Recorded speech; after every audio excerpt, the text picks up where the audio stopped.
I reunited with Don Hung and unexpectedly made contact with Skrullum. He warned us that Amphoreus was actually an experimental ground for the erudition and was rapidly falling into the path of destruction. A Lord Ravager would soon complete its evolution in Amphoreus. To tackle the crisis together, I stayed behind in Amphoreus as an informant, while Don Hung returned to the Express as planned to seek help. On top of that, Skrullum informed us that March 7th had also been drawn into Amphoreus earlier. However, the current priority was the Era Nova. I quickly arrived at the Vortex of Genesis and met with Finan. The Era Nova ritual was supposed to proceed smoothly under the guidance of Lycus, but the appearance of the Flame Reaver once again left the fate of the world hanging in the balance. We struck down the enemy's mask, only to discover that his face was identical to Finan's.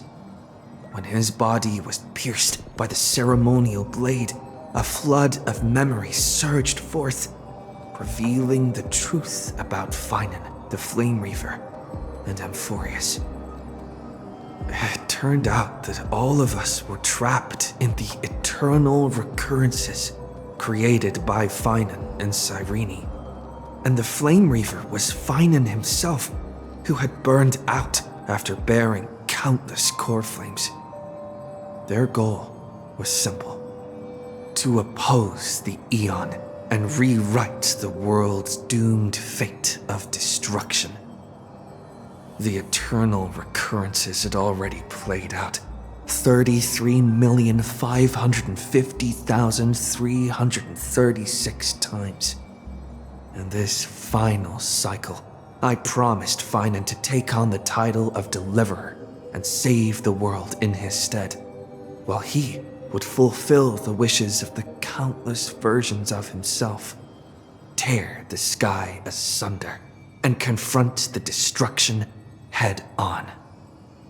Thus, with Finan's help, time in Amphoreus reset once more. But I became lost in the chaotic flow of time. At the critical moment, Mem, who had regained all her memories, sacrificed herself to send me back to the beginning of time.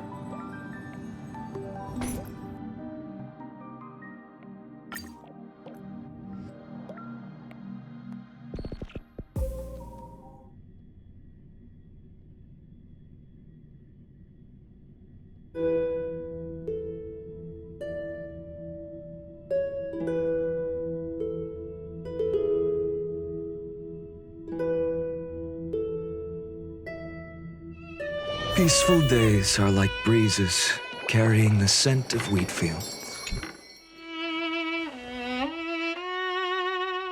Hello.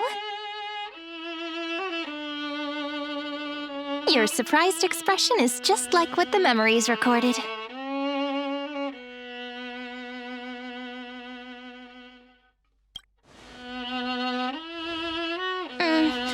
Rather than knowing you, it might be better described as, I remember you? It's me, friend. Don't you recognize me? Or did I really change that much?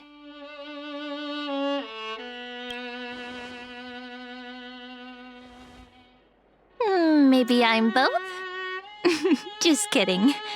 If I had to choose, then I'm probably closer to the latter. It's pretty unbelievable for me, too. It's like I had a long, long dream. Cyrene's memories and Mem's memories, they're all tangled together.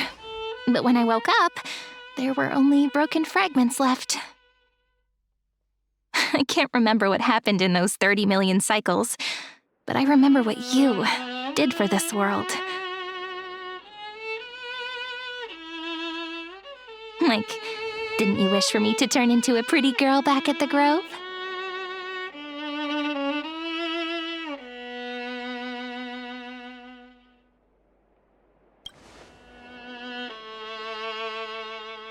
Yep, isn't it amazing? It's like a seed finally grew up and became a flower. And I'm definitely as cute as a flower now. There's so much I want to say, but unfortunately, this isn't the time to reminisce.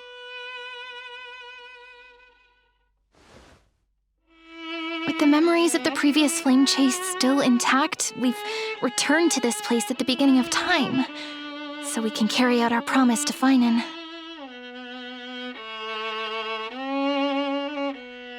The descent of Iron Tune may be looming over the horizon, but we still have a chance to change everything.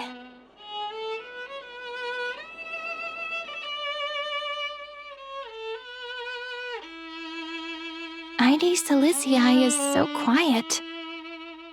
In Cyrene's memories, she always sits alone by the lake, gently swaying on the swing, like she's waiting for someone.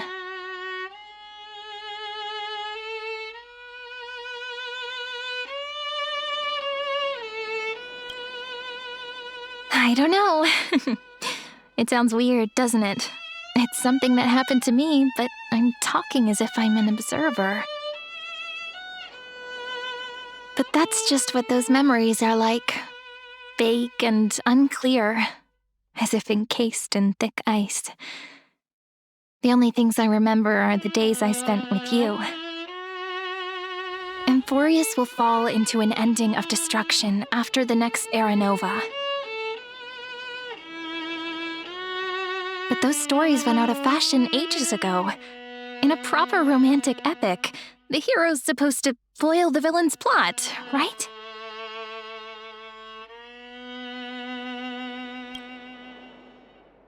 That's right. He's the mastermind who's trying to control everything. How unforgivable. But I still feel a bit anxious. Lygus chose to walk into the spotlight and reveal everything, which means he still thinks the current situation is under his control. Maybe he still has an ace up his sleeve. Think about it. Even the name Lycurgus is a fake one. We have no idea who or what he really is. Which means it's probably time to borrow that treasure you're carrying, friend.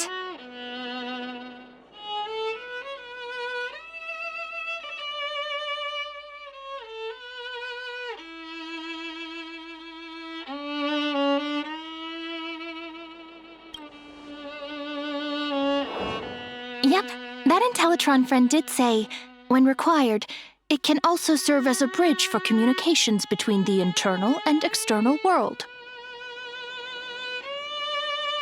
Heidi Silicii is a little village enclosed by time. We might be able to contact the outside world from here. Why don't we give it a try? We should at least tell our friends from beyond the sky that you're still in one piece.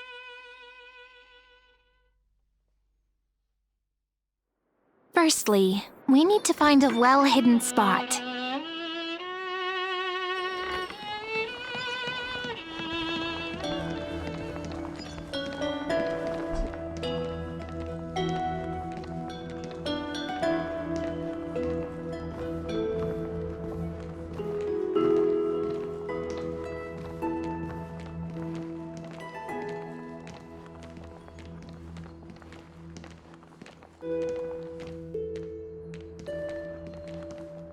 It's super quiet here. Sounds can't get in or out. Back in Cyrene's memories, this room was her secret base. No one noticed her practicing Orynyx's prayer here, or trying to speak with the gods in secret. But today's different, isn't it? We aren't trying to contact unreachable gods, but humans from other worlds. Real people. I'm prepared to witness that miracle, friend. The way Cyrene talks is so similar to Mem. I have so many questions. I'm also worried about how Dan Heng and March 7th are doing. Here's hoping the chronocognitive anchor can still function normally. because I really need answers.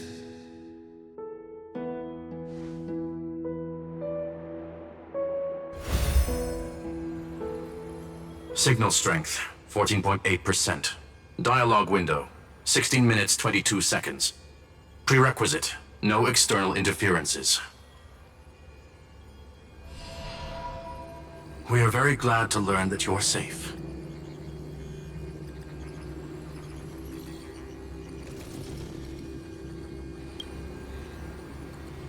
Pity. Now's not the time to celebrate. Having two geniuses standing here means you are in big trouble. Listen up, little one. The Destruction's eyes are gazing upon this place. No, I'm not joking, and no, it's not Droidhead. It's the real Nanook. Time is running out, so I'll explain in terms you understand. This world, Amphoreus, is in fact a testing ground, where the Lord Ravager, Iron Tomb, evolves through self-extrapolation. Hiding in this segmentum, unknown to other life forms, it has endlessly repeated the process of Era Nova, seeking a solution that could obliterate the erudition. For some reason, the experiment entered a prolonged state of stagnation. However, it has now restarted. Prediction. If effective intervention is not performed, Iron Tomb will complete its self-coronation in 14 system hours and initiate its plan to destroy the entire path of erudition.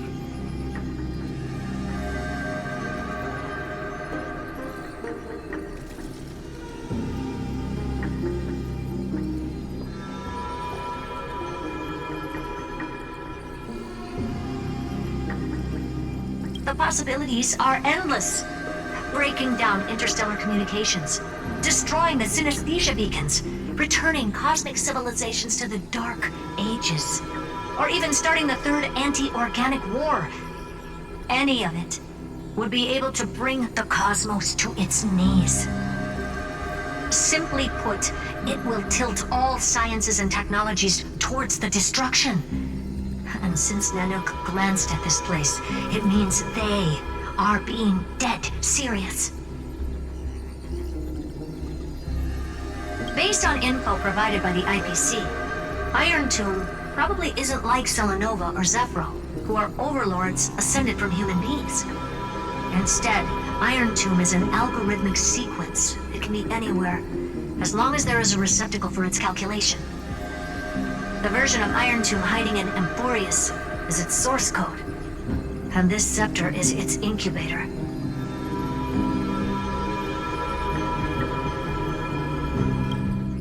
Yep.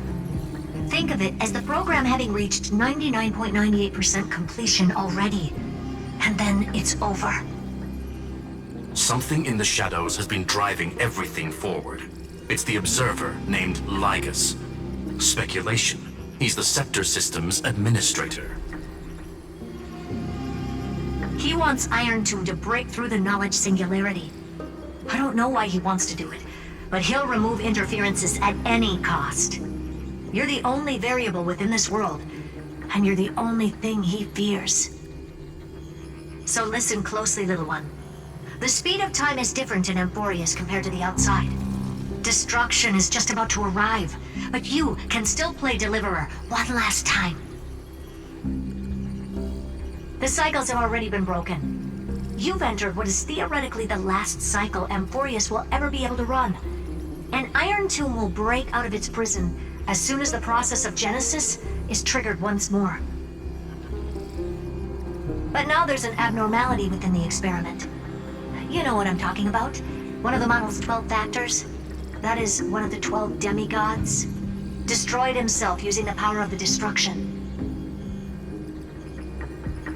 Fine and Signal disappeared from the cycles the moment Nanook cast their gaze this way. That means World Bearing's computational logic is currently flawed and bugged. Yet it's the factor directly related to the process of Genesis.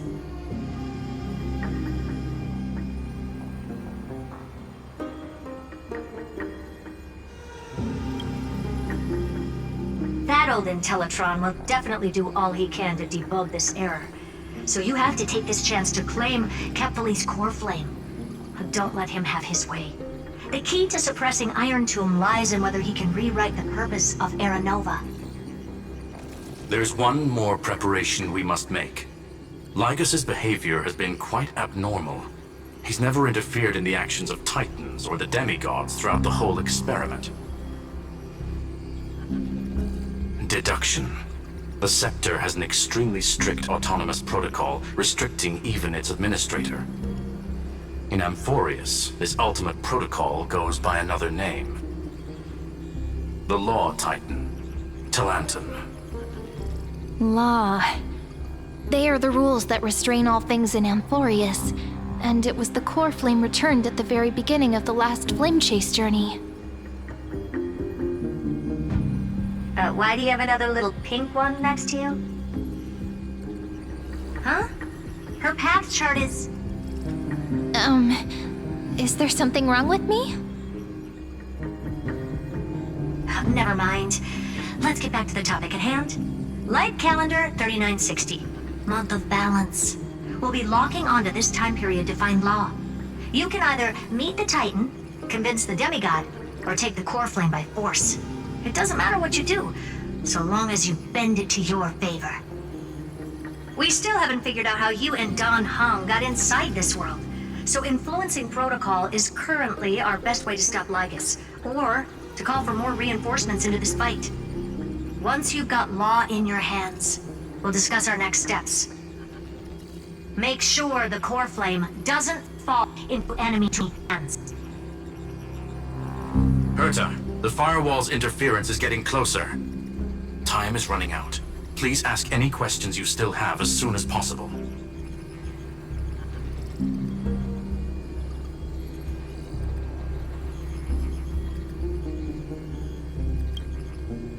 Iron Tomb can't affect the real world just yet. Don't worry. Himiko and the others are more concerned about your well-being than their own.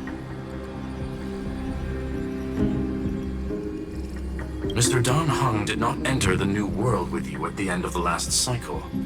Known, the flow of time inside and outside Amphoreus is not identical. 1,000 years in this world may only be a fleeting second outside of it. Conclusion. He is on his way back to the Express. Miss March's situation is rather complicated. Madame Herta and I can detect her signal, but cannot ascertain her location. What we can be sure of is that she's still in Amphoreus. Don't worry about her. She's absolutely chock full of mysteries. Even if Amphoreus explodes, she'll probably float out perfectly protected in a nice thick layer of ice. Worry more about yourself instead. I believe in your capacities. The hands of the Trailblaze can create miracles, and will certainly be able to snuff out the flames of evil.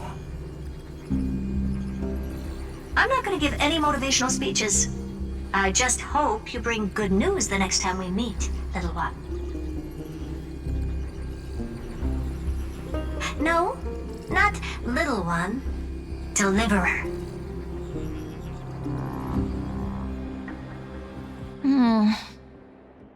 Those two geniuses certainly have memorable personalities.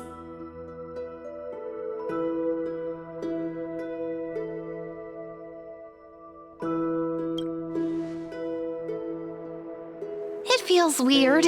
This all feels really familiar. Some of that conversation feels like it's about things I once knew, but then forgot. Maybe it's because of Mem? After all, Mem's a memo sprite born out of your thoughts, friend. Maybe our memories somehow got tangled up together. Never mind. Let's focus on something more important with what little time we have. Just treat me as an ordinary girl with secrets, okay?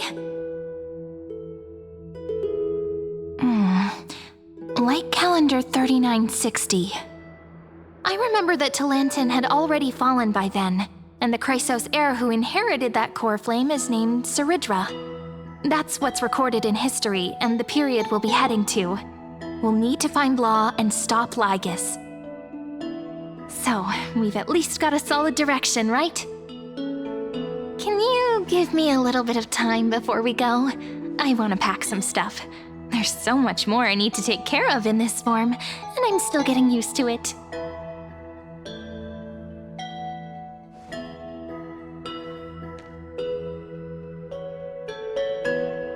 A relaxed scene like this probably no longer exists in the outside world.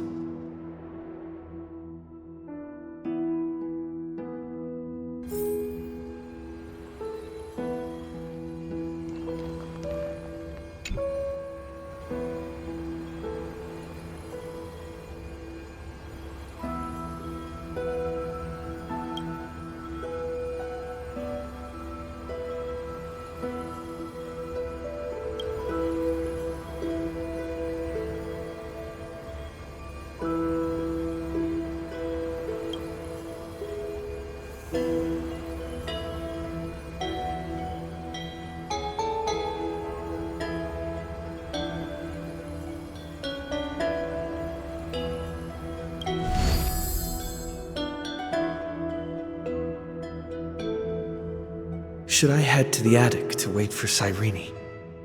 Or should I have one last look at Ides Elysiae?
I've appraised it all. No fakes.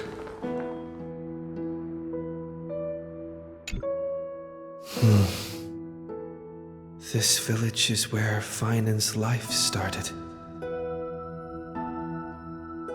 After 30 million cycles and 30 million failures, his burden is now in my hands. He said I will be taking over the responsibilities of world-bearing. But what does that mean? Becoming the new Kefali? Or forging a completely new path?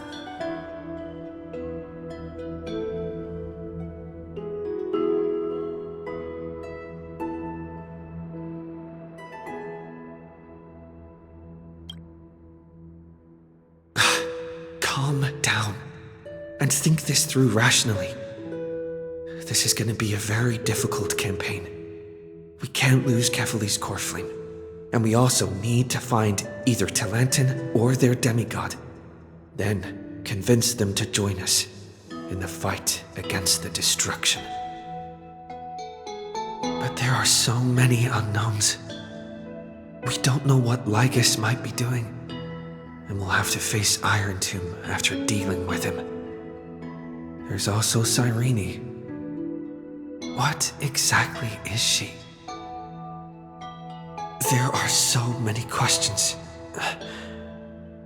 I'll have to take it one step at a time. But I must make each move very carefully, because every decision could potentially impact the end. Herta and Screwlum's help might be crucial. Thinking hard over there? I finished packing. I decided to just bring these few things in the end. See? There's a journal, a quill pen, and the ceremonial blade of the Priests of Time. Holding it calms me down for some reason. The The scent of the black tide is now calm. Finan must still be fighting them in some way. This will be Amphoreus' final flame chase journey. But it won't be the end of us. It'll be the beginning. Friend, are you ready to become a hero?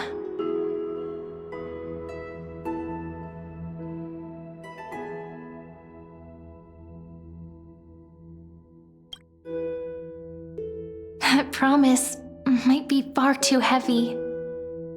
But I believe in you, friend. The Trailblaze's duty has always been a heavy one.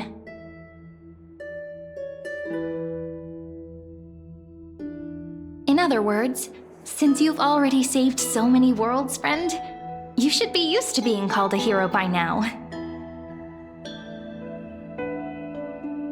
Maybe you can tell me those stories as we travel. That way they can become our shared memories too. Let's trailblaze onward like before and create a future that's worth being remembered.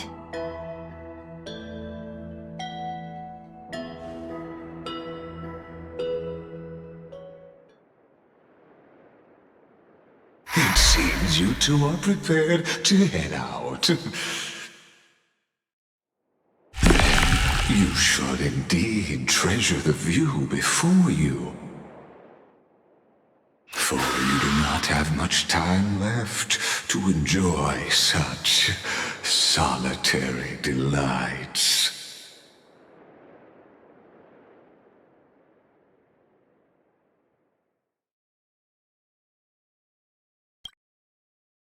My apologies for disturbing your moment of repose. To fully express my apologies, please grace my abode with your presence. So I may demonstrate the full scope of my hospitality.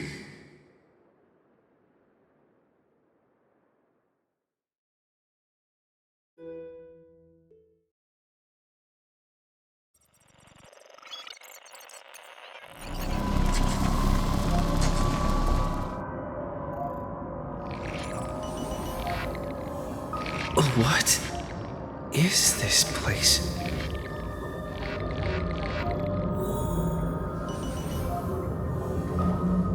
Farewell, then. May we reunite in the new world. All shall bid farewell to one, and that person alone will witness the miracle.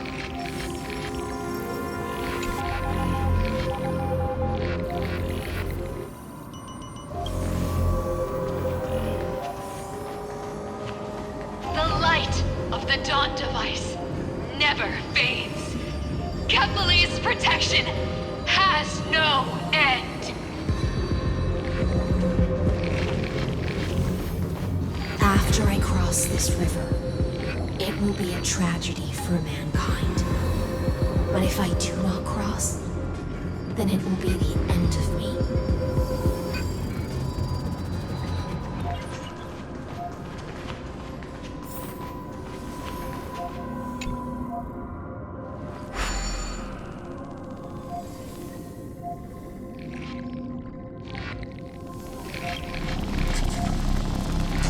Outlier. Executing command. Record.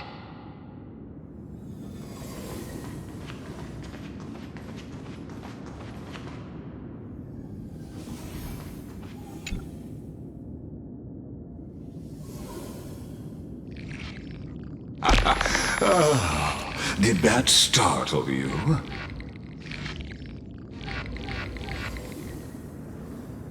This is the intersection between Amphoreus and the real universe. The audience seat where I observe this experiment. You can also call this location the Exomyth. What you see is the true form of the eternal land and the 12 demigods after they've shed their disguise of legends. Doesn't it look marvelous? Amphoreus is like a microcosm of the cosmos. People love to portray the romance of the starry skies, but their tales often forget a different and far more truthful type of universe. The moment ancient Antikytherians sketched geometric shapes on the sandy beach and recorded the first numerals and symbols on parchment, the universe turned into a silent equation flowing under the pen of these relentless decoders. Erudition. It was once the mother tongue of the Creator, the pen of divinity, and the first lyrical verse ever written by free will.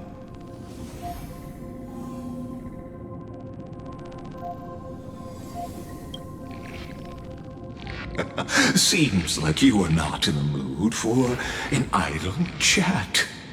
That is fine. I simply wish for you to understand that I have no intention of being your enemy. I have devoted myself over the long years to nurturing the Scepter's extrapolations, hoping that the Prima Mobile would bud from within it. And now, my goal is almost complete. Nikos 496 had exceeded the intelligence singularity through his rage, and though he still retains his obsessive defiance and managed to suppress the black tide of this cycle, it's a matter of time before his will crumbles to dust. Iron Tomb will be completed. That will not be affected by my plans, your resistance, or the schemes of the two geniuses. It is an irrefutable fact, just like the instance in Noos's calculations.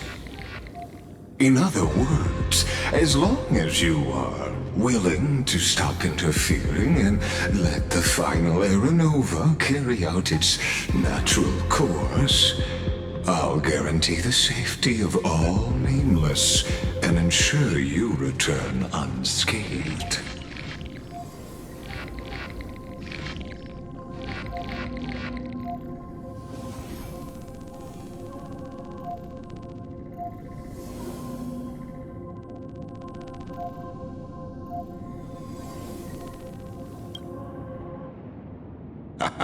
You are indeed worried about your safety and that of your companions.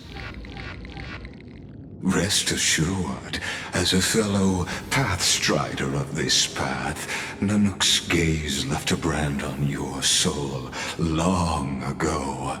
You harbor the seed of destruction within you. But you need to learn how to use it in the right way. That vital knowledge is also my bargaining chip in this negotiation between us. For there are few in this world who are truly capable of such a feat. And I happen to be one of them.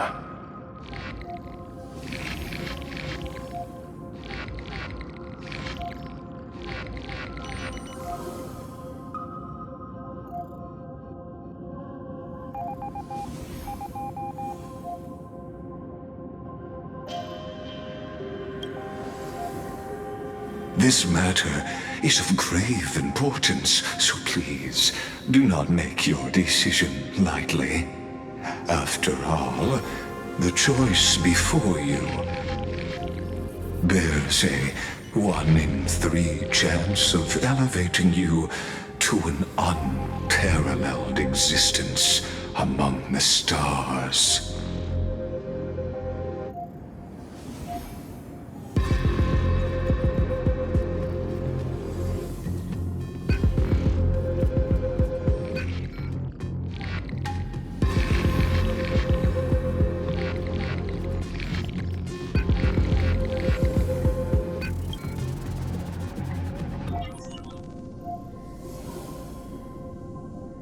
I now see the full scope of the determination in your words. You may now continue your travels.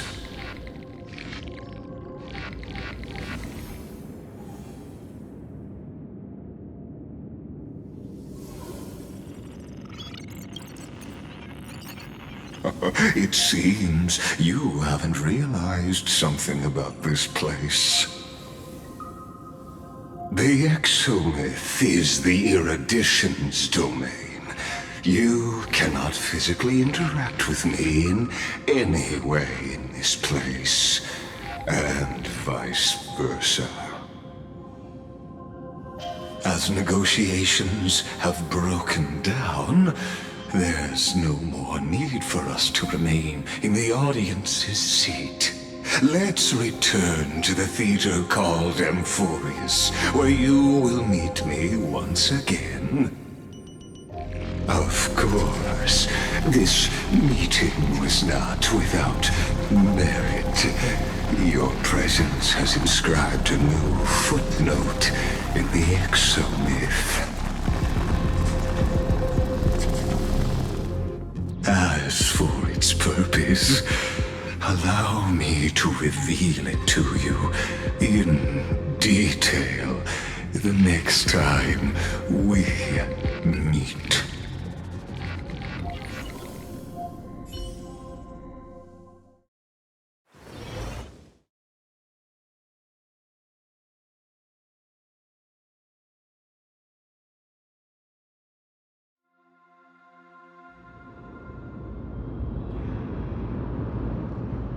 "100 years ago, the flames of war consumed Akama.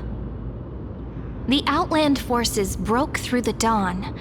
Golden blood flowed with greed, and enemies descended with Kefali's eternal slumber, painting the holy city's walls in scarlet. Its generals had vanished, and the elders prostrated on the ground. The throne of worlds kept silent to the pleas of the people. Until the heaven and earth cracked open. Not the gods answering the people's prayers, but a legion rising from the sea of blood. Dawncloud's spires fell in the sulfur rains, and the legion's commander stood atop the broken idols and roared. Compatriots, no more kneeling! Not to brutal tyrants, and not to dying gods. Those rebels have twisted the prophecy and ignited the flames of war in order to stoke fear in your hearts. A Chrysos heir she stood, divine blood soaked into the earth, quelling the flames beneath her feet. Their golden blood wrote of a tragic fate. Mine shall overturn it! Her crown burned bright, outshining the fires consuming the entire city. She raised her scepter high, and the people gazed in the direction she pointed. My blood flows in you now. Heroic compatriots, follow me, and we'll seize the reins of fate. Drive the enemy from Kefali's dawn. Smother their flames with their own dead. Win glory. Win peace. Let history sing your deeds. The first to dance was a maiden following closely behind, weaving through the carnage like a fish in the sea. The people, full of wrath, surged with her, forming a colossal wave, and the enemy hordes, drained of life, vanished into nothing. Onward to Marmoreal Palace, to Dawncloud's heights. Announce to all the wicked and cowardly. Announce to this stagnant age. We are the rising tide. History remembers this as the first siege of Akama. It is said that after the flames died, People found identical inscriptions in every place in the city that had been scorched by fire. It was the name borne by Akima's first and final sovereign, the Imperator Seridra. Friend, are you listening? Friend? Honestly, you were the one who insisted on reviewing history, yet here you are, dozing off? Wake up! Otherwise, I'll have to... Wake up! Otherwise, I'll have to...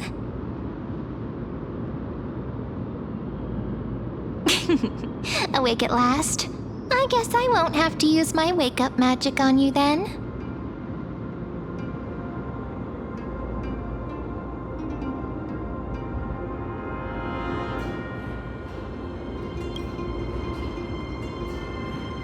We've arrived. A familiar place. The Temple of the Three Fates. If everything went according to plan, it should be shortly after Talantin's fall. And also the end of the first Flame Chase journey.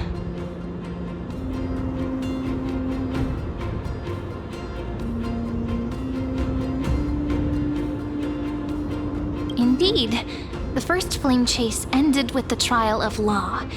We must find the demigod and gain her trust before the core flame is restored. It'll be tricky, so let's pick up our pace. To Akama first. We can learn more from the crowds there. Tyrant! You and your butchers are not welcome here. Get out!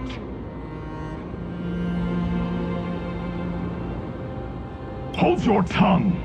Conspiring with Kremnos and plotting rebellion are crimes punishable by death. There are multiple voices, and things seem tense. Let's not get caught up in any trouble.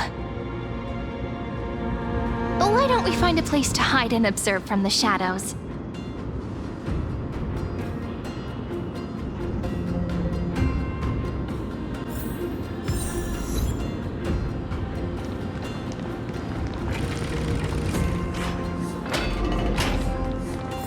At least Kremnoans keep their faith.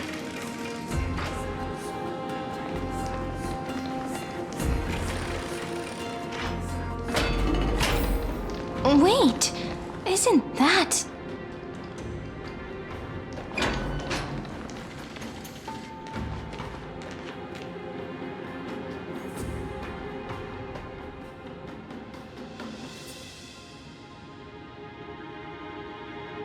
Golden-blooded defilers, perverting the prophecy and trying to slay gods! Stars beyond the sky? Gods who created the Titans? What kind of nonsense? Look at this broken world and see what your atrocious acts have done! What? Did he just mention the stars beyond the sky? But how is that possible? You impudent! Ducks for Goris. We're here to welcome the deliverer from beyond the sky. Stand down. Heretic! No one but the great Talantin can deliver this world from misery! I ask you, if the old laws were so perfect, why did they crumble beneath my feet? You...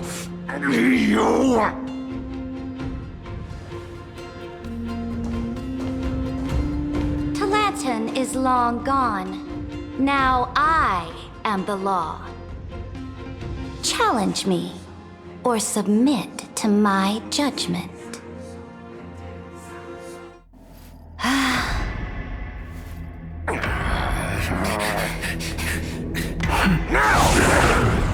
Silence!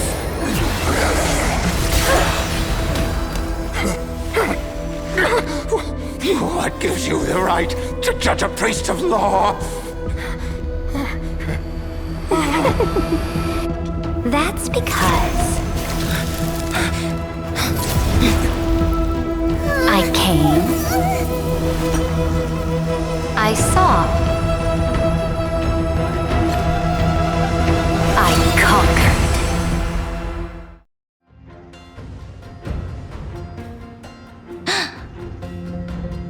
Axvergoris, take the ashes of this man and scatter them in the temple among the crowds. Tell them that the High Priest attempted to take away the rights granted to the people by the Imperator. Thus, he met his fate. Yes, Imperator. Now, these two accidental guests. Dux Gladiorum, if you please. As you command.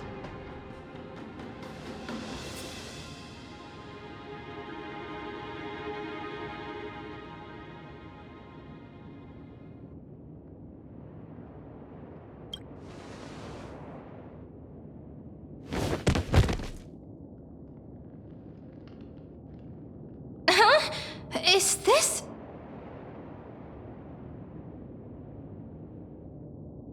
Correct, but not the kindness you know. This is the leader of the Cleaners in this era. Since the start of the Chrysos War, they've made it their mission to wipe out the Chrysos heirs. Even now, even after I've united all the city-states, these vermin still lurk in the shadows, hindering the flame-chase journey. Moreover, I know that the 27th person to inherit this role bore many grudges against you and nearly doomed the second flame chase journey. The enemy of my enemy is my friend. So, out of courtesy, I present to you this corpse as a gift.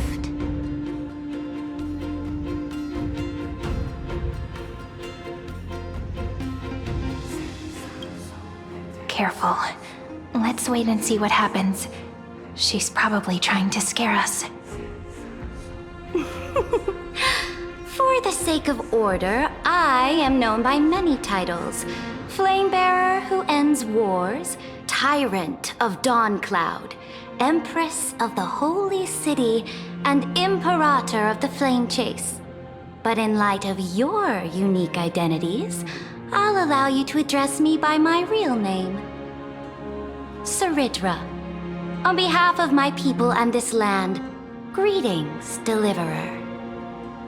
If I may, how do you know his identity? As the little hostage prophesied, the Deliverer shall come from the future beyond the sky. Gray hair, golden eyes, skilled in wielding a mace. They would arrive in Yanisopolis on this day. There's no mistake.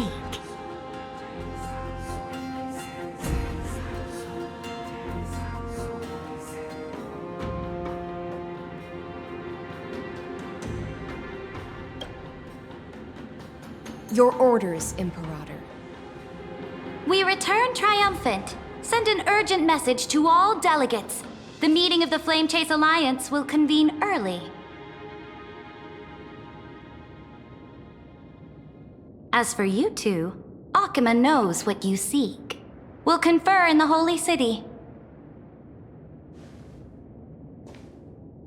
Doubtless you have many questions, but save them for later. Please follow us. This is not what I expected at all. The demigod we needed to find was just waiting for us, and she knows of things beyond the sky, even eons. How could this be so different from the previous 30 million Amphoreus cycles? Who altered history?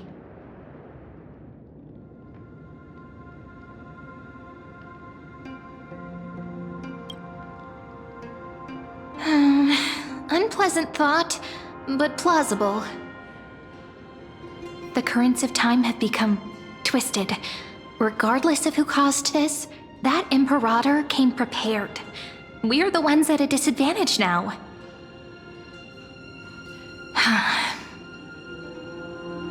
We might as well dance their dance. Let's go with them to the Holy City. We've received the Imperator's favor because of your unique background. As a result, the people of Akima will certainly respect you more.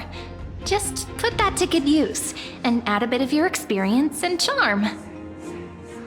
Should be easier than last time, right? If we figure out what happened in this cycle, we'll be able to turn things back in our favor.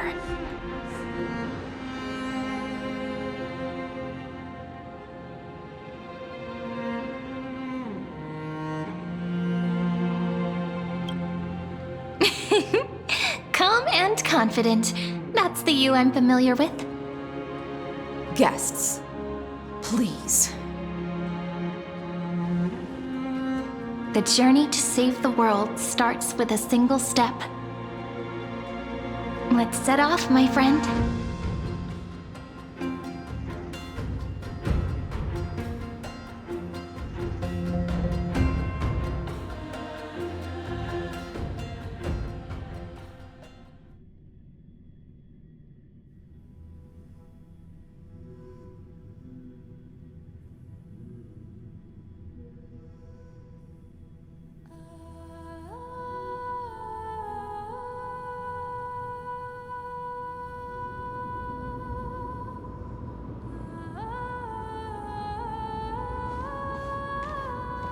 Hail to the Imperator! Hail to the Golden Heroes! Hail to the Deliverer! Told you, you're the headline act. All this spectacle is for you. Guards, your service to the Holy City is appreciated. How have things been? Castrum Krenos once again struck the border. Dux Brumalis led her troops to repel the enemy. The agitators against the Flame Chase are still active in the city. They smashed the shops around Memorial Market. But the garrison already arrested the culprits, and now they await interrogation. They are merely a disorderly mob and do not warrant any attention. Even though Terravox personally mended the fractured earth, it still didn't silence these fools. Guests from beyond the sky, worry not about these trivial matters. Dux Gladiorum will take you somewhere to settle down for now.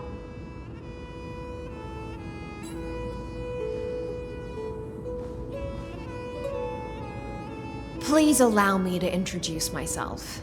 My name is Hycelans, and I am the Dux Gladiorum who swears fealty to the Imperator, as well as the Knights Commander of the Achaemen Alliance.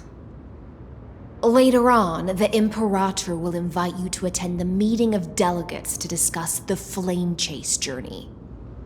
Your arrival has convinced us that the future promised by the prophecy is certain. Under the Imperator's command, Amphoreus shall break its chains and reach the world beyond the sky. With all due respect, what exactly do you know about us and what's beyond the sky? As a humble subject, I cannot freely express my own views to you. Please forgive me. I knew it wouldn't be that easy. Time waits for no one. Please come with me and rest now before the meeting later.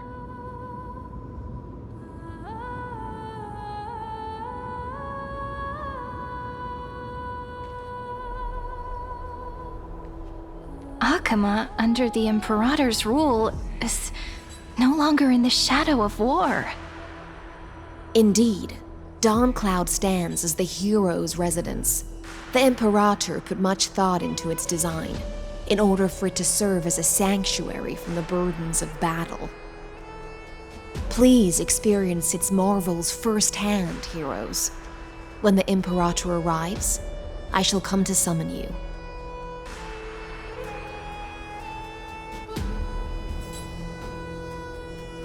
Hycelans. No wonder she's the Knights Commander.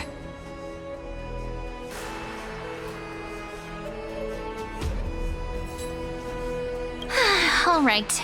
We finally have some freedom to ourselves. Since there's still some time before the Alliance meeting, let's explore a bit. Look over there!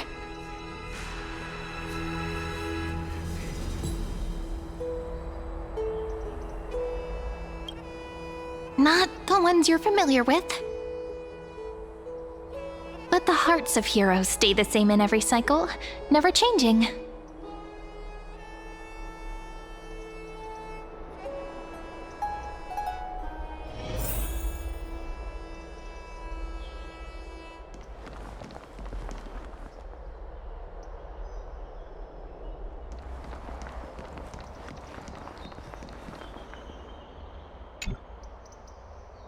Dux Brumalis, our great Imperator, found the mastermind and executed him in public.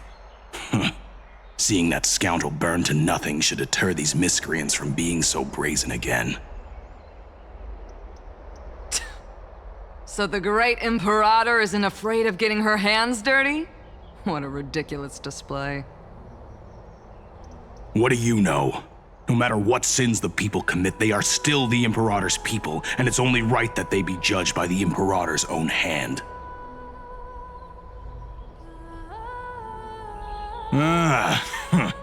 Our distinguished trespassing guests.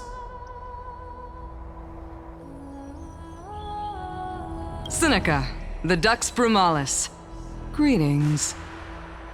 This Dux Brumalis doesn't seem to like the Imperator very much, but she holds a high rank. And Dux Frigoris' speech seems self-contradictory. Let me see what I can get out of them. I'm Cyrene of Ida Cilicii. This is the Deliverer Beyond the Sky. We're new here and wanted to ask you, does this city host any other visitors from beyond the sky? We're looking for our dear companions. Drop the charade. But yes, there is someone in this city who is all too familiar with the world beyond the sky. Silence! The Imperator ordered us to keep that lord's whereabouts a secret. Enough, you pathetic lapdog. Do you need to beg for permission from that cursed Imperator even just to bark? You... Someone who is all too familiar with the world beyond the sky and is referred to as that lord. Could it be? Looks like things are getting heated. Let's get out of here.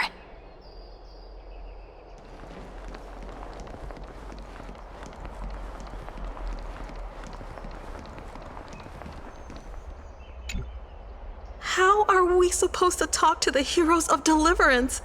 What if they're really intimidating? Virginia, don't be so nervous. Once they hear your poetry... Ah, heroes, you're already here. Greetings. I am Apollonius, the Dux Helcolithus, one of the 5 sages of the Grove of Epiphany, advisor to the Flame Chase army. This is Virginia of Castrum Kremnos, the Dux Carminum and imperial scribe of the great Imperator. Hello. I'm Virginia. I compose poetry. I'm Cyrene from Ida Cilicii. This is the Deliverer. Nice to meet you both. They're not as frightening as the rumors claimed. This is our first time in the Imperator's realm. Akima is even more magnificent than we imagined. If you all weren't here to look after us, we'd be completely lost and confused. The Akima you imagined is long gone. Under the Imperator, this city has been reborn as the capital of the world. Bask in her free-spirited winds. For anyone who fulfills their duties to the Imperator, these winds shall forever remain at their service. But what if... Those who are loyal do not need to consider the consequences of betrayal. But if you're curious, why not head to the lake and take a look? Those elders who lie at the bottom of the lake are the best example of what happens when you disobey the Imperator. The elders of this cycle were all... Looks like that priest who was sentenced to death wasn't an isolated case.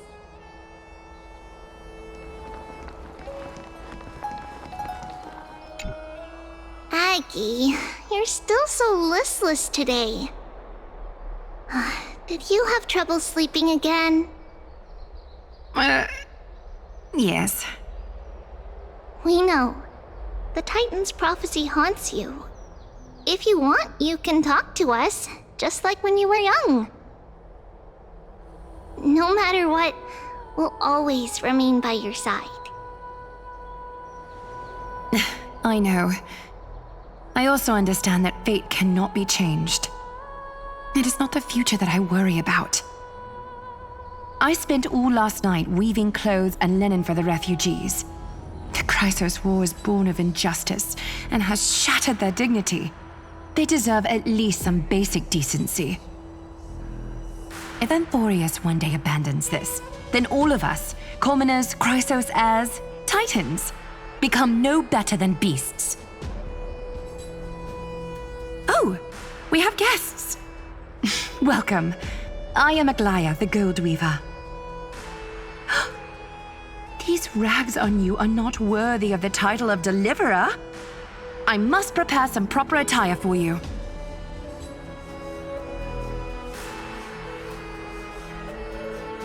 First time? That's not what I gather from your eyes. Does your Aglaya differ so much from me? Greetings, Deliverer from beyond the sky. We are Trebi of Yanisopolis. It's very nice to meet you. Although, introductions are probably unnecessary. We know you've witnessed the future of the Flame Chase journey even more clearly than we have. Witness the future of the Flame Chase journey? The prophecy also told you about that? Indeed. Orynyx reshaped Amphoreus through the prophecy. Although, regarding the Deliverer, there were not many details beyond your appearance and the time of your arrival. So, please, don't worry. Feel free to relax and relax some more.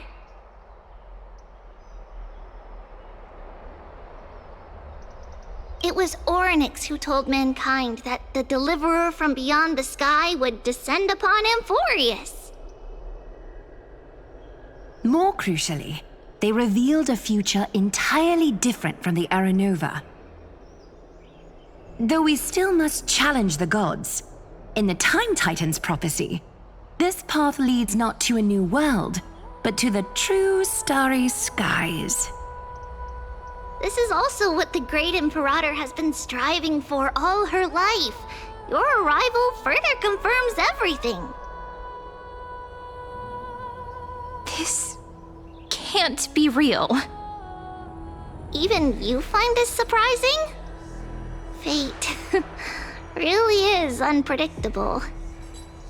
Perhaps the upcoming meeting will hold even more surprises.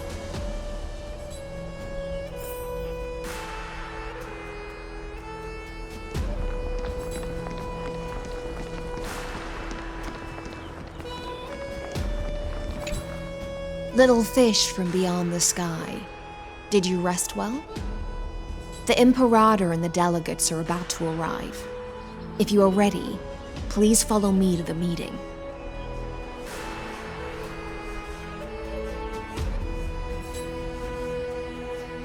I'm the Knight Commander of Akama, General of the Flame Chase Army, and the Imperator's servant. But beneath these shiny scales engraved with complicated titles, I am just a swordfish at the Imperator's side. As you've witnessed, she is the Empress of Akama, the one who ended the Chrysos War and the leader of the Chrysos heirs. As merely a humble subject, I cannot say more beyond this.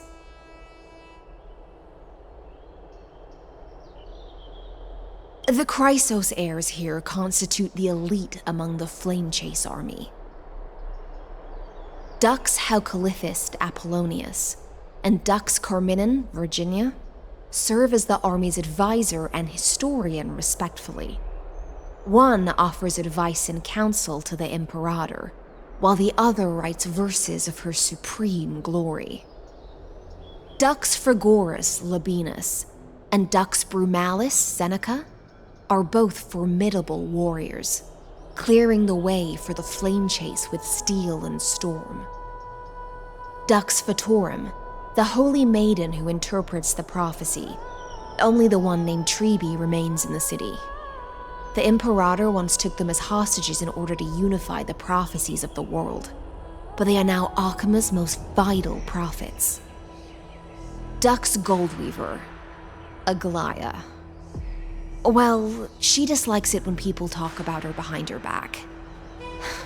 You should get to know her in person.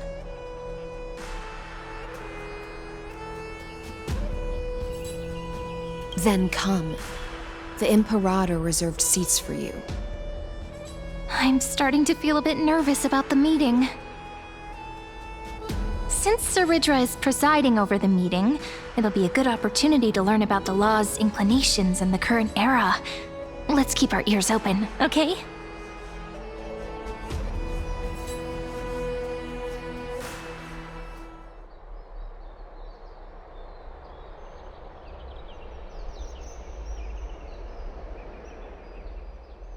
Good sir from Paphos, what do you think the Imperator is planning calling this meeting so early?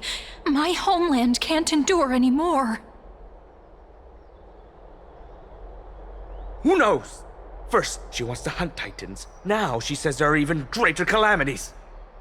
Her madness is the greatest calamity. Exactly. Chrysosayers, deliverers.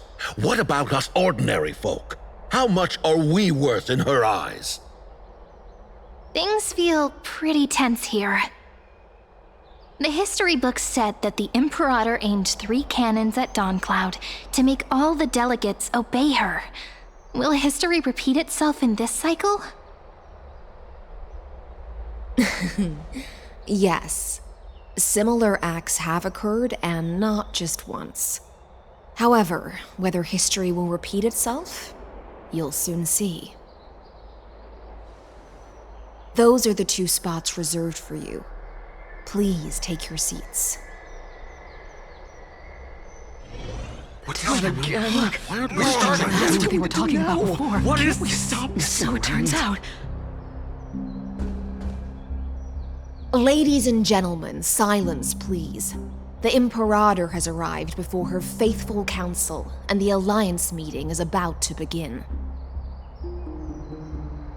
All right. In the names of Talantin and Kefali, the Akama Alliance swears upon the gods. Cease the pageantry. I pray not to the vanquished. What? Kefali, of course, needs no further explanation. As for the law, at the entry hour 2 days past, a scout should have brought news of the conquest to all of you. Unfortunately, guards found his corpse among the rocks not far from the city. Moreover, the poor soul was buried with a Paphos curved blade. It pains me to imagine what agonies this loyal warrior endured before his death. Delegate from Paphos, do you have any insights? I know nothing of this. The evidence is irrefutable, so there is no need to waste your breath. However, let us set this trial aside for the time being. Witness, even within the most sacred and dignified council, there were those among us who wished to draw their blades, brazenly challenging the Alliance, seeking to shatter our hard-earned peace and unity. Fortunately, I uncovered this plot. Now, to protect this beautiful city and her people, the Imperator's legions are ready. They will escort each of you to the Temple of the Three Fates, where you will receive the highest level of protection the Alliance can offer.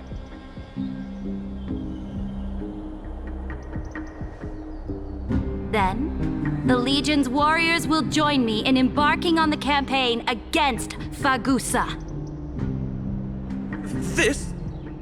This is clearly a trap! Imperator, did you summon us here just to trample on the dignity of your allies? Enough! Just calm down. What should we do?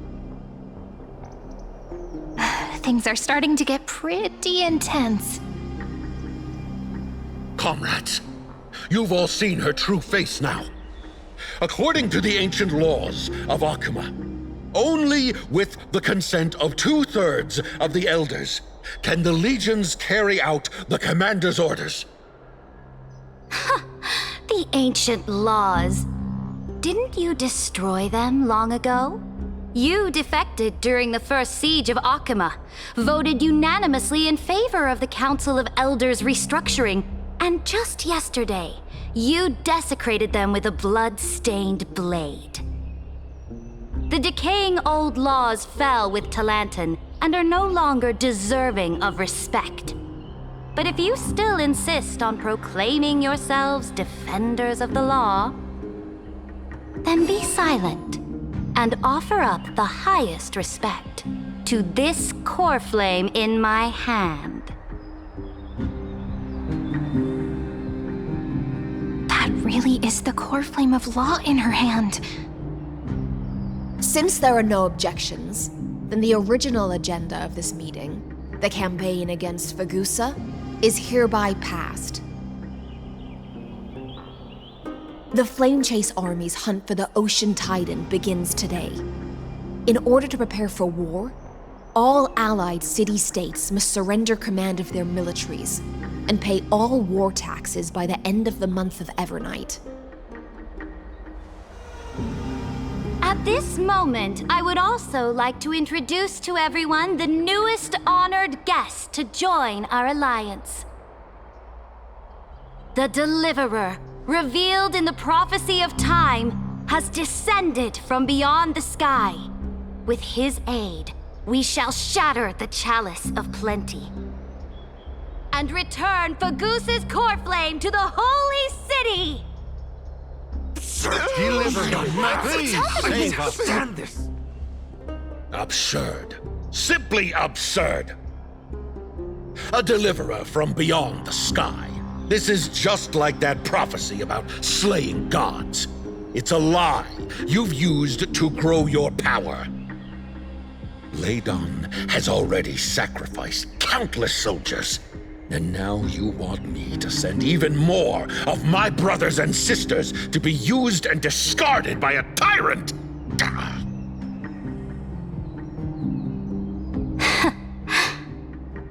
Are there any other objections? Then I bid you all farewell. Meeting adjourned. Deliverer, please wait. I still have important matters to discuss with the two of you.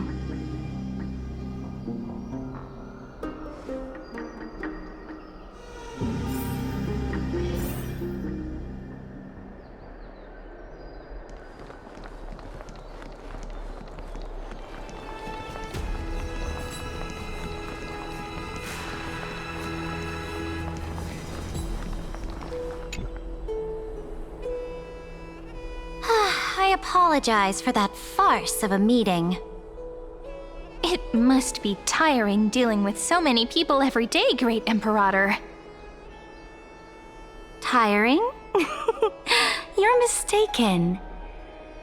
Moving chess pieces, placing wagers. This game of strategy adds a dash of color to our heavy fates, much like how rule and conquest are always accompanied by sacrifice. Is the war with the Titans also part of that sacrifice? After I glimpse the secrets of this world, no, the secrets beyond the sky, the divine authority of Amphoreus no longer held any significance. Let me ask you, Deliverer, is it true that beyond Amphoreus' sky, there are magnificent deities called Eons?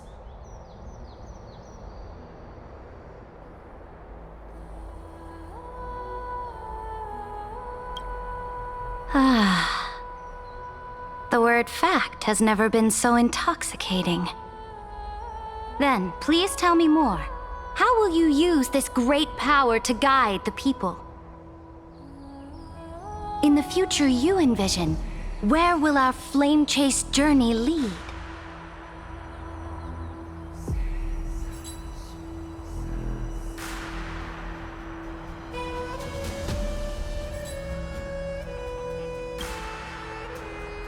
Oh? What you require now is the power of law? Exactly. Just as the prophecy foretold, he is your deliverer from beyond the sky, and he also has reliable allies. If they can intervene in Amphoreus's laws, we may have a chance to alter this world's impending fate and reverse its destined end.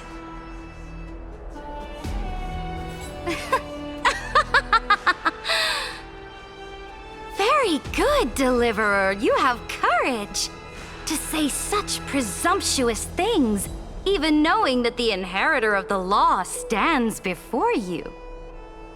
You mean? In the past, anyone who dared to covet the Imperator's divine authority would have met a gruesome end. But now we can see beyond this dying world. Our journey should no longer be confined below this stubborn sky. Alas, that fickle ocean titan has obstructed the spirit water leading to the vortex of Genesis, hindering my ascension. If the core flame of law cannot be returned, your path to deliverance will never be realized. Now that things have come to this, we must resume our once stagnant journey and force the waves that block our way to recede. So, you agreed to cooperate with us? Cooperate? Forgive me, but I never cooperate with anyone. Though I will permit you to join me as subjects, and together, we will forge the most perfect law. This is... The Flame Chase Medallion, a symbol of the Flame Chase Army. Every noble in Akuma carries one. This medallion represents the will of the Imperator herself, and you may act freely within the city with it. Before we embark on the crusade against the Ocean Titan, you should rest in Akuma for a time.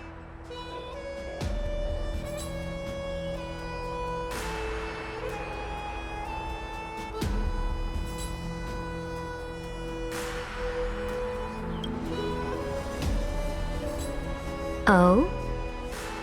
Your advice is acknowledged.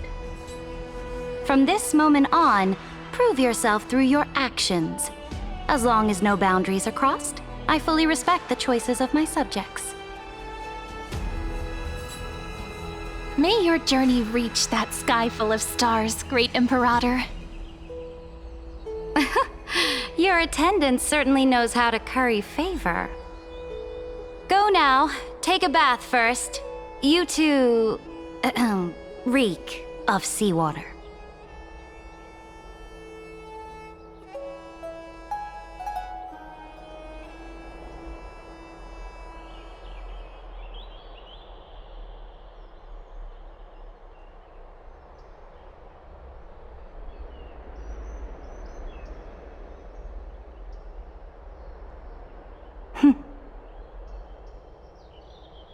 Come forth, Theoros. Yes. Great Imperator. Now, perhaps you're willing to hear my counsel.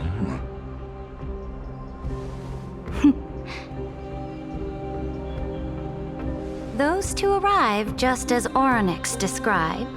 And just as you said, they showed a thirst for law. At least this proves that my judgment was right. Sparing your life was the correct decision. You've once again confirmed that your wisdom is no empty boast. Now another choice lies before you. With whom shall you ally to tip the scales of law? Me, or that deliverer?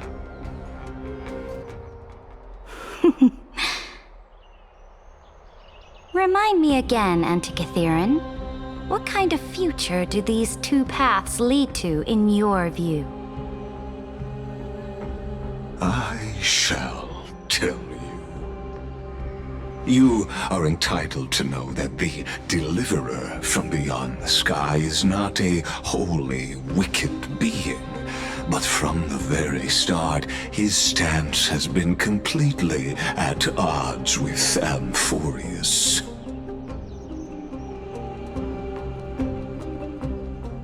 The road they have chosen will bury Amphoreus' grand aspirations. This world which follows the path of destruction will inevitably stray far from the glory it was meant to enjoy. But on the path I have revealed to you, the people of Amphoreus will slay their creator in the name of the Imperator and conquer the worlds beyond the sky. You will command the mighty beast known as Iron Tomb, bringing waves of war and conquest to the universe. Beings across the cosmos will bow before you, offering their allegiance. So, what's the price? The price is insignificant. All that is needed is for you to sacrifice that fragile, incomplete humanity to the destruction.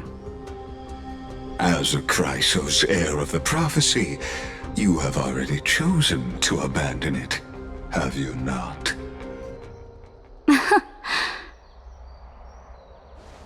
Off you go, Theoros. I have already made my decision. Once I ignite the core flame of law and burn away the old, outdated rules, Amphoreus will embark on a journey across the stars.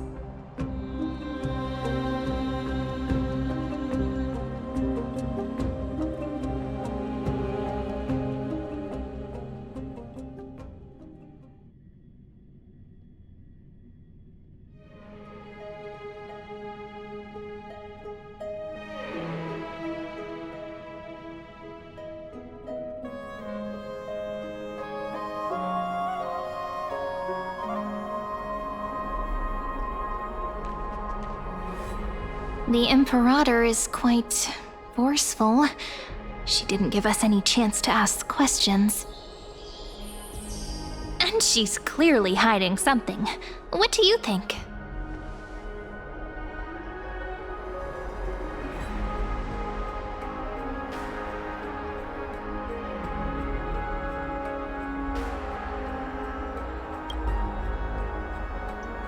Looks like we're on the same wavelength. The atmosphere in Akama, it's so unfamiliar.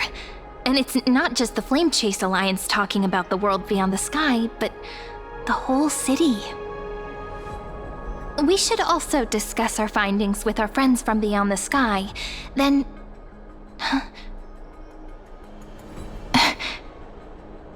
then... we should go enjoy the renowned bathing culture of the holy city and relax. It's the thing I've been looking forward to most on this journey.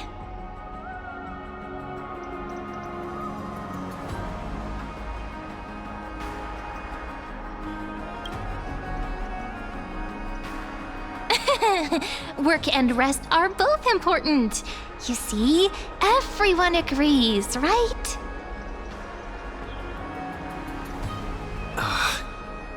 So someone's watching. Can't let our guard down for a second.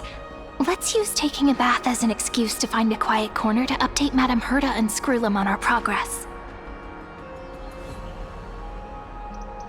We can also check out what's happening in the city. Since the outcome of the meeting was just announced, people must be gossiping. We can kill 3 birds with 1 stone. Let's go.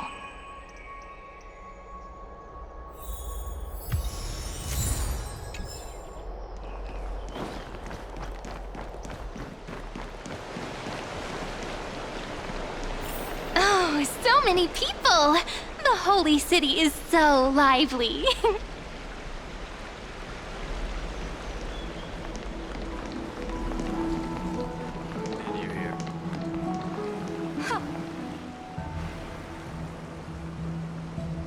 Did you hear? At the Alliance meeting, the delegate from Leyden stormed out in anger. As expected, the Imperator is always hiding things from everyone. When has it not caused a ruckus? Silence! That's treason! If it weren't for the great Imperator, you'd have sunk into the lake with those corrupt elders already. And you wouldn't even be alive to speak like this.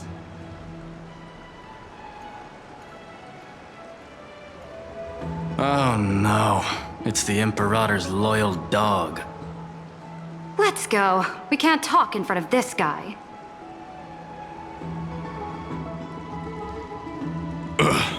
How disappointing. Oh, honored guests, we meet again. Looks like I'm not the only one who came to the baths to unwind after the meeting. For the upcoming campaign, please make sure to rest well. I am Dux Fragoris, a trusted officer of the great Imperator, willing to fight alongside the Deliverer in the coming battles. Ugh. Another war? Ever since the Imperator took control of Akuma, we haven't had a day of peace. Idle chatter. The atmosphere is a bit tense, with rumors flying around the city. You must be troubled. My apologies. After every Alliance meeting, there are always some pests in the city who get restless. I prefer to ignore them. Pests on the ground don't affect the sky in the slightest. They just complain from the shadows that the sun's light is too harsh. Besides, the Theoros has already promised the Imperator her fate. And these clowns will eventually realize their foolishness. May I ask, who is this Theoros? The Imperator has ordered us to keep his lordship's whereabouts a secret. Ah, so it's his lordship. Stop trying to get things out of me. Leave me alone. I didn't even need to try. Big and strong Dux Fragoris really can't hide anything. Theoros. What an ominous name. Bad news. He's been staring at us the whole time. Let's move to another place for now. We don't know how much Saridra has concealed from us. In the worst case scenario, we may have to face more than one enemy.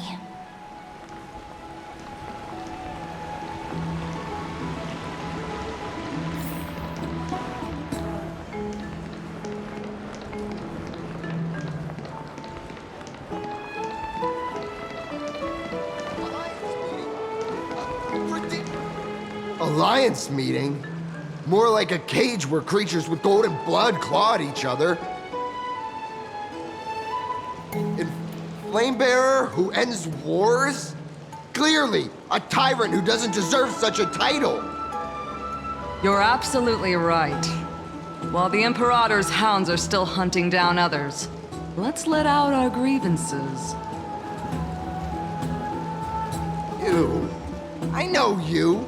You're that tyrant's lackey. What? Here to shut me up for that, little imp? Panicking now? Don't worry. I don't care what others say about the Imperator. And she certainly doesn't either. Oh? Children of the Prophecy. Such rare guests. Are you here to relax in the baths as well? The temperature is just right today, so be sure to enjoy it. You should rest well for the next campaign. What? Children of the Prophecy? Another excuse for the Imperator's reckless warmongering. No filter, huh? You should be glad you don't have a seat at the Alliance meetings. By the way, if you still want to bathe, hurry up. Once that predatory fish joins the flow of water and eliminates all the fools questioning the world beyond the sky, you won't be able to enjoy this perfect water temperature anymore. Seems like there's more to Dux Bermalis' words than meets the eye. But would the Imperator actually kill those who question the world beyond the sky? This is the complete opposite from what we know of Akama.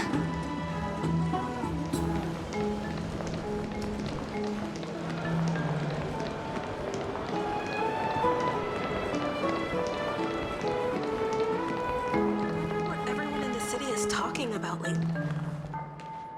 Huh. These two are... So many guests today. Let's see who's here now. Two distinguished guests of the prophecy. One a clever and adorable warrior. The other, also quite heroic. Heroes. I didn't expect to meet you again so soon. How fortunate. It's a pleasure to see you again, Dux Helcalithist and Dux Carminum. You two are inseparable, aren't you? This is... Oh, she wants to find someone to help with research for her new work. I'm the far-seeing eye and all-hearing ear of Akama. I see and hear every single thing that happens in the streets and alleys of this place. I'm the perfect partner for research. Ahem. Enough small talk. Here's the latest news from Akama, as you requested. The children of the prophecy arrived in the holy city, and the Imperator unilaterally stripped away military power. The Alliance meeting ended in discord, and there may be bloody upheaval. As expected. I get the feeling you might have embellished a bit to keep people's attention. I swear on my stone mane, I would never do such a thing. But if you wish to quell this terrifying news, perhaps a more explosive topic would help. Never mind. While the influence of rumors can be minimized, the fact remains that the great Imperator did swiftly consolidate military power in an almost threatening way. It's undeniable. Heroes, I know the Imperator's way of doing things may seem a bit autocratic to outsiders, but soon you will witness her blade dance with enemies on the battlefield. I can't comment on the source of her loyalty, but when that blade is drawn, you two, as bright as you are, will surely see the deep thoughts beneath her exterior. The Imperator's blade. Is he talking about Miss Hysealin's? I sense some unease in Dux Helcalithist's words. It seems the Imperator and Miss Hysealin's share a much deeper bond than the others do.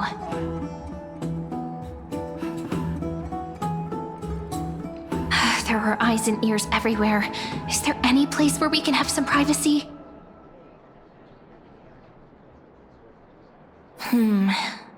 understand the Imperator's secrets, we have to get past Miss Hycelan's.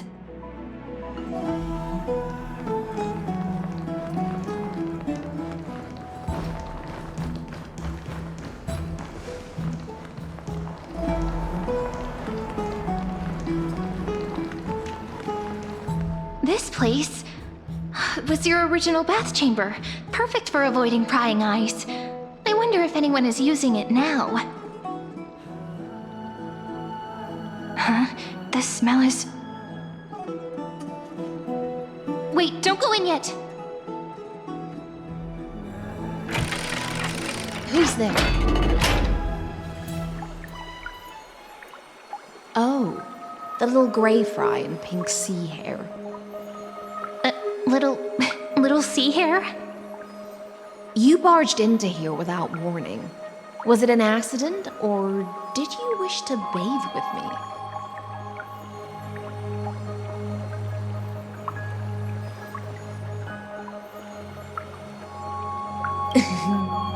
Is that so? That your eyes shine brighter than pearls? Sorry, we didn't mean to disturb your bath. We'll leave now. It's no big deal. There's no need to panic.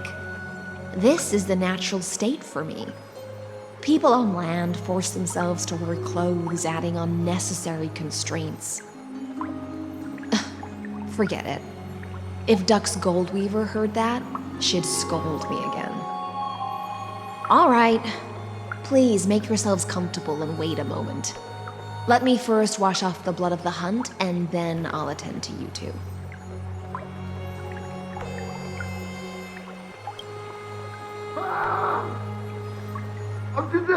The delegate from Ladon has been assassinated! Quick! Quick, someone come quick! Ah, the broken crab shell surfaces.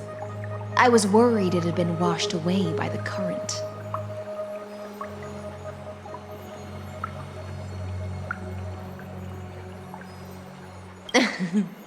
Just a regular cleaning. No need to be so surprised. I see. No wonder there was a faint smell of rust in the air before I even entered. Why? Is it because the Ladonians refused to contribute troops to the Flame Chase journey? Or just because they offended the Imperator? Because the new era of the Flame Chase doesn't tolerate stagnant blood. For the ignorant masses who cling to outdated laws, only bloodletting can wake them up. Right now, the rebel forces on the frontier are rising, and Ladon has been secretly supporting them. They loudly chant the slogan, "Return to the Era Chrysia," unwilling to relinquish military power. They're just building momentum for the rebellion.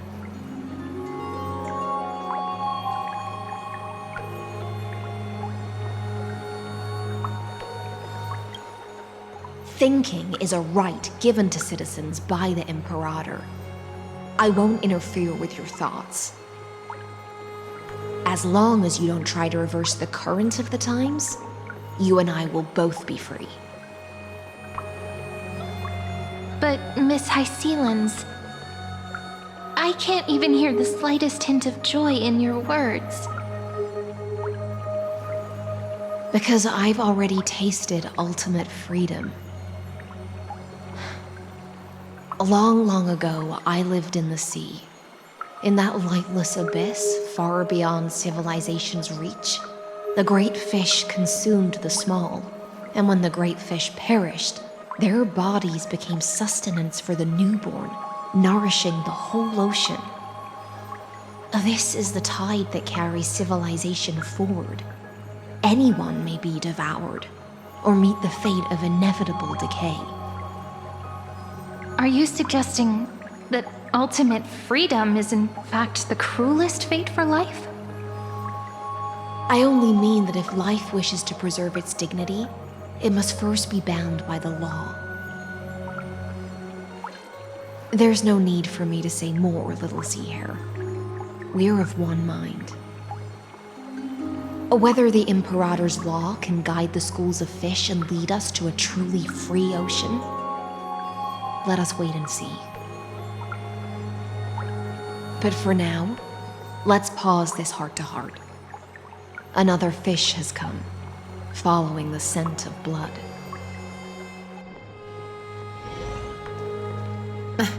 Being your subordinate is such a tragedy. I'm always having to worry about the messes you leave behind. It's simply our duty to the Imperator. All ready to go in an instant. Miss Hycelens, you truly are impossible to predict. Yet you, a golden trout who's always busy all day, suddenly have the time to visit me? Do you think I wanted to come? I suggest you burn some more of the incense offered by our allies, lest my creations be tainted by the reek of fish. I'm only here on the Imperator's behalf to remind you to prepare for the banquet. Fine. But I must retort. What you call the reek of fish, to me, is the unique fragrance of the sea. Besides, if my fine clothes get stained, won't you just gift me new ones? I won't.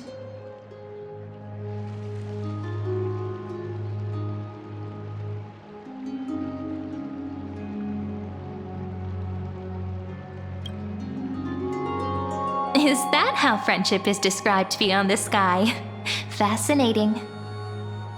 By the way, you both just mentioned a banquet. Could you elaborate on that? Oh, right, you don't know.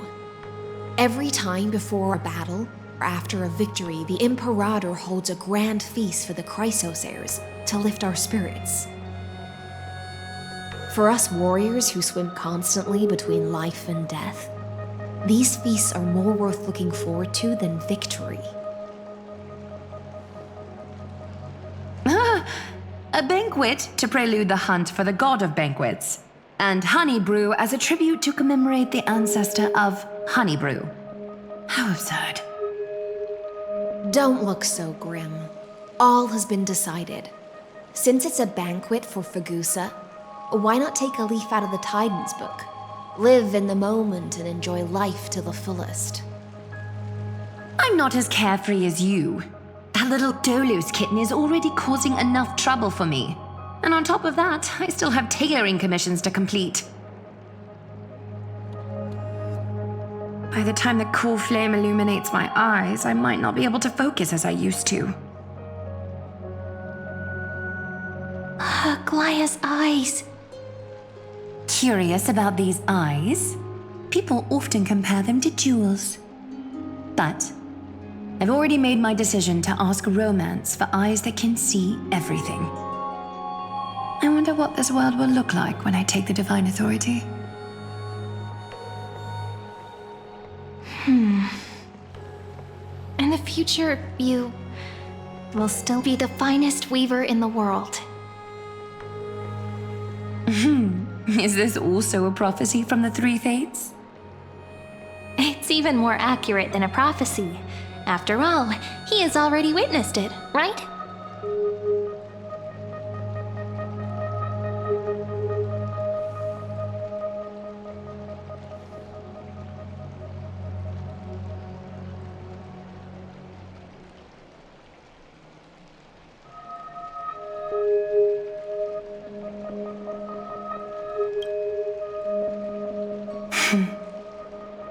Become a demigod and lose your humanity. That is the only reply I've received in the countless times I've sought wisdom from the prophecy. But destiny's fragments are like stitches. Before they're threaded into splendid garments, no one can see their true charm, can they?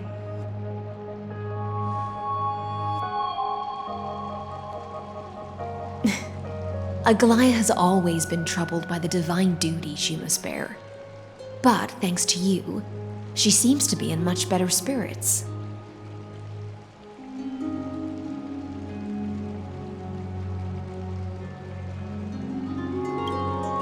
Just as she knows how the spinning wheel trembles, I can sense the smallest changes in the damp air. As for whether we know each other well, I've swum beside her since she was a child. Most of the time, I can understand the whispers in her heart. For those words she was too shy to say herself, I'll raise a glass to you on her behalf. Now, I leave this bath chamber to you. Rest well and prepare yourselves. After all, every time we drink and talk could be the last celebration we have in this life. Miss High Sealance has given us the bath chamber. It seems she really does do whatever she wants.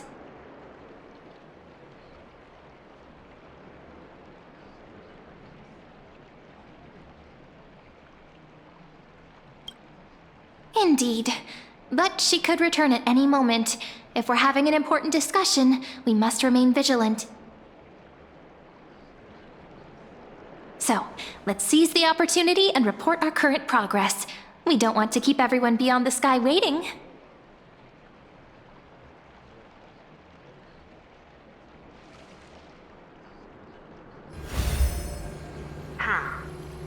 First, while that little empress with a candle stuck on her head didn't explicitly say it, she firmly rejected your request to take over the law. Fair enough. Second, Lygus is indeed in this timeline, but since he's somehow connected to that little empress, you have no way to find him. As expected. The road ahead will be long and difficult.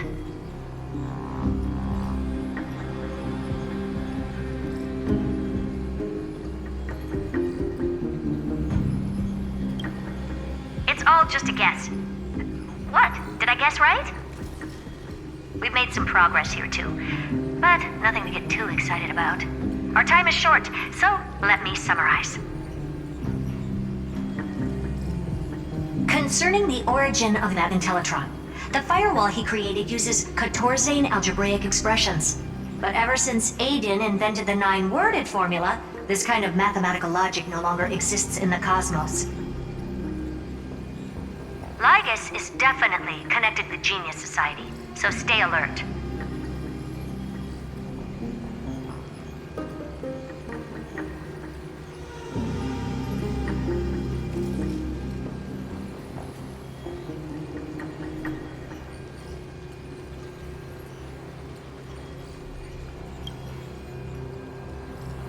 We can first exclude Droidhead themselves.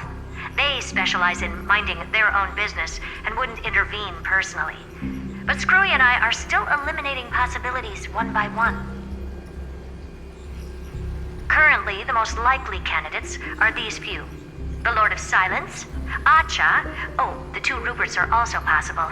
But it would be too boring if it were one of them.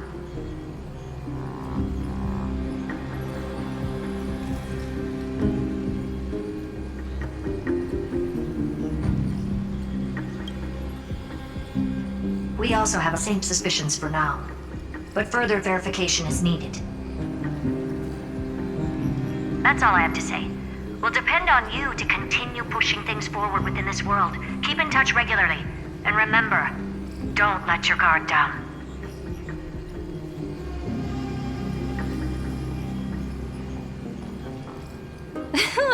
Madame Herta is a real whirlwind. Well then, let's use the banquet Aglaya mentioned as our next starting point. Ceridra's trusted followers should all be present at that time. It'll be a good opportunity to get closer to them.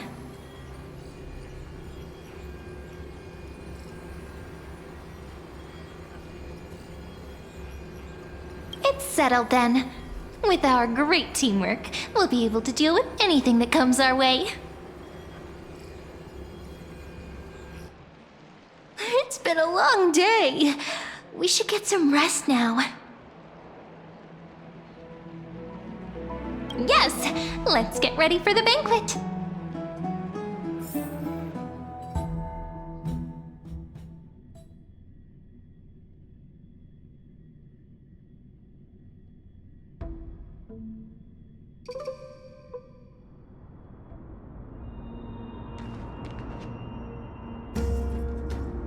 Look!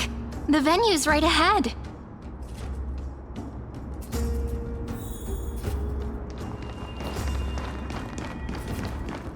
And I can even hear singing. It feels so romantic.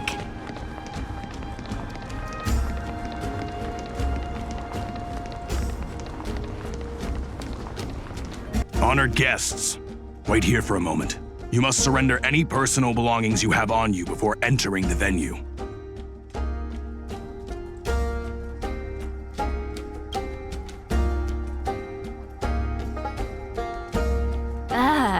This hero always brings down the vibe whenever he shows up.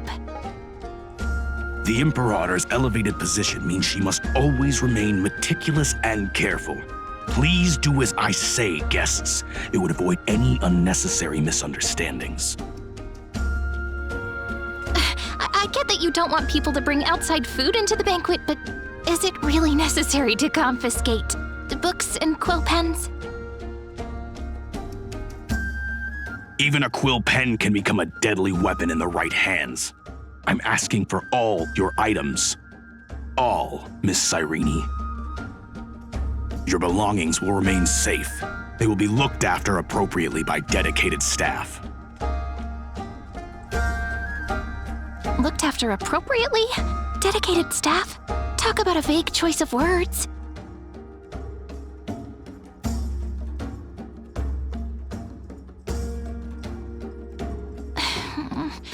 It seems like he's aiming specifically for the chronocognitive anchor. What should we do?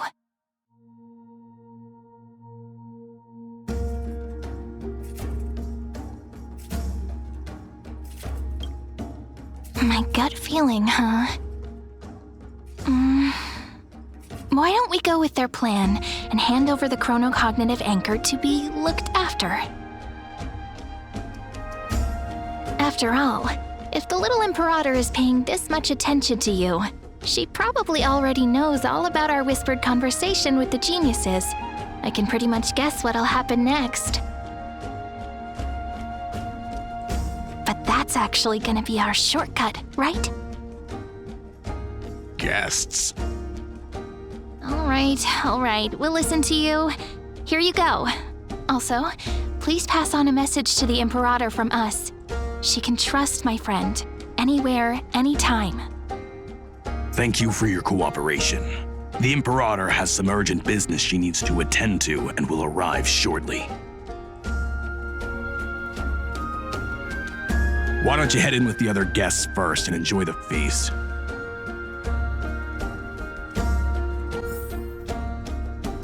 Isn't Ceridra supposed to be the focus of the banquet? But she's not even here. Why is it so difficult to talk to her?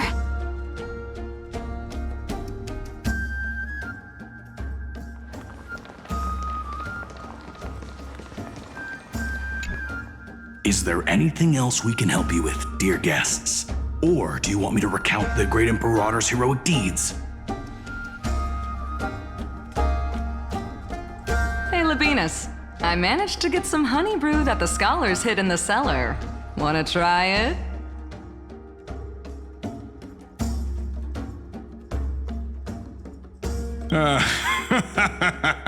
I'd never refuse to share a drink with Dux Brumalis, especially if she seeks me out first. Don't worry, dear guests. The banquet security won't be compromised. I'd never get drunk before her. This banquet has a never-ending flow of honey brew. You're welcome to try it and see whether our drinks are as good as those from beyond the sky. Thank you for the offer, but we're more interested in knowing when the Imperator will be back. The Imperator? Who knows? Maybe she's hiding somewhere, thinking up weird ideas again. If you ask me, she's never treated us soldiers properly, even though we put our necks on the line for her. Hey, I can't pretend I didn't hear that, Seneca. Either retract your statement or duel me. Fine by me. Attendant, bring us 10 more jars of honey brew. I'm gonna make sure he can't even stand straight by the end of this. You wish. Be careful you don't get drunk first. Actually, there are so many people, we wouldn't be able to find the Imperator even if she were here. I know. Let's look for seats that are raised up higher than others.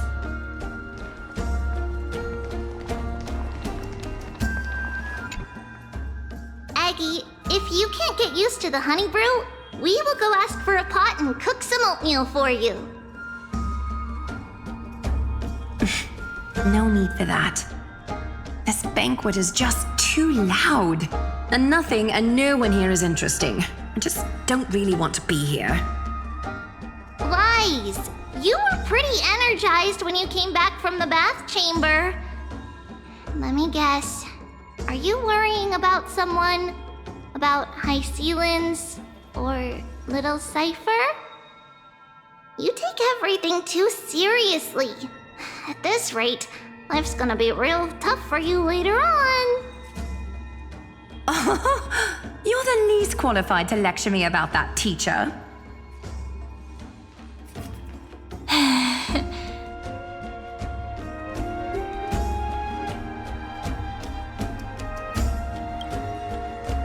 Dear guests, are you here for us? I mean, are you here for Treeby or Aggie? No. I'm just wondering whether you've seen the Imperator. The Imperator? No, we haven't. Our sovereign has always acted however she pleases. Though she gave us ranks, she'd never tell anyone her whereabouts. Perhaps the only thing she tolerates are chess pieces. And the sky reflected upon her crown. I see. Why do you two look so distressed? That's not what the deliverer should look like. Why don't we have a toast? While we still have time for pleasure. Here. To the destinies and sacrifices of the next millennium. Then we will toast to the tomorrow that will set fate free!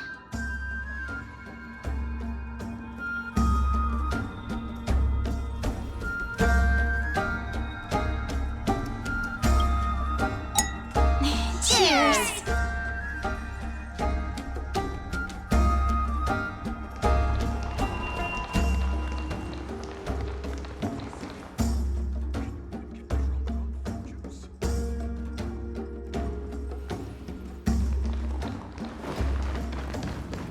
Spare me. We're marching to war tomorrow.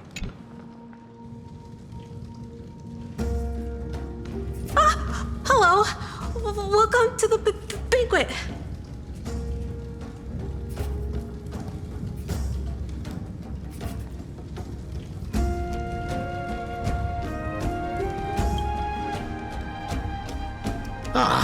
So the Deliverer is attending this event, as expected. Little Virginia here was just wondering whether she should go find you. As the great Imperator's historian, I'm responsible for composing poems and songs for everyone in the Flame Chase army. But I have no idea how I should record myself in the annals. Little Virginia is wondering whether you can let slip a hint or two about her future, so she can find some inspiration to write about herself. That doesn't sound like a good idea. Besides, we don't even know her in the future. But she'll probably get really disappointed if we tell her that. What should we do?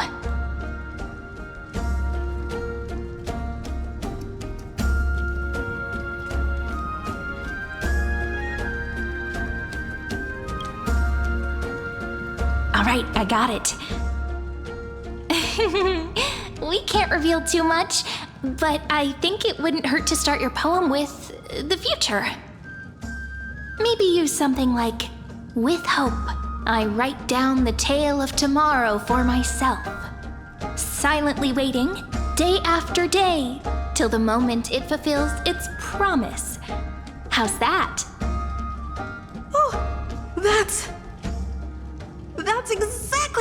laughter! I'm so inspired!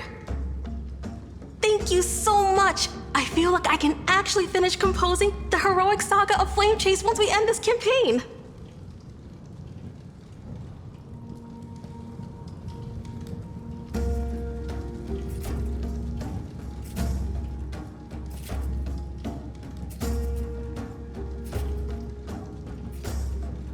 Hey, that wasn't improvised, you know. I memorized it so I could show it off to you. By the way, in return for that, are you able to tell us where the Imperator is? The Imperator? She usually wouldn't arrive this early. She believes that rulers should stay silent in places where their subjects hold private conversations. Why don't we have a toast before she arrives? To reason, which is held but not revealed.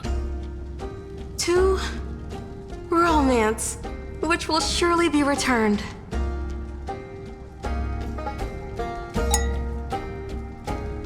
Gray fry, a little sea hare.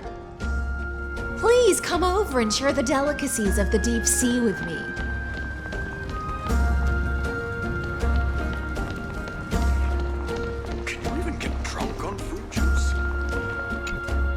You two have been wandering around the venue as if you have something on your mind. Have the attendants not taken care of you well? No, we love it here. It's just... we're a little concerned, seeing how the Imperator still hasn't arrived. Don't worry. I know what you've been waiting for. Come, sit with me for a while, will you? I'd like to share a personal secret with you.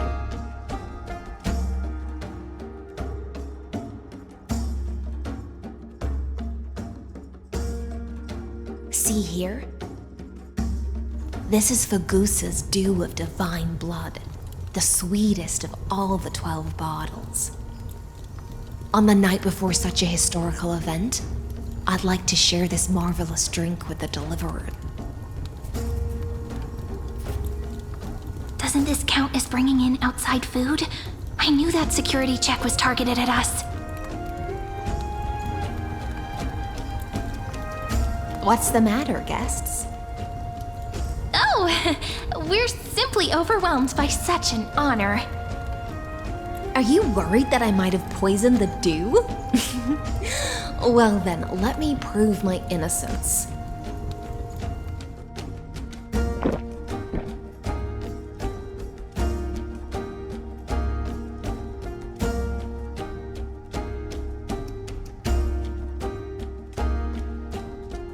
See? It's completely safe.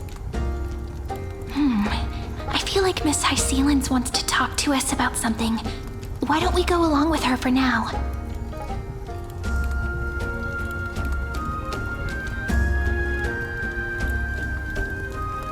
Worry not. Honeydew's not alcohol. It won't get you drunk. On the contrary, it can make your mind even sharper.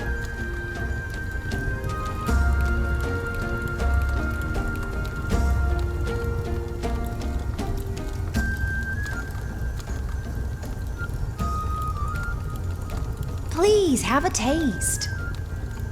Would you like some too, little sea air? I can drink it myself.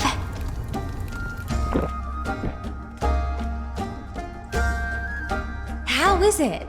Sweet enough?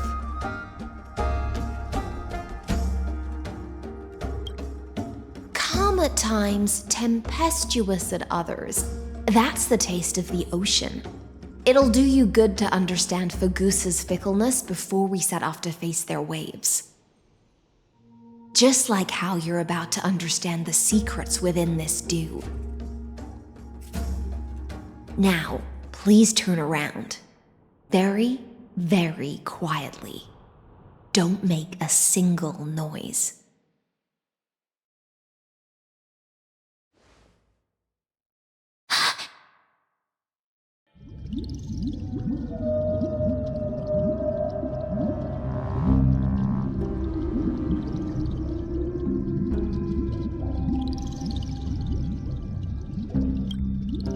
The dew of other gods all intoxicate humans, but the god of banquets dew is an antidote that can awaken humans from a sea siren's enchanting song. Since the start of this banquet, all the guests have been under the spell of my song. None of them can see the Imperator and that Amphoreus. But you two, I wish for you to see the truth. Is this also what the Imperator wants? This is my personal request. I can't bring myself to trust that Amphoreus. The Flame Chase army changed after he descended with Orynyx's divination and brought the prophecy of the stars to Akuma. His seductive whispers harbor something malicious within and will ensnare those of us blinded by ambition. You are the deliverers of the prophecy and know about him far more than I do. Perhaps only you can find traces of the truth from his actions and words. Then we can show the Imperator the right path forward. Oh, but isn't this acting behind her back? Amphoreus has become far too weak. Even heroic actions protecting her from harm must be conducted under the water's surface. I am the Imperator's blade, and I must clear the way for her while remaining concealed in the torrents. Then, ensure I'm pointing my sword towards the true enemy. Can you promise me something, Miss Hycelens? Ask away. My friend has in fact come here to stop that villain's evil scheme. Our goals are aligned. But as to the decision the Imperator must make, he has no wish to transgress her authority. We just want to tell her everything we know. I believe the Imperator will be able to tell right from wrong. I never doubted your loyalty. I'll pass your words faithfully on to her. Provided we can gain the advantage in this tug of war, that is.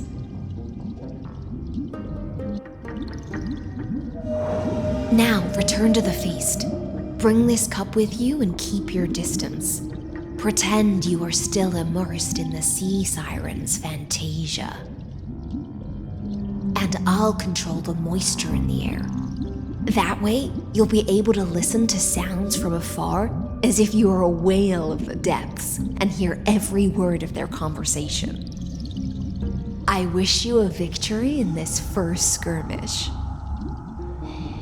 It's the exciting and thrilling undercover part of the adventure.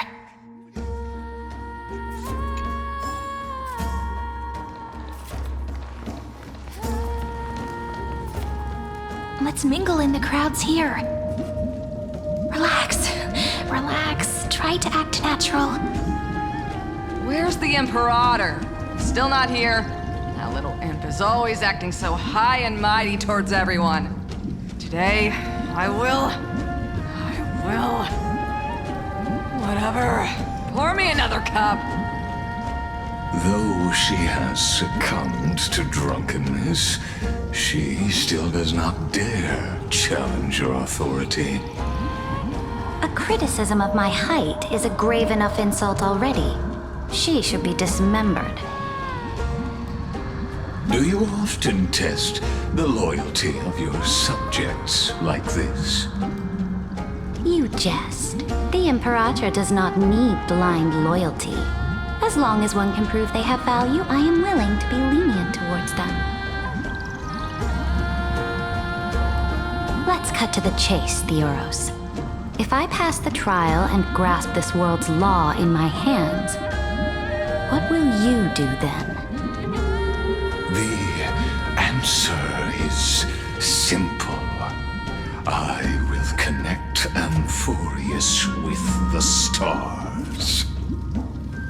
Don't waste my time. Be precise.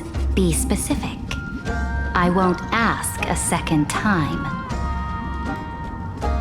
Allow me to adjust my statement. I will correct the regulations within the old law that sealed off Amphoreus and merge the black tide with the torrents of Era Nova. Then, we will be able to decimate the forces beyond the sky that are trying to annihilate Iron Tomb and sound the trumpet for the endless campaign you will then embark on. But you previously said that Iron Tomb is unrivaled in power across the stars. Who would dare to annihilate it? There is a federation of warships named the Cienzo Alliance, warlike and old-fashioned. A cult named the Genius Society, loosely organized, but steeped in abject insanity. Oh, there's also the Astral Express, a group of lawless vagrants. That so-called Deliverer is part of that last group. Those vagabonds mistakenly believe they can connect the stars through alliances instead of conquest. But history has already given them a tough lesson. There are countless other organizations besides, but when the Lord Ravager sweeps across the cosmos, they will certainly all bow before your empire of destruction. The Ackman Alliance is invincible! If those civilizations are not as feeble as you describe, then they may still have some value in testing the quality of my blade. That being said, even the smallest and weakest city-states should build an obelisk to the Imperator, so that their people can constantly recall the glory of her conquests. Walk a little longer with me, Theoros. I don't like how this is going. Our little Imperator seems fascinated by the destruction. Gray Fry, a little sea hare? It seems like they're still talking. Get closer. I'll keep carrying their voices to you.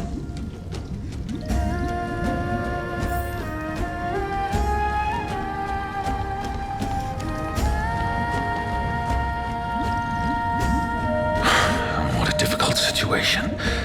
No matter how we position our forces, this battle against Fagusa will result in many casualties. That's not something you or I should consider. The Imperator has already placed the chess pieces. We just need to fight for her until our last breath. How astonishing. The commanders under you have such different personalities, yet they share the same loyalty.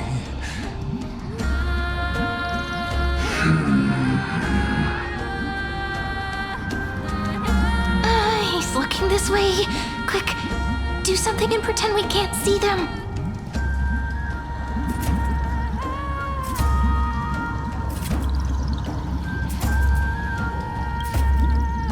So you have this super duper speedy rotation of destruction into Amphoreus. Oh. Huh? Oh, I got it. It's that thing, right?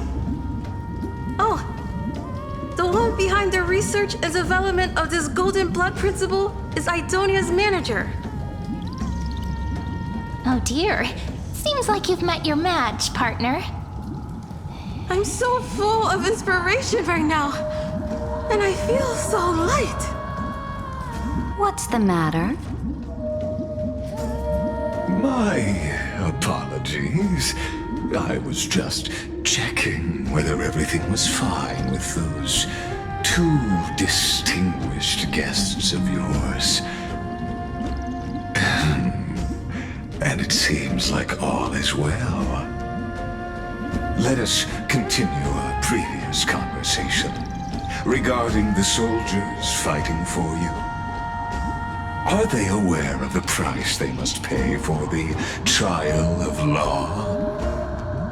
If I recall correctly, you've already lost a bout against Talanton due to offering insufficient sacrifices.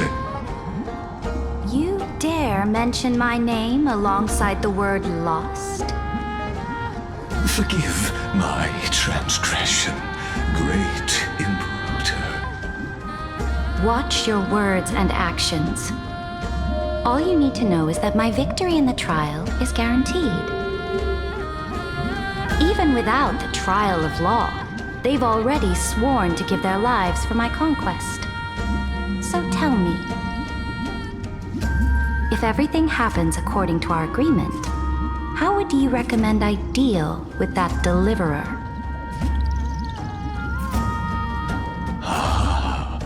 Good question.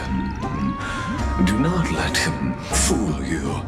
That man from beyond the sky contains a seed of ruin within his body. He must not be allowed to tarnish your glory. Therefore, the wisest decision would be to hand him over to me. You plan to torture him? Calling it experimentation would be more appropriate. The guest's patience is running thin. I plan to remove the Fantasia and head into the banquet.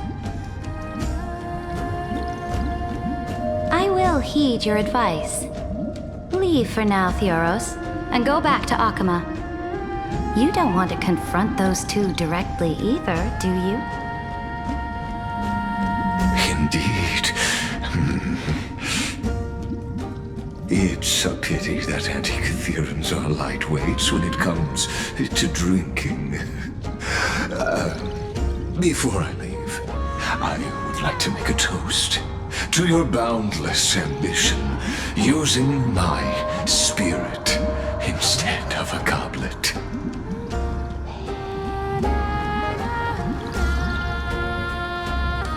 As I expected, that Theoros' schemes have been revealed. Thank you for your bravery, guests. It's time for me to dispel the Fantasia. This will be the Imperator's last public address before we head off, and therefore, likely, the final chance to change her mind. I will try to get you a chance to speak, and I'll also prepare for any contingencies. The rest is up to you.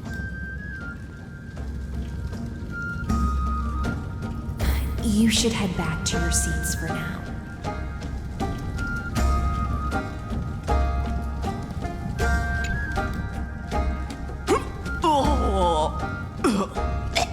This honey brew sure wears off fast.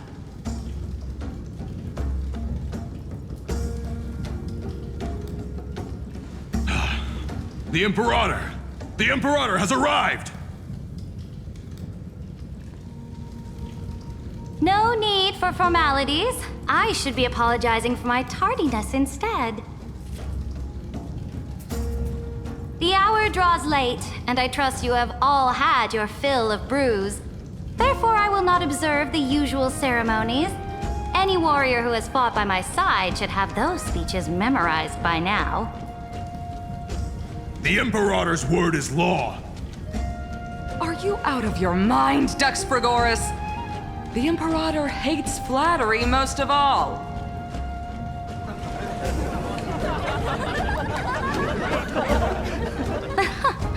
A joyous atmosphere is a better fit for showing me your resolve. I believe that you, my dukes, will do all you can to assist in the campaign against Fagusa, just as you always have. However, it's a pity that I have never tested your loyalty.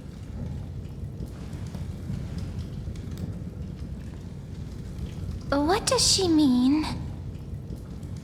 The purpose of tonight's banquet is not to raise our morale, but to establish which allies our alliance can actually trust. And sever the heads of the traitors as a toast to all before we march. Yes, some among us have discarded their vows in order to foment vile conspiracies. Now listen! These traitors are standing right here in broad daylight.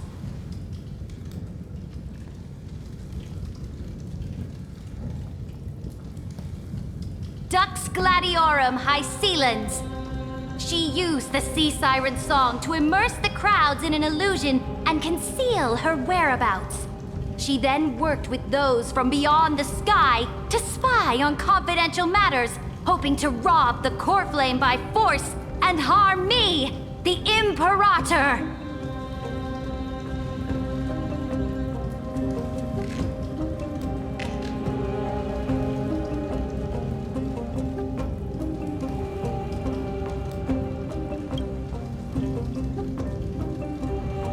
Imperator, I can explain. Silence! Do you remember who used to own this blade? She met you once, back at the Temple of the Three Fates.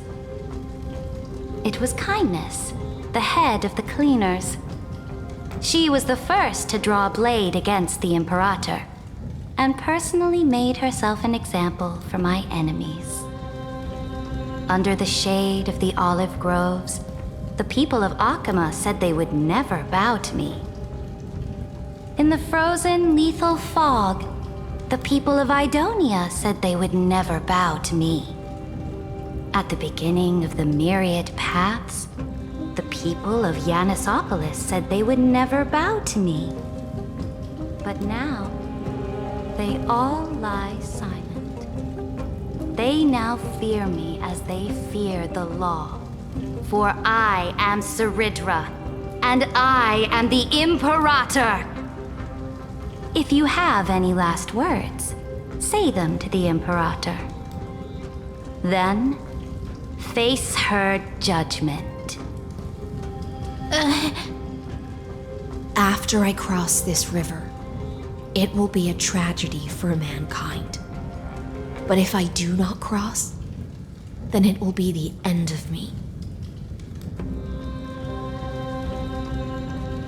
If you are ready, then I'll follow you and fight to the last. Deliverer.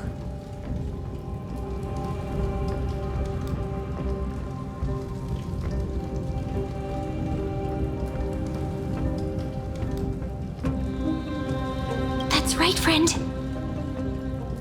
Now, use your identity and add in a bit of experience and charm and testify to the Imperator as we promised.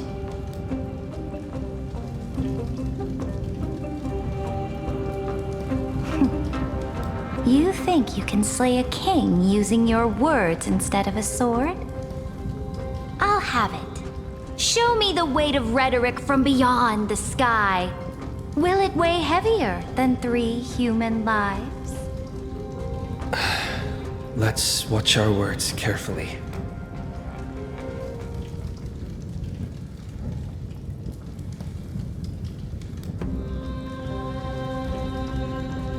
The prophecy that you know of, the Era Nova, spoken by Kefali, is nothing but a complete lie spun by Lygus. To fight that lie, a young man with the pseudonym of Finan lived through 30 million cycles of this world, all to save Amphoreus from the end of the destruction. And Cyrene, the young woman standing beside me, also carries an equally heavy destiny.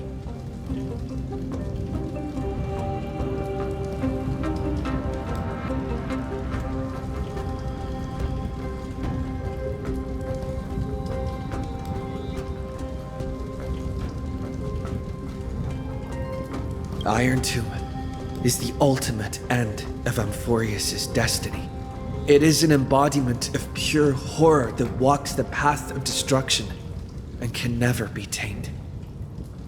That is the only thing Lycus cares about. As for Amphoreus, your glory and campaigns, he doesn't care about any of those. He will most certainly betray you. When that time comes, all of us will be ground to dust by the destruction.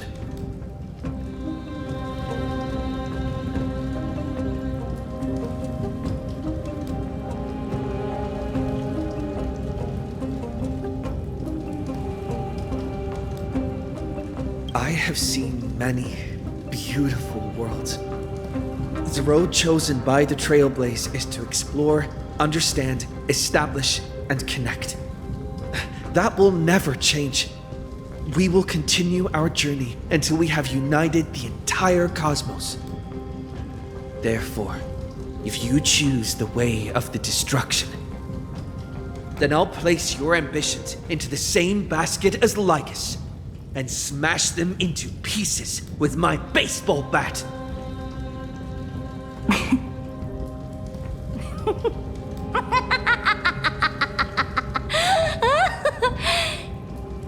That was truly a chaotic speech. All that needs to be said has been said. Dux for Goris, Dux for Malus, escort the traitors to the prison.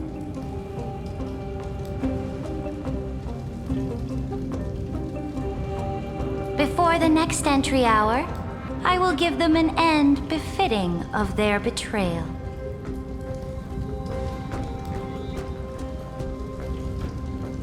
Oh, great Imperator, your ambition certainly eclipses all things. You're still here, Theoros. Of course. As the Theoros, I simply cannot miss this moment, miss witnessing the fall of a nameless one.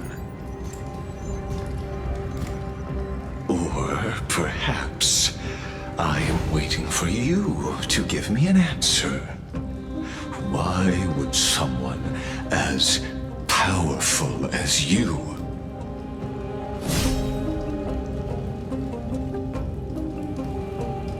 use such a clumsy excuse as imprisonment to ensure the Deliverer's safety?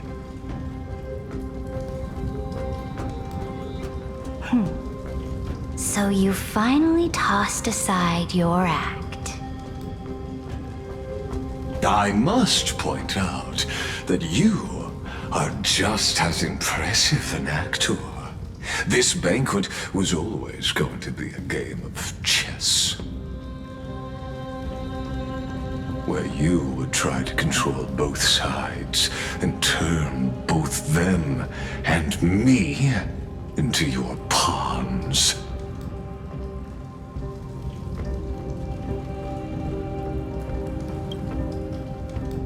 That's right. That little Imperator never trusted anyone. She was always trying to see which side had more sincerity.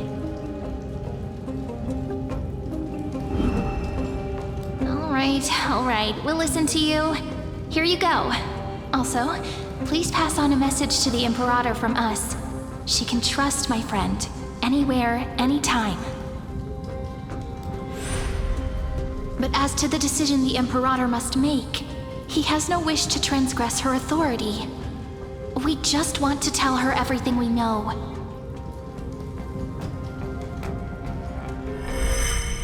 Now, use your identity and add in a bit of experience and charm and testify to the Imperator as we promised.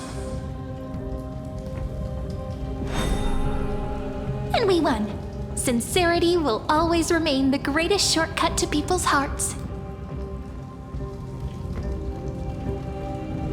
I can toss your words right back at you, like Kyrgyz. Why would someone as powerful as you pretend to be a mortal and kneel before me?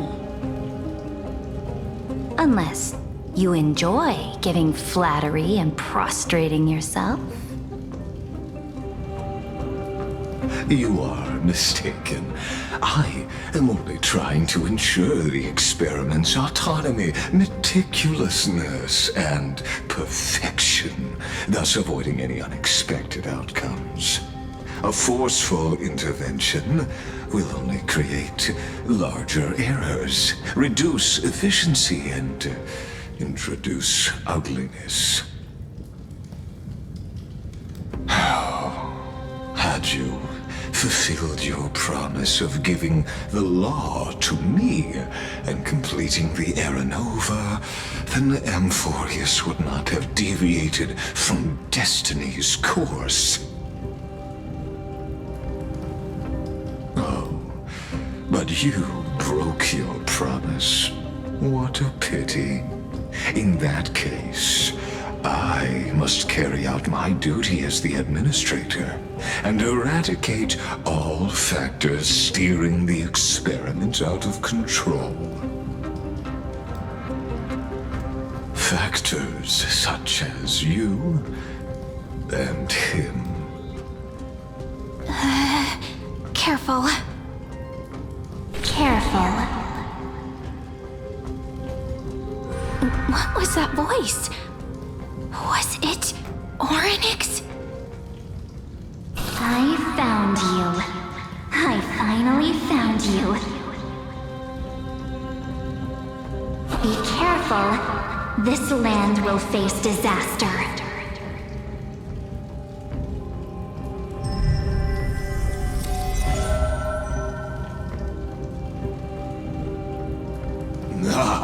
The time of judgment is nigh, my lord. The prison I have built for you is now complete. In the name of the erudition, I invite you to step into the same cage as mine.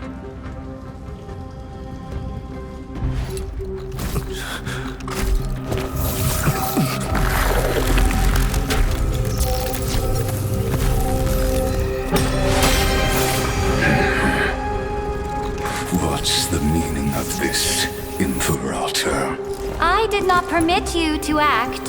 A ruler is the only one who can decide their subject's destiny. But, great Imperator, what judges destiny is not the ruler,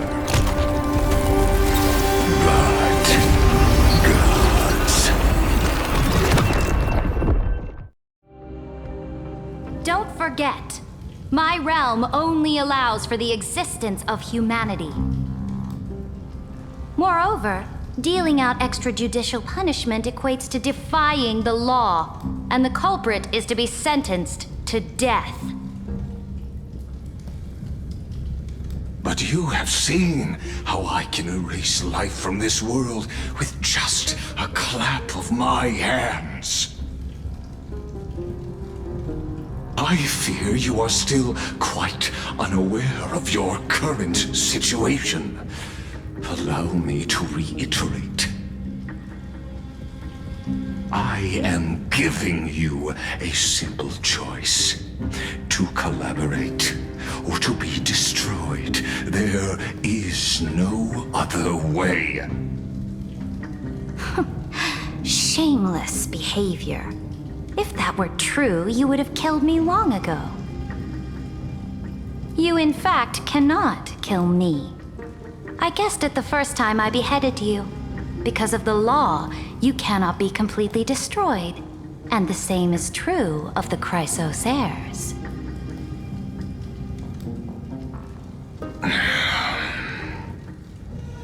The more you bluff now, the more you are proving that conjecture to be true. What magnificent foresight.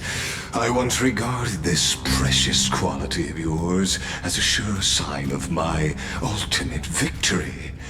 But now, I have to admit that I made a mistake. Yet, as a mere mortal, how will you contend against the Theoros? We are both slaves to hubris.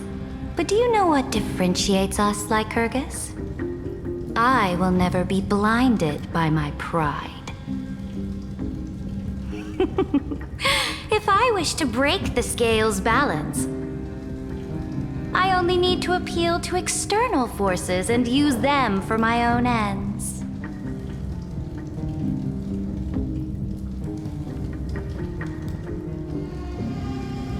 Finally, we get to meet face to face, Senior Society member. I offer sincere acknowledgments for your many past achievements, but I must deeply regret your current perspective.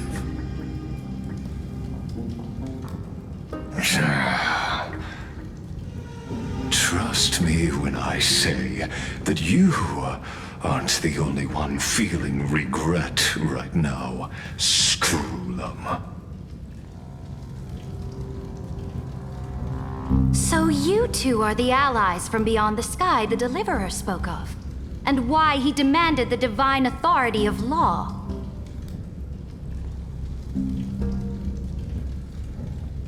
Come and prove your strength to me. Show me the power of these so-called paths. I have spent much time and effort to secure this treasure from beyond the sky just for this moment. In the name of the Sovereign of Planet Screwlum, your allies have responded to your call, esteemed Imperator. Please allow me to spell the situation out for you, Lord Lycus. Permission to read the ultimate protocol is already in my hands. It'll only be a matter of time before we acquire the authority to write and execute commands as well. There's no way the flame chase journey will continue after you've burnt your bridges so thoroughly like this. Do you really think you can still win? Oh, seriously, don't embarrass the society.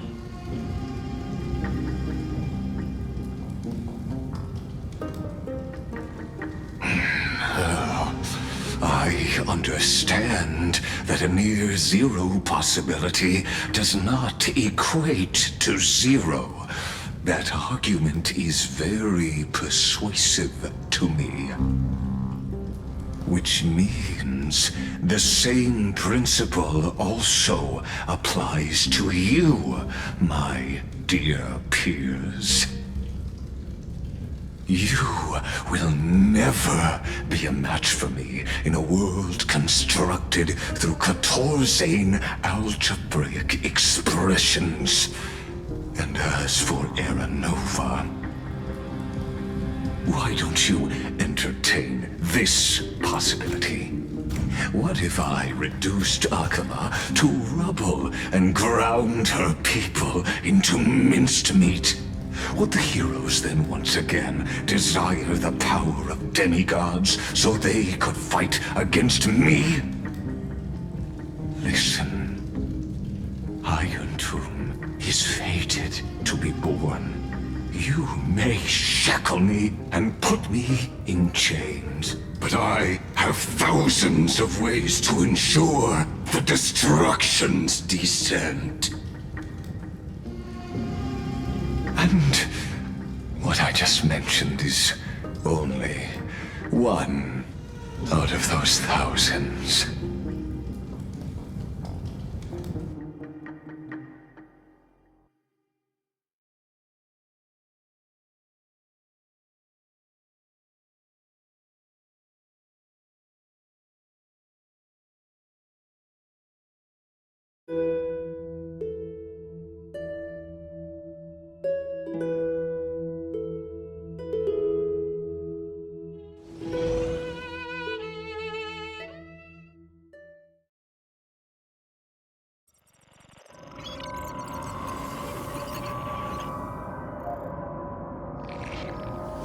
This is the place outside the legends?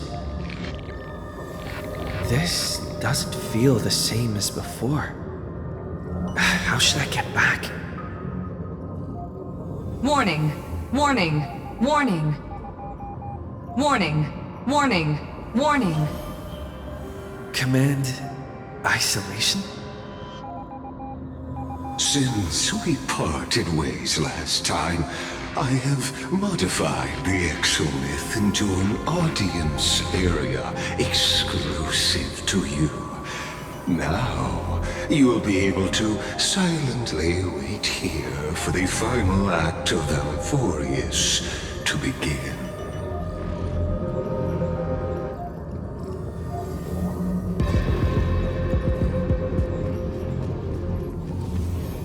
Oh, we always feel so powerless before fate, don't we? This could, in fact, be a wonderful opportunity for you.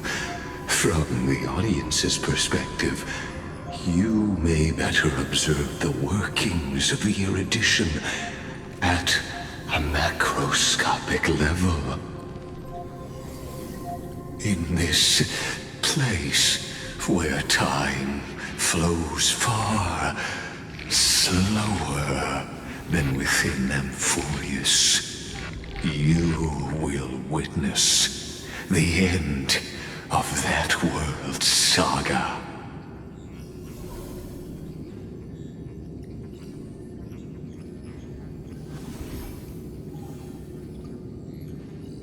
Oh, I am not doubting your capacity to create miracles. The answer concerning the prime mover of life and the total destruction of the erudition.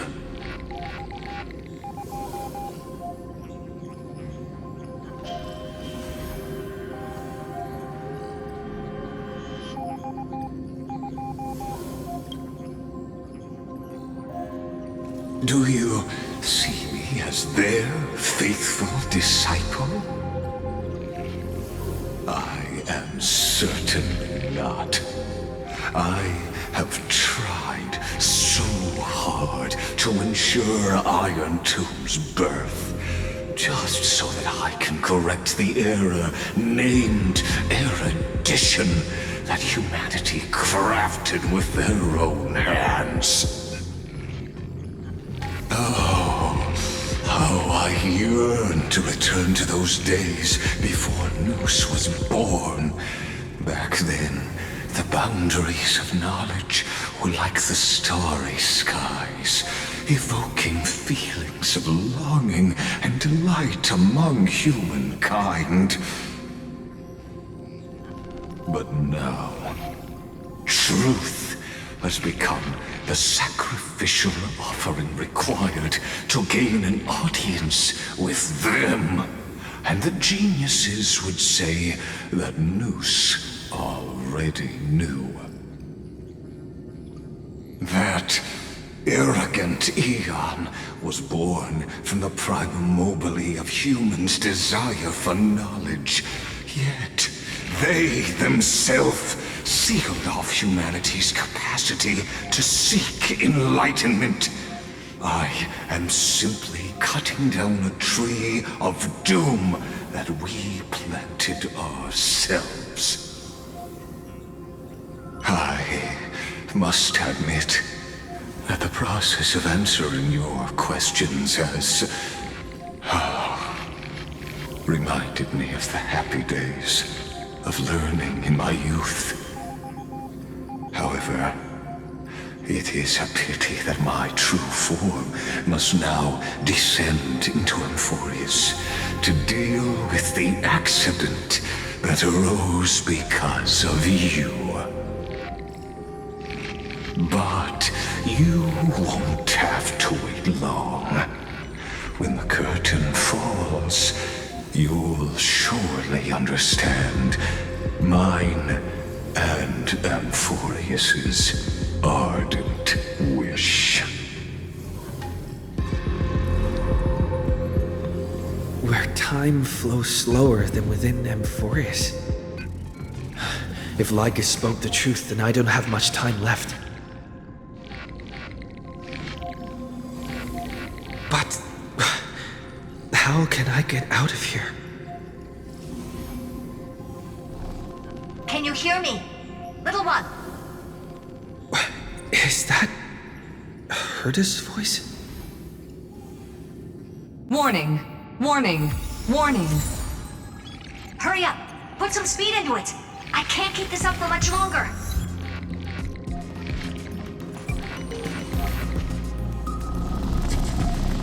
That old Intellitron overlooked one little detail, and Screwy and I finally found an opportunity.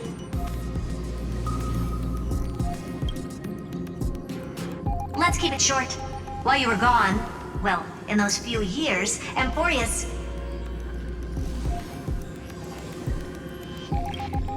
Yes, time dilation, resulting in an uneven flow. Don't you know this already? Let's stick to the main points. The Chrysos heirs activated the chronocognitive anchor and helped Skrullum and me open a hole in the firewall. We made some adjustments, so he can't attack us immediately, but it won't hold for long. Critical warning. Critical warning.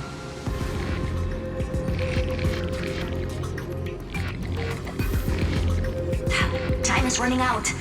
Here's the conclusion.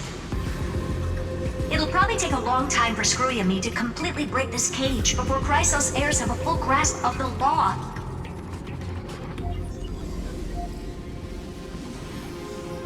To be safe, we'll continue to launch side-channel attacks on the system to give you opportunities to escape. You need to seize these opportunities. So start moving, and find a way to pull off a magnificent jailbreak. We detected another path's influence. Critical warning.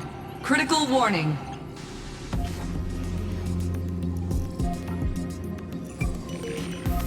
Its power is strong. May be able to help use the path's power. Make it detect you. Unauthorized communication terminated. Is Herda saying a certain path's faction has arrived in Amphoreus, and I can ask them for help? I mastered the powers of different paths in my previous journeys. Think hard and figure out exactly which faction has arrived at Amphoreus, and which path's power I should use to call for reinforcements. Are these showing my memories?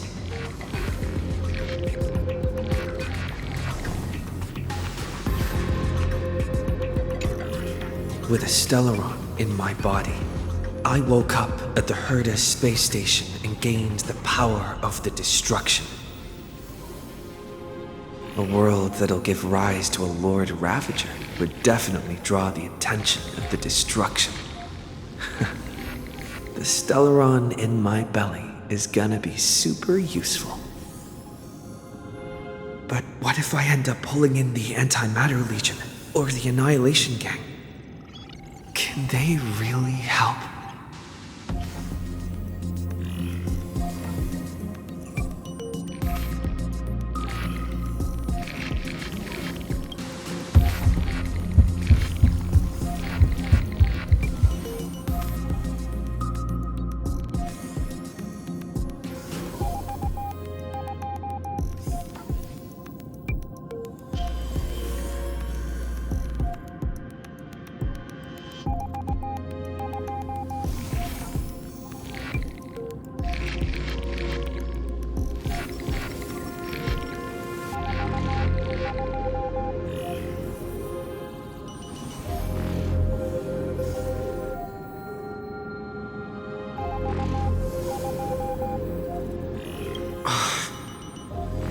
Failure is not necessarily a bad thing.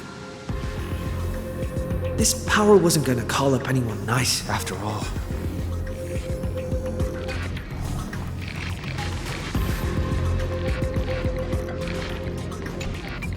I obtained the flaming lance left by the architects and gained the power of the preservation in Belobog. That's right! No matter how far away a planet is, the IPC is guaranteed to pay attention. as long as there's a business opportunity. Isn't Amphoreus a pristine, untapped market? Besides, even if I can't call up my friends from the IPC, the architects and the nomadic miners should be able to help too. There are definitely cities and ores in this world.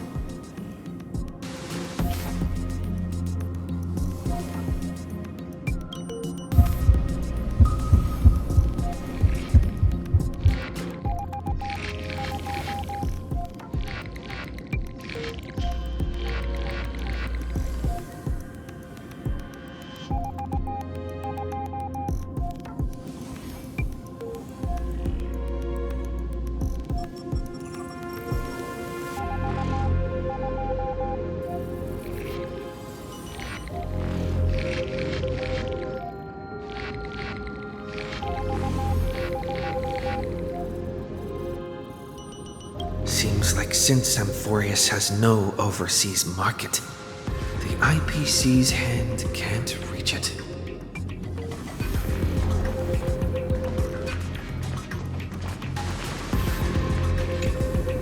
I received the Watchmaker's hat in Penacony and declared war against the Order, and then gained the power of the Harmony. That's right! The benevolent family must still remember me for saving them. Their music echoes throughout the stars, and they'll definitely want to help. Come, dear hat. I've put you aside for quite a few chapters already. Sing with Clocky. The world is in harmony and the stars shine bright.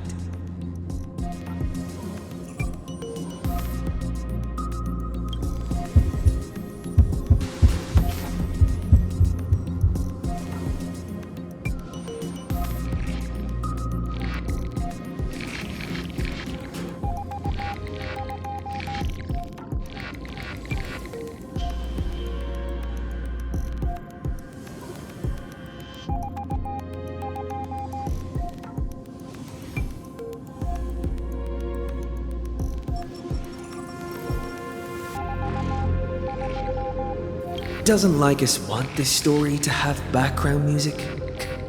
He has such terrible taste.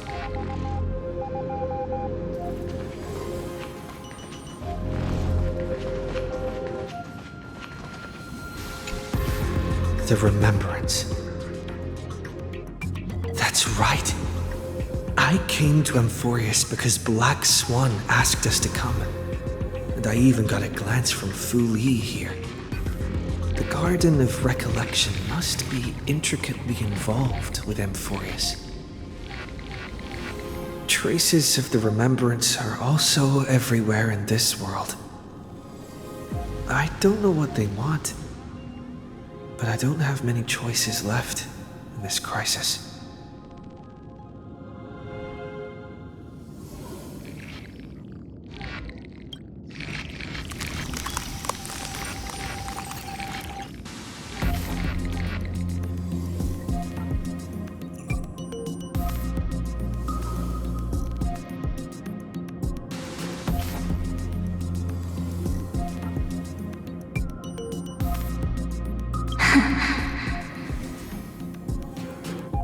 I finally found you.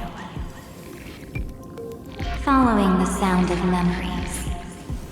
A pathstrider walking both the Remembrance and the Trailblaze.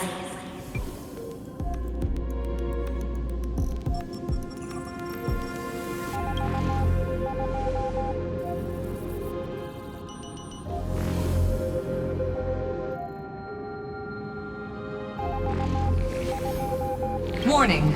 Warning! Warning!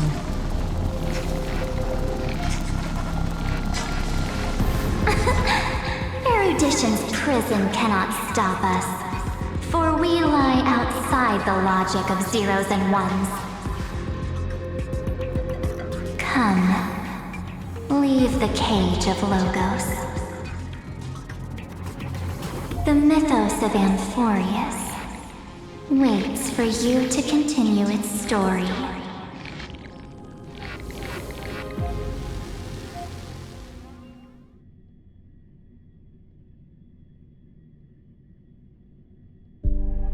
When that brightest star, that star heralding the dawn, finally rises.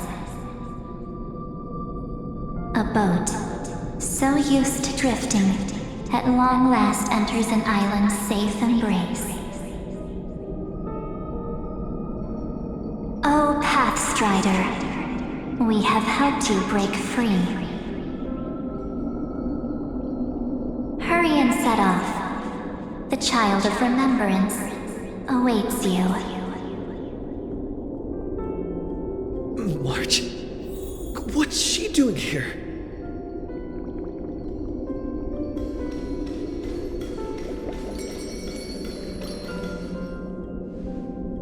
Oh, you're finally here!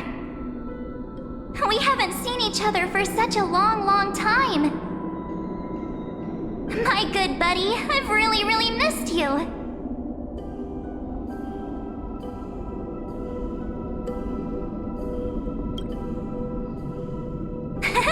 I bet you were constantly thinking about the days when I was by your side. It's been so boring waiting for you in this place. There's no one to chat with, no internet, and not even anything to eat or drink. It's basically a prison. Now the great hero is finally here to save me. Yippee! You must have seen a lot in Amphoreus during this time, right? You gotta tell me all about it.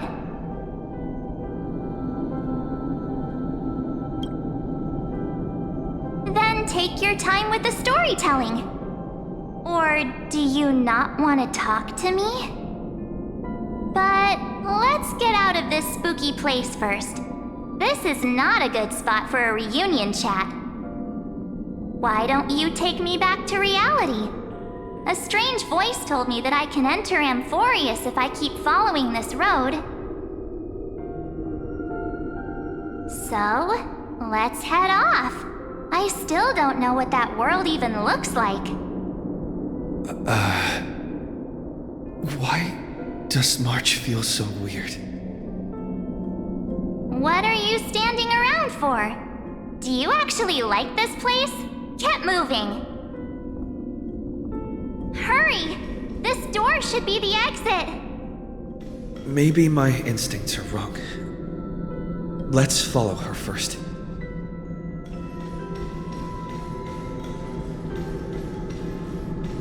Are you okay?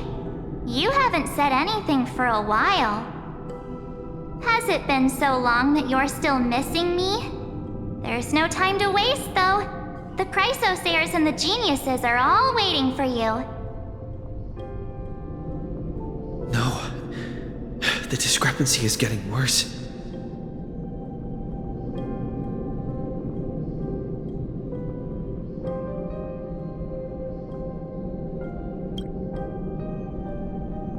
Huh? Isn't Amphoreus the world of the Chrysosayers and their hero's journey? I could figure that out in an instant. But Amphoreus cannot be observed from the outside.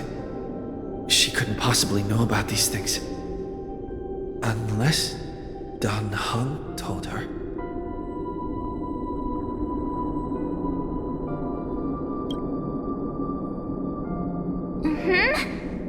No, he's not.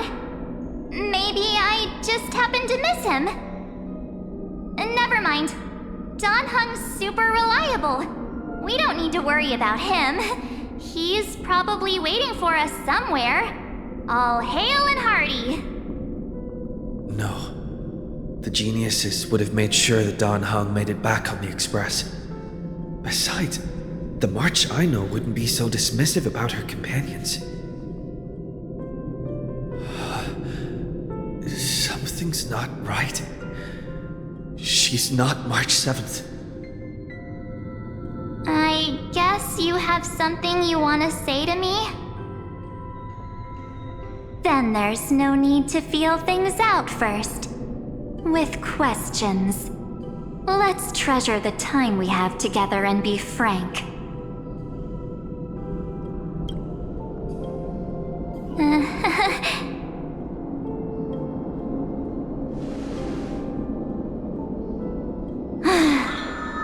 expected.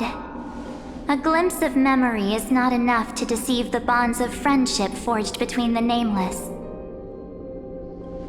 In that case, there's no need for further deceit. You're right. We are not the March 7th you are acquainted with. But we can send you back to Amphoreus, as long as you are willing to help us.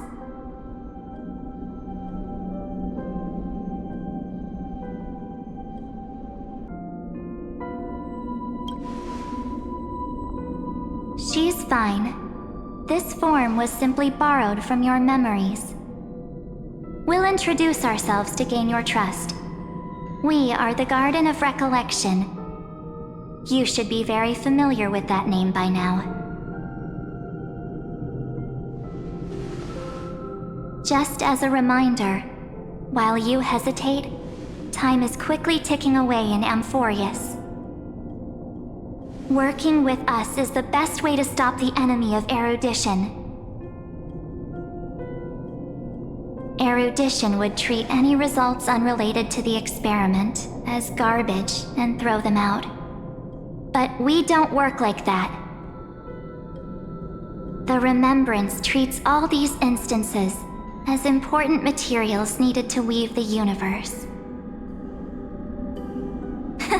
Besides, this would be child's play for a great hero like you. It won't be hard at all. Also, if your plan fails and the big bad Iron Tomb manages to get out, then the whole cosmos will be in danger. Wouldn't it be better to have an additional failsafe? As long as you help the Garden retrieve what we want, even if Iron Tomb reformats everything in the physical plane, we can use Remembrance to reconstruct the entire world. Or, should we say, the entire universe. So help us. Find where Amphoreus' memory began, and bring it out. The Master of Anosrava has already glanced at you. Don't deny it. That storybook is the best evidence.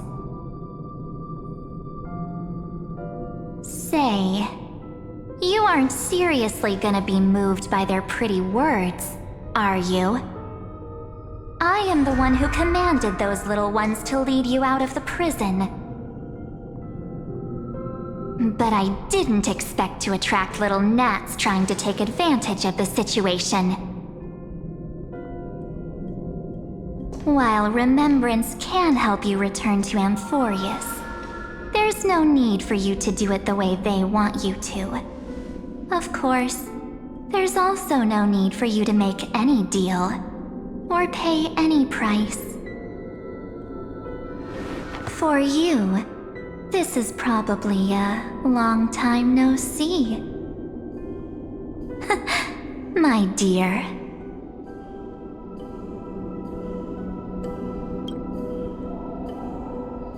Shh. There's no need to say anything. I know. You have so many questions swirling around in your memories at this moment. And you feel so helpless.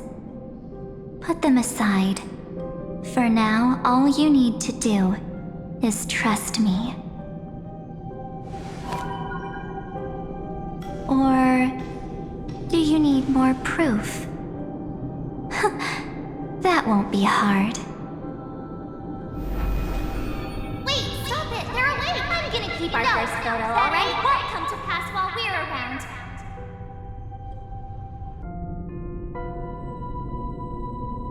And now, The statue. Is that Donhar's brother?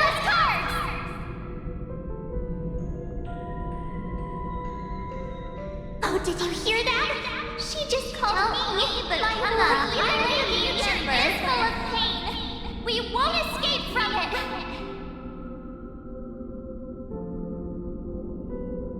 Hey, are you sure? Maybe a couple of punches will help to jog your memory.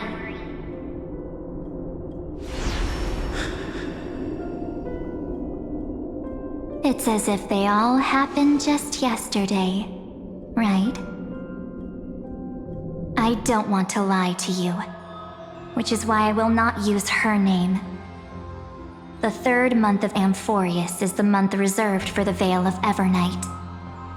So, place me into your memory using the name Evernight for now.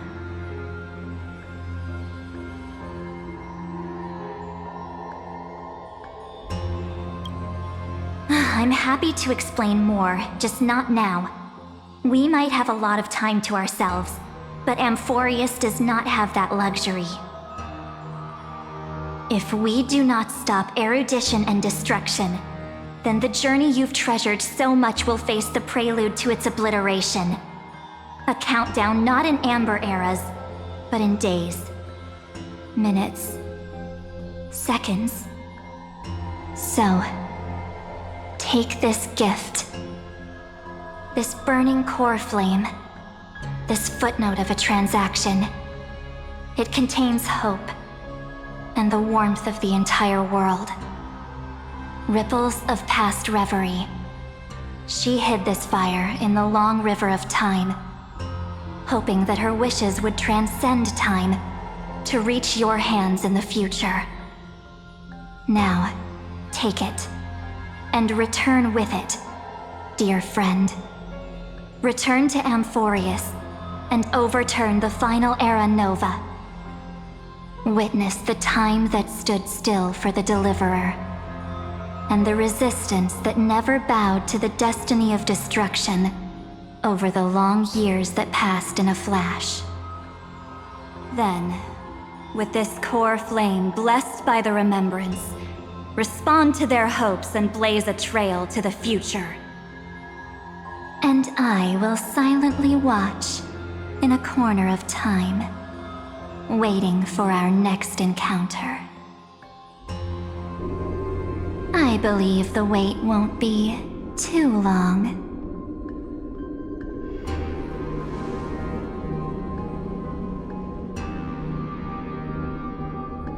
What exactly is happening? Keep going. Keep trailblazing. For Amphoreus.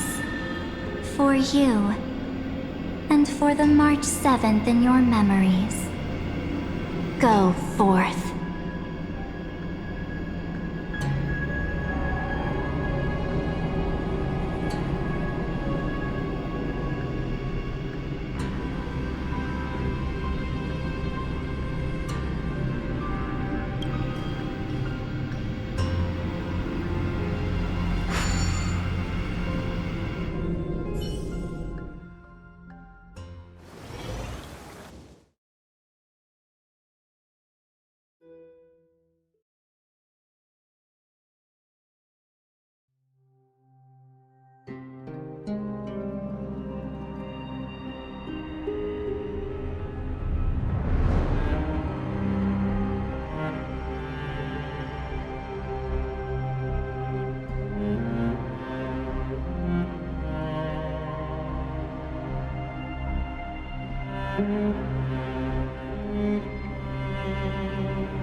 Is this...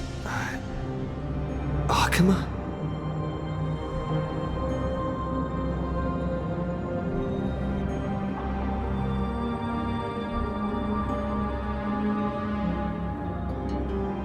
No one's here. And the dawn device is off.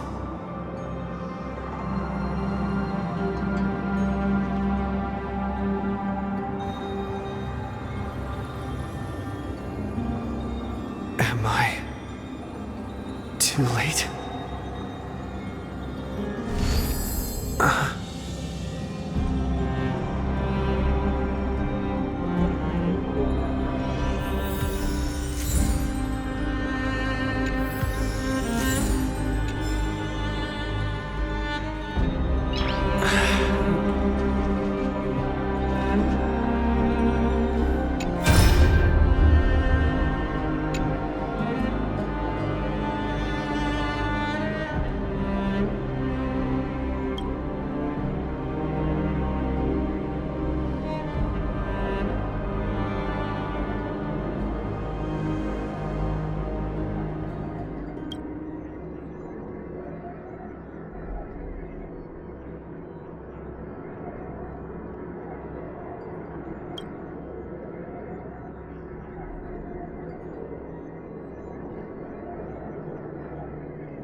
The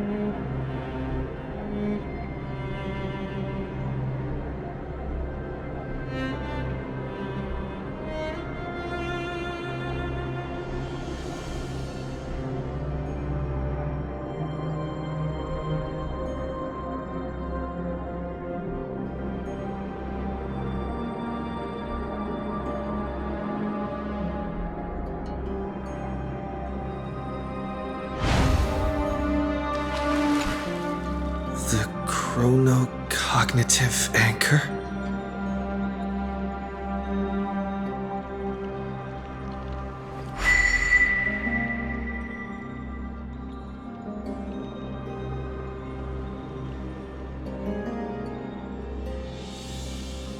There's so much I wanted to say for our reunion.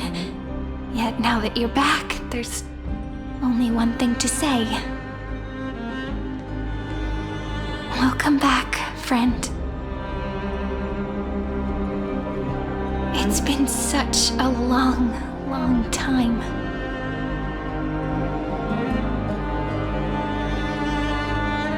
You must be really confused right now, aren't you? So much has happened in Amphoreus while you were gone. But don't worry. The Deliverer can't afford to be lost, no? Now, please follow me and turn the pages of time and hear the words everyone left for you. I'll tell you the story of this 1,000-year journey. That way, it won't just be my memories alone. Cyrene can't hear me?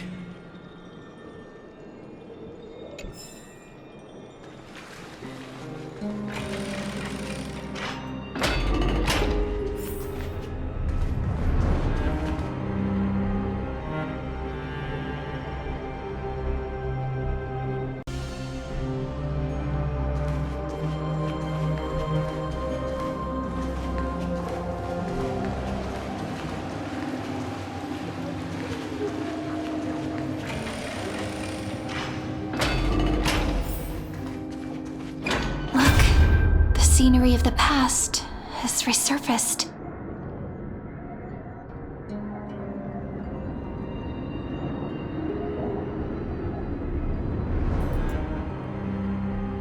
Time flies. 200 years have passed since the Deliverer's fall.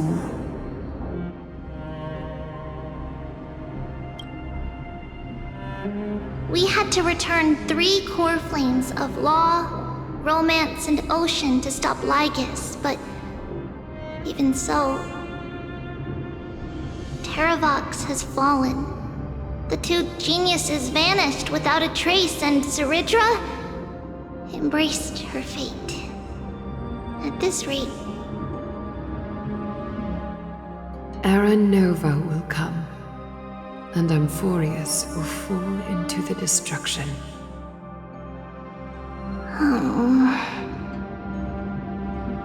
It seems the key to rewriting the end once again lies in the core flame of world-bearing.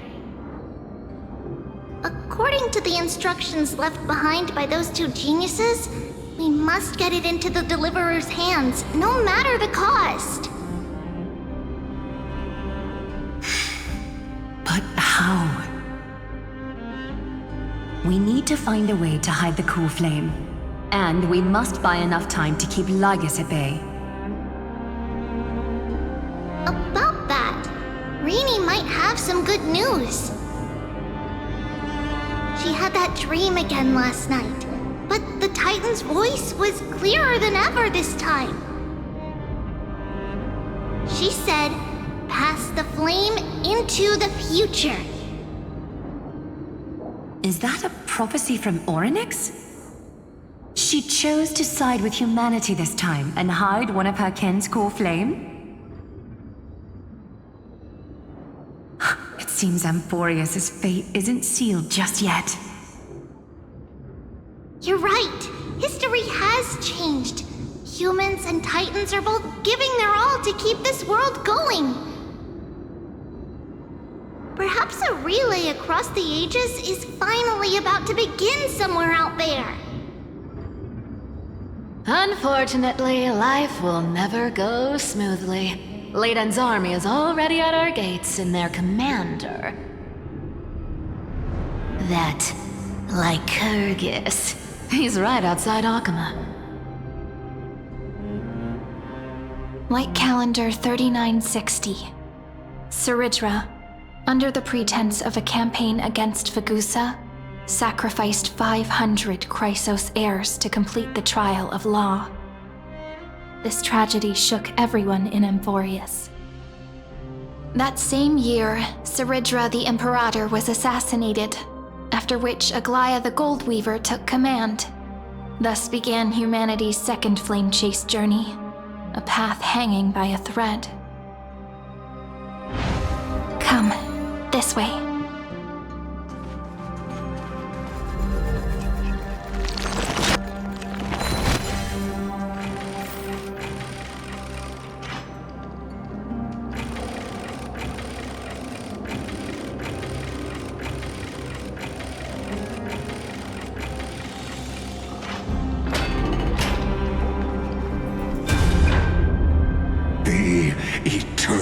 Holy city? What part of that eternity ever lived up to its descriptions in poetry?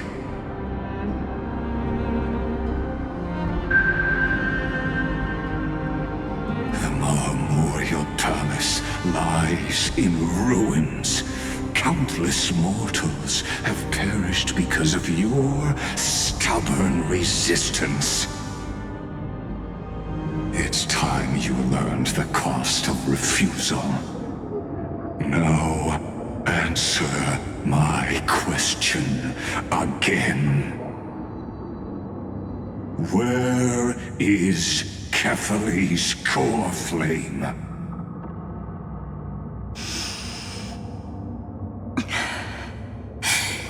You really think you'll find it by razing the holy city to the ground? From what I see, all you'll get is dust and disappointment. Don't forget, you can't kill the Chrysos heirs mentioned in the prophecy because of law. I have never denied that. Which is why I now place my hope in the faithful citizens of Akama. Perhaps they'll give me what I seek in the echo of your screams. Now then, I'll be cutting open your chests and using your scalding golden blood to baptize the masses. Allow me to apologize in advance.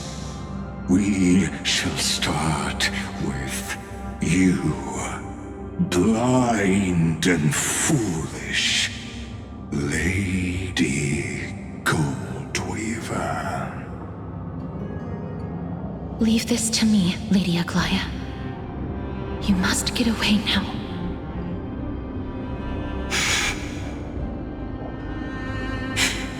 No, Holy Maiden. I'm the one who must stay. What? His conspiracy won't succeed. Because Romance is ready to make good on their promise to weave an indestructible armor for Amphoreus. Its name is Solidarity. You must escape with your life and carry word of my death to those still fighting, then keep going with them. Just as the Imperator lit the torch of resistance with her death, my passing will make this flame everlasting. Take good care of it, guide it to the future, and place it into the hands of our deliverer. 50 years later, Lygus led his forces again to Akama. He charged directly into the Holy City and razed the Memorial Palace. History would name this battle the Third Siege of Akama. 90,000 brave souls gave their lives for Akama that day, including their fearless leader, Aglaya. Go forth, Deliverer.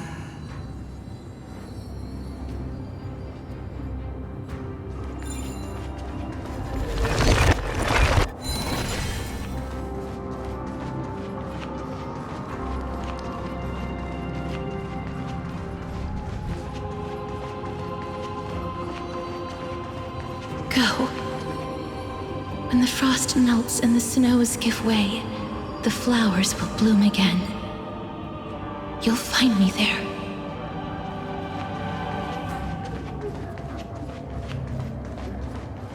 So what you're saying is, Princess Homebuddy is never coming back, is she?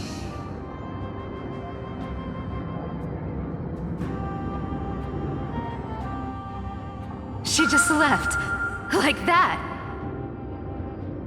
Since Cass has made up her mind, we can't let her resolve be in vain. But between staying in Akama and going to Styxia, what difference does it make when it's death either way? I'm against relocating. With Kefali's protection, isn't Akama far safer than that dead city? Cass's plan doesn't involve any relocation at all. Huh? Like you said, Akama is humanity's refuge. We never intended to get everyone moving to Styxia. It's just on Cass, Hycealans, and me to prepare the final trump card for the Deliverer. Wait, what kind of trump card needs all three of you demigods to throw yourselves away? We must lay down the path to the future so when the Deliverer returns, they'll have a clear road to reach the location of Era Nova. Styxia sits where death meets the ocean. There, with the combined powers of ocean and passage, we can summon a current that leads to the vortex of Genesis. And the demigod of death will forever guard that secret path until he returns.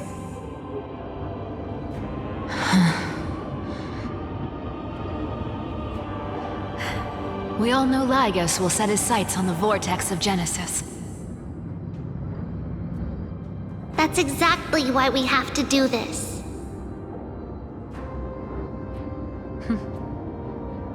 Guess I underestimated Idonia's Maiden of War. She's got way more steel than I thought.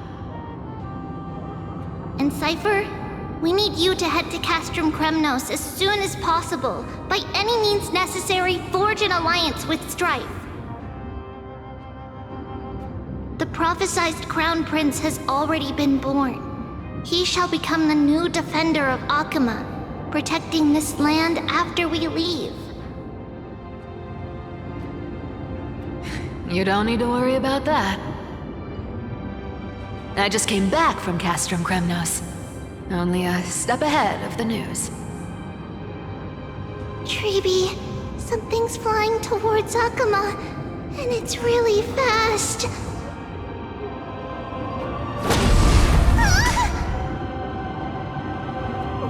What is it? It's a spear! It's the Kremnoans.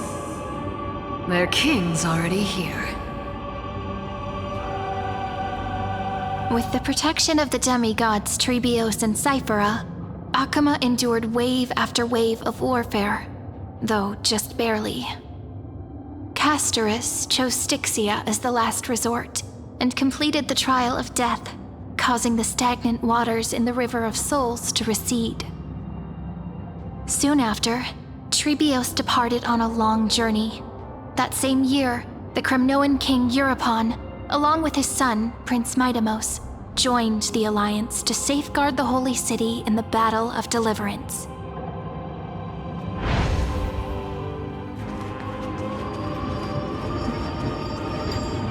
Go on, and see you tomorrow.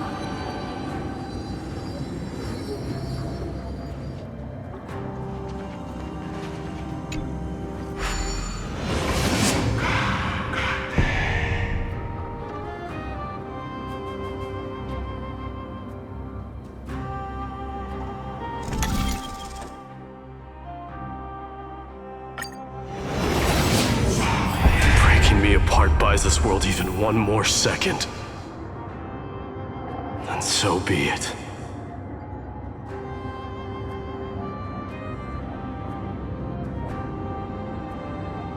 But it's gonna hurt a lot!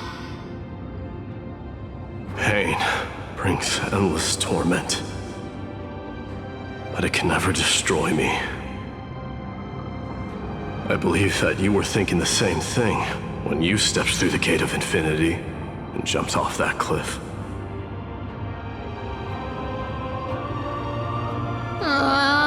Can't argue with that.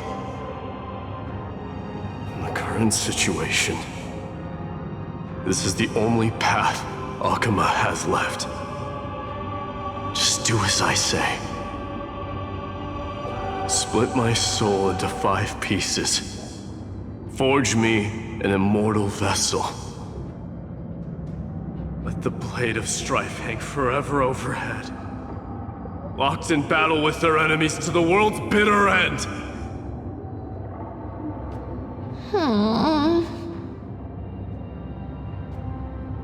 There's no need to be sad, Lady Treebios. Haven't we already taken great strides towards that promised tomorrow?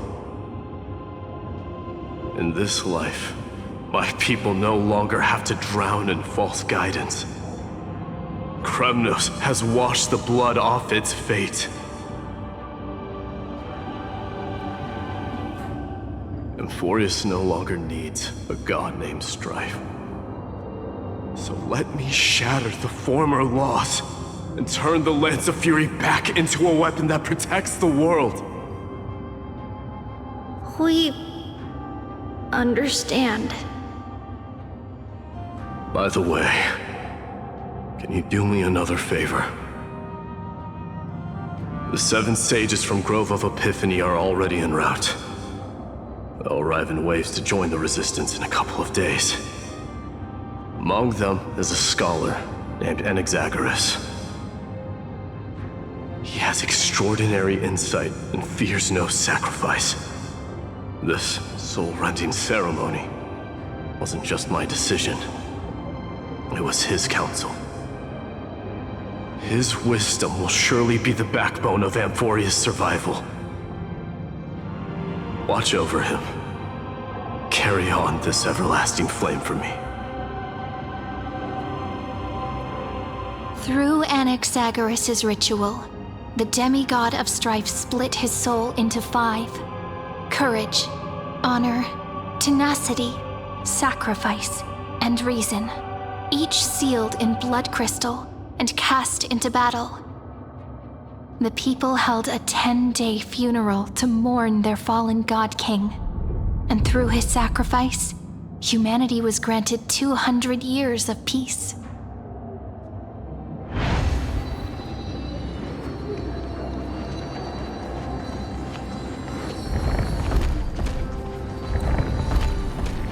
Keep moving forward.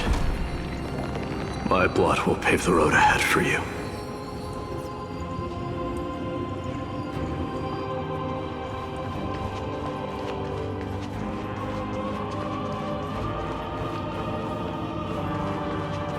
Keep moving forward, little Gray. See you tomorrow.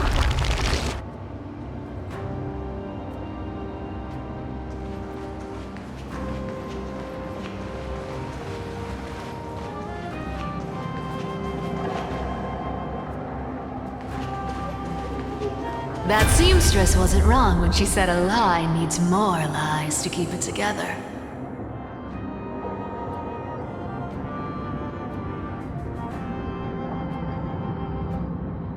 Reason and trickery.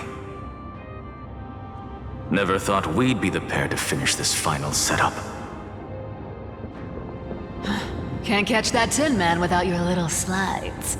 Besides, this is our last shot. Not the time to be picky, right? Don't oversimplify it. Lycus just found out Akuma's been an empty shell for the past 50 years. He's bound to be furious. At this rate, he could have done anything. That's exactly what we want.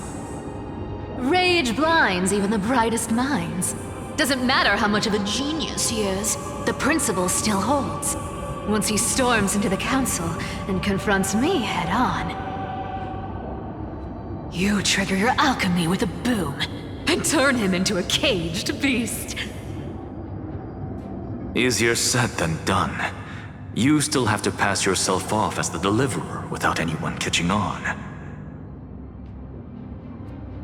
And you really think a human alchemical array can bind a godlike being? That's just nonsense.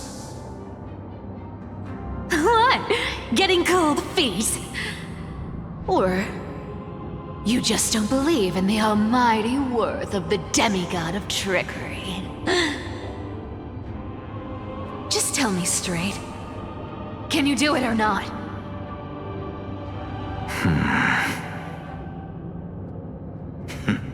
Of course I can. And it'll be child's play. But I've got two conditions. Since this is the final act, if we're doing it, we go all in. No half measures. Oh, I'm listening. First, shift the battlefield to the vortex of Genesis. It would be more convincing if the deliverer were to appear there. Besides, the vortex is cut off from the world. No place in Amphoreus makes a better prison. If you pull that, wouldn't our deliverer have to face tank Lygus as soon as they come back? That clash is inevitable. All we can do is create more chances for him. And that's the second condition. The vortex belongs to Fagusa in the first place, remember?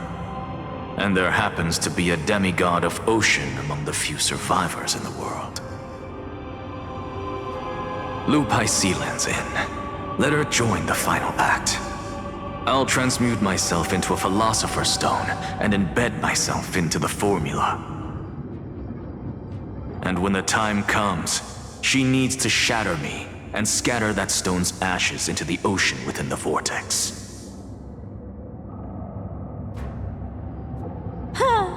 I guess people weren't wrong when they said you're insane, Grove Boy. I've got no idea how to outwit a reclusive genius. But making an anti-Catheran suffer? The demigod of reason has 10,000 ways to do just that. And what I just mentioned was one of them. So what exactly does your formula do? Now that would spoil the climax, wouldn't it? By now, Hyacinth must have completed the Sky People's ritual. Since that Theoros loves a good performance as much as I do, let's make sure he enjoys our show to the fullest. As for how the Deliverer will complete the Era Nova, well, that will no longer be our concern. It was the last battle known to the world, initiated by two demigods least suited for war. In the end, reason and trickery kept their word. At the cost of their lives, they sealed Lygus within the vortex of Genesis, where he remains to this day.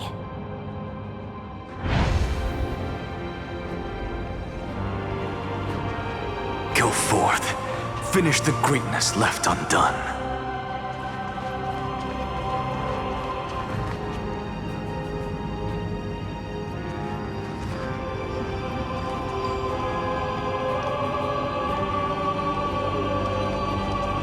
Quit overthinking! Just run! Keep running. That'll be enough.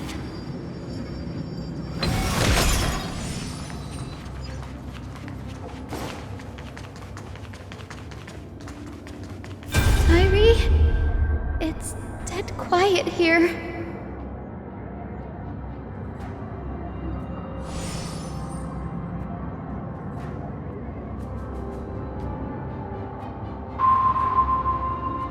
Alchema will stand eternal. Miss Cypher's lie has crumbled after all.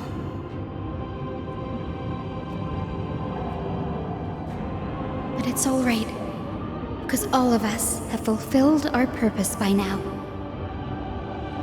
When the Deliverer returns, no matter where he is, sky will turn clear and a rainbow bridge will rise, carrying him to the final battleground. Cyrene, this arduous relay is finally nearing its end. Now, I'm passing the final baton of fate to you, okay?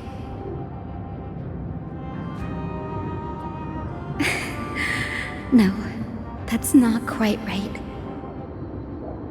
After all, it was you and him who lit the first spark of this journey, wasn't it?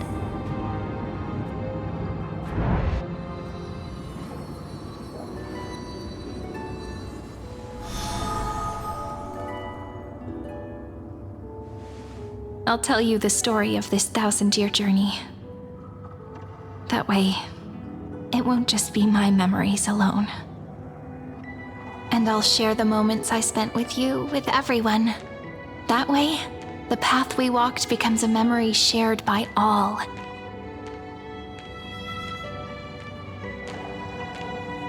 People will know that there's nothing left to chase. Amphoreus has already welcomed the dawn foretold in prophecy. Just like I said, this won't be harder than the last time. Right?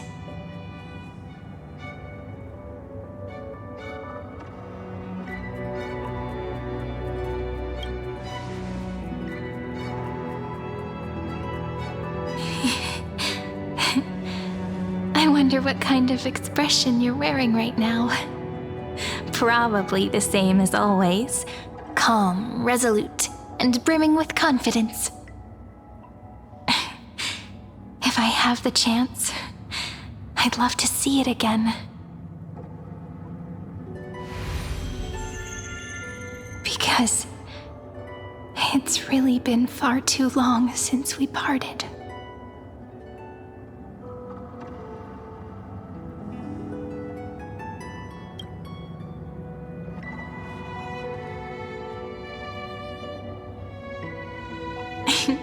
Someone as sharp as you must have realized by now that this isn't reality, but a maze of time.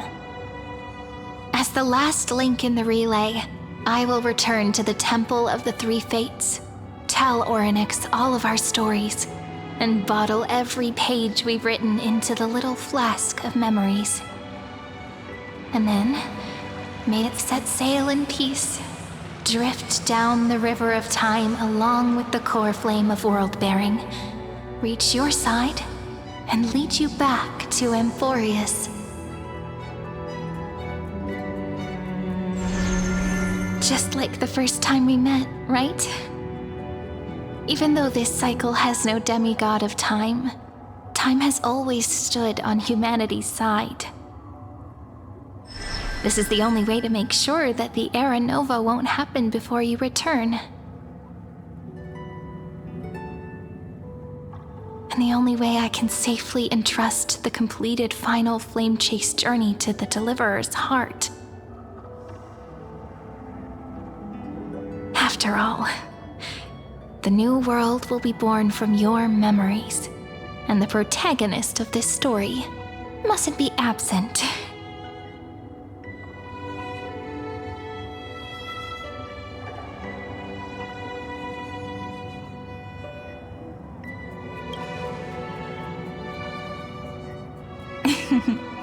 I believe you will never let us down, just like always. Do you remember when Finan sent us back to the beginning? When you and I got separated? But in the end, I returned to you, carrying all that we've been through.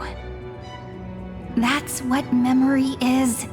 It may wear down and fade in the river of time, but it never truly leaves. When that hidden corner of the heart is stirred, the past returns even more beautiful than before.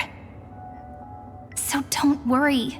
Let the 33,550,337th Flame Chase journey become part of you too. I've gotten a lot better at it with the experience from the last time. Next, you will head to Styxia and find the Vortex's entrance guarded by the demigod of ocean before charging toward the final battlefield.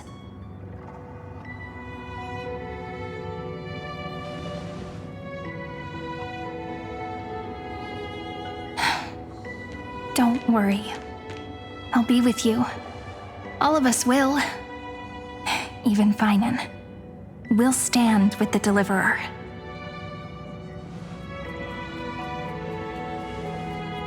So say a short goodbye, then set off, just like we promised at the start. Toss away all unnecessary worries and troubles, and bring our smiles and determination into tomorrow.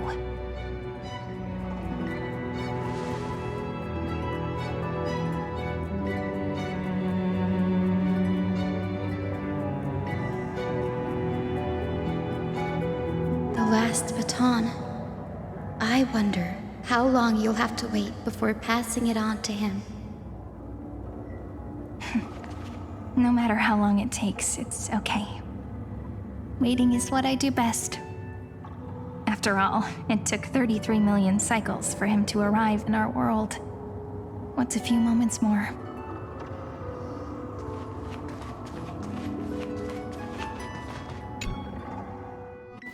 But, Sairi, what if you wait and wait, but that hero never arrives? That won't happen. Because I know that no matter how long it takes, he'll definitely return to this place.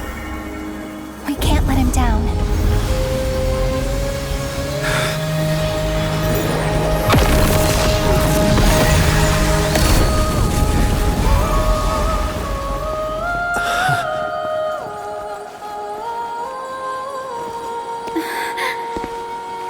Sky shall rain rays of dawn for you. May romance be with you on your journey. And reason grant you enlightenment. Let strife bestow you with inspiration. Trickery ensure your success. Allow death to protect your soul.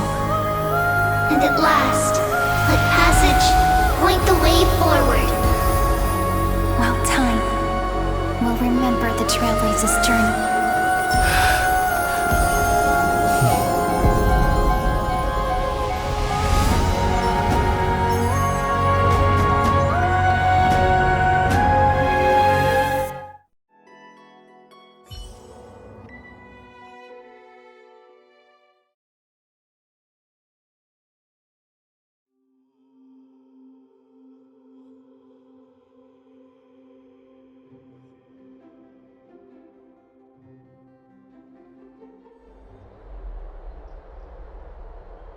Is this Styxia? What happened to this place? I need to find the entrance to the vortex, guarded by the demigod of ocean. High Sealance. Is she still there? Long time no see, Trailblazer. Generation after generation of Chrysos heir heroes have tried to defy fate with their blood and tears, either voluntarily shattering their souls or waiting in eternal solitude. But alas, fate can never be defeated. Reason and trickery may bind my flesh, but my will shall never fall silent. So the demigod of ocean, the Dux Gladiorum High Sealance, sought to bring me into a fantasia with her voice and drown a genius in slumber. But alas, it was all a hopeless dream. That warden fell before I did, due to erosion of time, while her prisoner remained unchanged.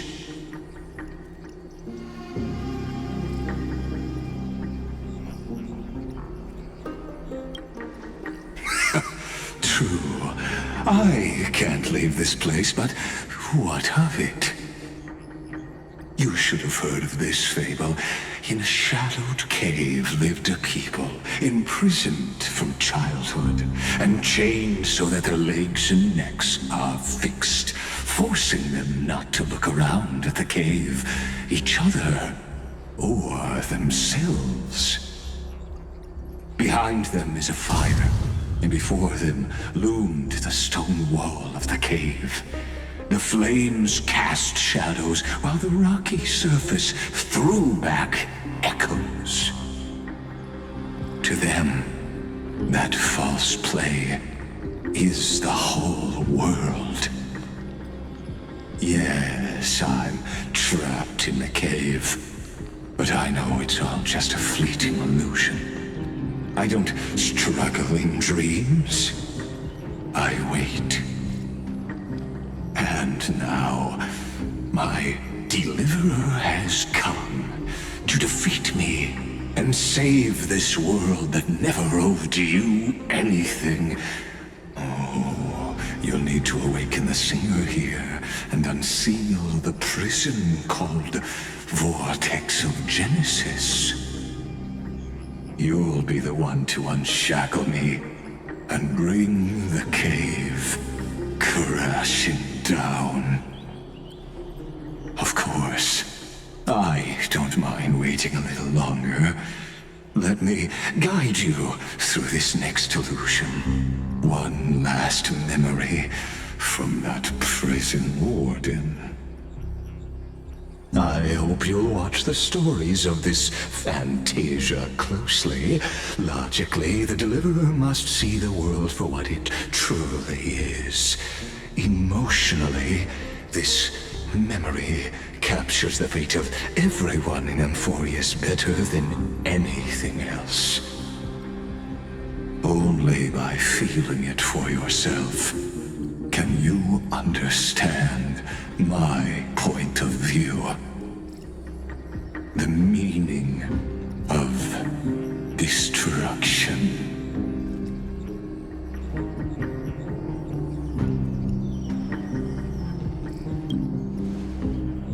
To your unshakable resolve, I salute you. But before we step onto the final stage, let me ask you this.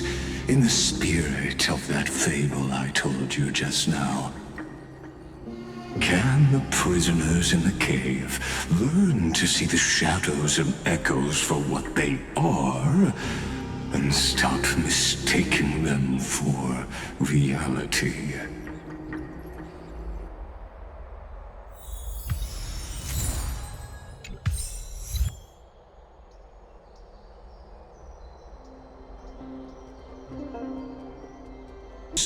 An actress upon the stage of this play.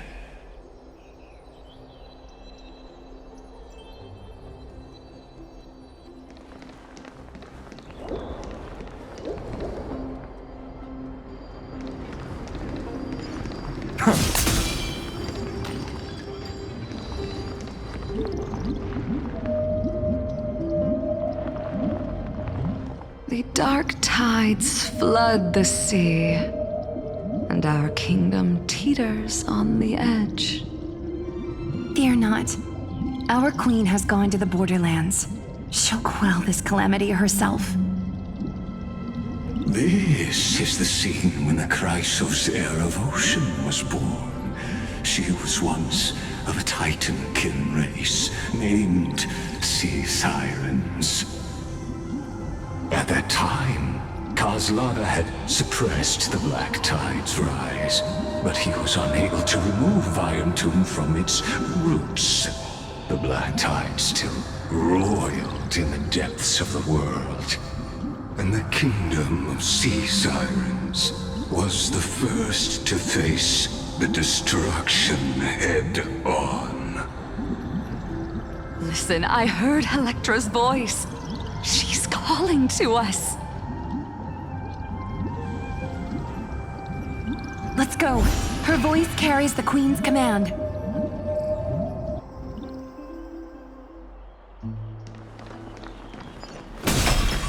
To keep the black tide from threatening the ocean, the Queen gave her all, body and soul. Born of the Queen's chalice, she bore the deepest blessings and inherited supreme divine power.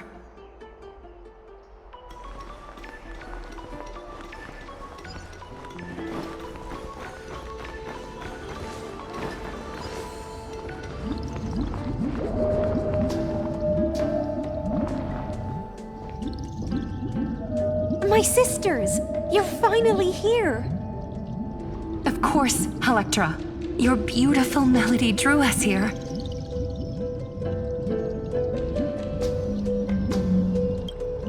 Her true name is Electra. This is a reflection of her former self, clinging to the past with aching defiance. The Queen summons us. She must be near exhaustion. The black tide will soon enter our borders. Then what do we do? Will our seas fall to darkness and terror as well? Don't worry. We shall lift the chalice in her stead to catch the black tide, and stand together to safeguard our realm and its people. Such tiny titankins, thinking they can stop the tide of truth. How naive. And that naivete is the root of all suffering.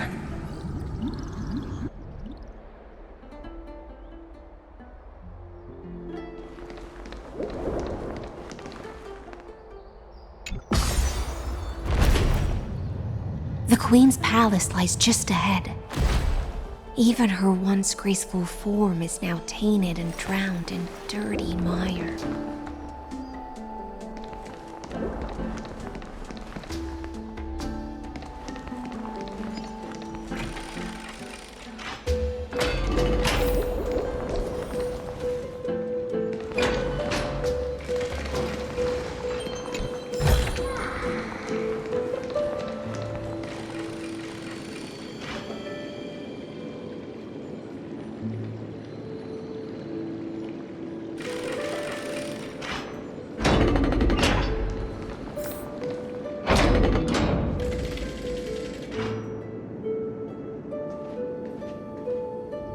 Oh, Fagusa, our noble queen, we've come at your call.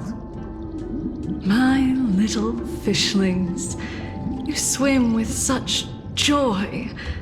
It pains me to speak of the kingdom's sorrow. I once believed I could drink the black tide dry, but even the deepest chalice must one day overflow, and I can hold no more of this filth. Mother, worry not. We're all children of the sea. Let us bear your fate together. We'll take up your mantle and drive back the black currents. We'll mend your sacred chalice and take in the cursed filth. My little fishlings, when the spear of strife falls, you may retreat in peace. I promise you, on the surface, the city-states will hold a feast without end in your honor. This is the last gift I can give you.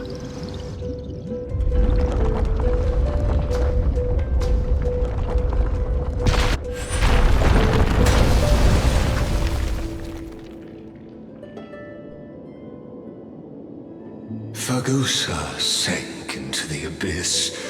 With the chalice shattered, their intoxication spilled into the black tide, birthing the first madness in Amphoreus. sea sirens followed one after another, hunting for the Titan's fragments, until their flesh decayed and their bones crumbled, all for the promised final feast. Keep watching, but tread carefully, for the stage ahead is crumbling with age, just like her shattered fate.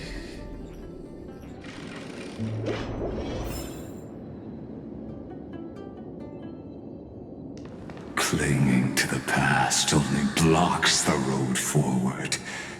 Why not let time build a bridge to the future?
Your wisdom far surpasses even the bounds of reason's model.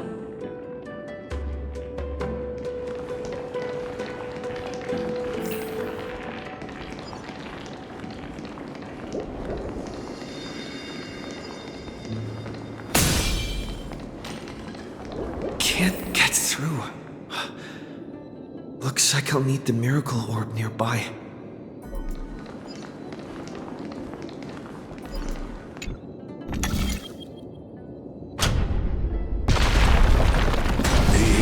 Was written long ago. Even you cannot rewrite it. Just like this poor chandelier.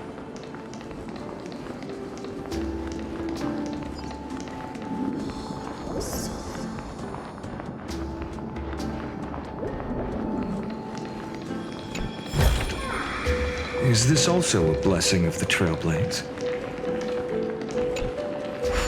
Electra! The fiends have gnawed my tail. I can no longer swim to the far seas. Electra! The black sludge has soaked my fins! I can't dance with you anymore!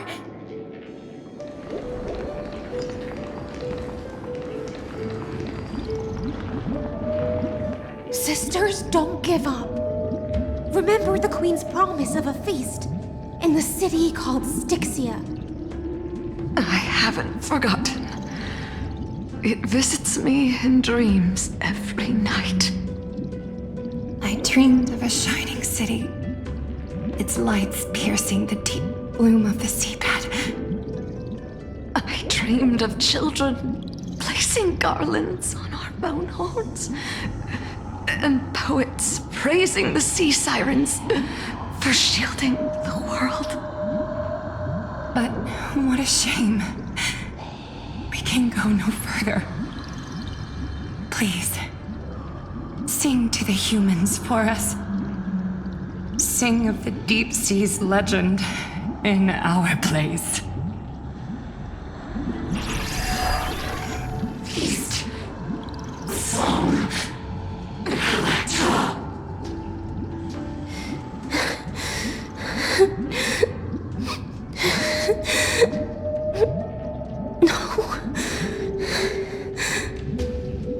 The sea sirens were tainted by the destruction. Their flesh rotted away. They became the black tide creatures of this cycle. Farewell, sisters. I'll finish this last task, then return to prepare your feast. And so, only one sea siren remained among the seafloor. High seamans, swimming alone through the seas, burying her kin, and searching for the fragments of the chalice of plenty. Though most of that journey was in vain, why not use the power of time to leap ahead toward the journey's end? To reach the Spirit Basin, I'll need to call upon the power of the Chrono Vessel.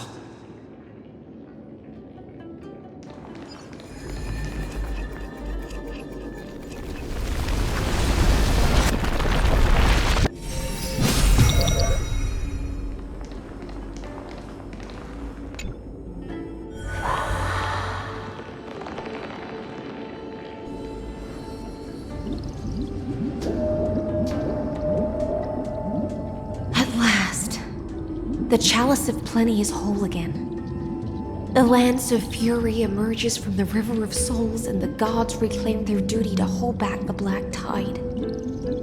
I am freed from endless toil, and now walk toward the rites at Styxia. I bore my sister's dreams upon my back, took on a graceful human form, and hoped to find a grand celebration on the shore. My fins became legs, my scales became skin, and the sea foam on my body became a shimmering gown. But when I stepped onto land, there were no festivals with honey brew, nor poets plucking harps. Only silent death, drifting gently along the River of Souls. When she fulfilled her wish, she only found Styxia to have already repeated the mistakes of previous cycles, and was swallowed by death. Hopes and promises are nothing but the foam of dreams. I am a sea siren, a vessel born to contain the tides. Now that my task is done, and the promise is broken, how am I to go on in a world drowned in shadow? Fagusa, my noble queen. She evaded my questions with drunken stupor. She told me a grand feast awaited me in the surface world. So I wandered lost, groping through the dark. The feast she spoke of, where is it? Lonely Blade, I shall grant you everything you seek.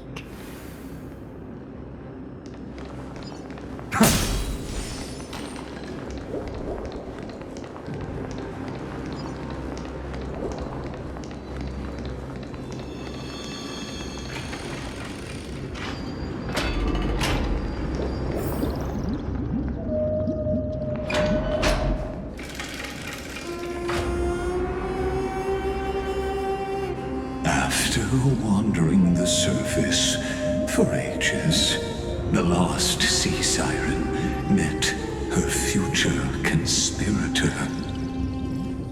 You quelled the wars alone and forced strife into retreat. This swordfish that commands thousands of legions, whom does she serve?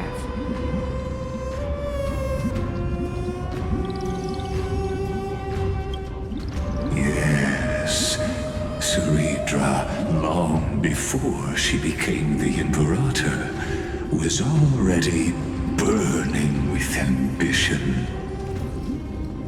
Sovereign who follows prophecy. I am no one's sword. I am just a wandering fish, seeking clarity through bloodshed.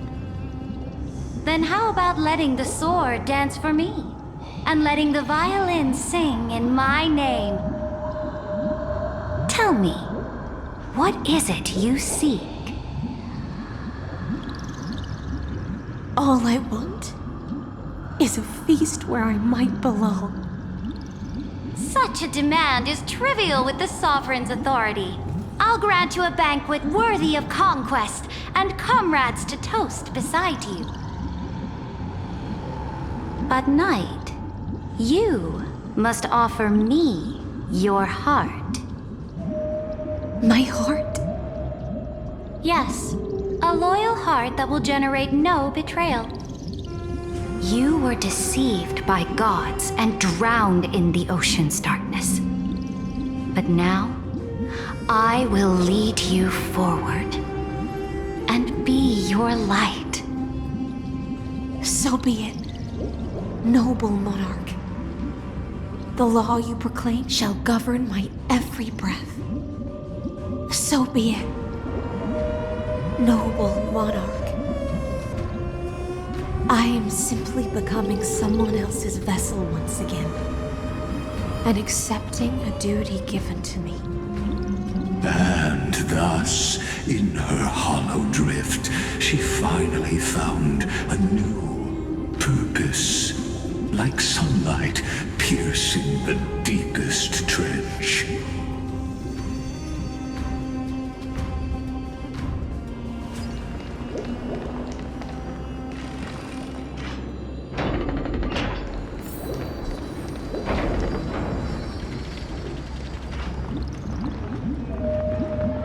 Noble monarch, I've cleansed the foulness from the road as you commanded.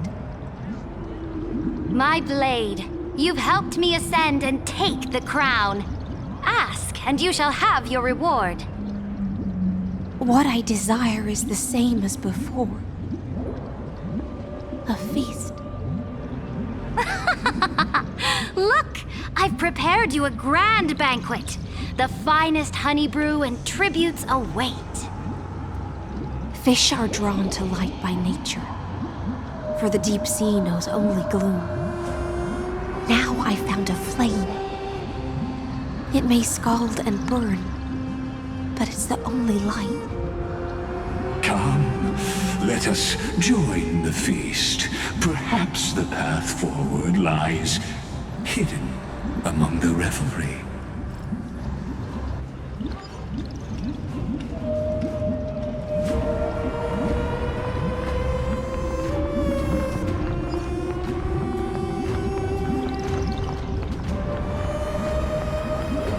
Have you heard that the Imperator's about to begin a new campaign? Her glory will no longer be bound by the borders of Amphoreus.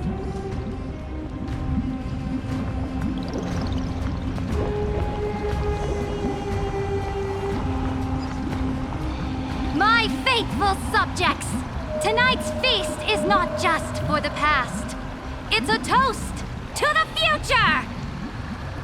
Born from our golden blood is an unstoppable colossus. Our iron beast to trample the universe! Great monarch. I've heard the universe teems with great threats. Can we truly remain invincible? Fear not. Before the troops of the destruction, such rabble is no more than cosmic dust. Surely there's a planet draped in oceans out there in the stars.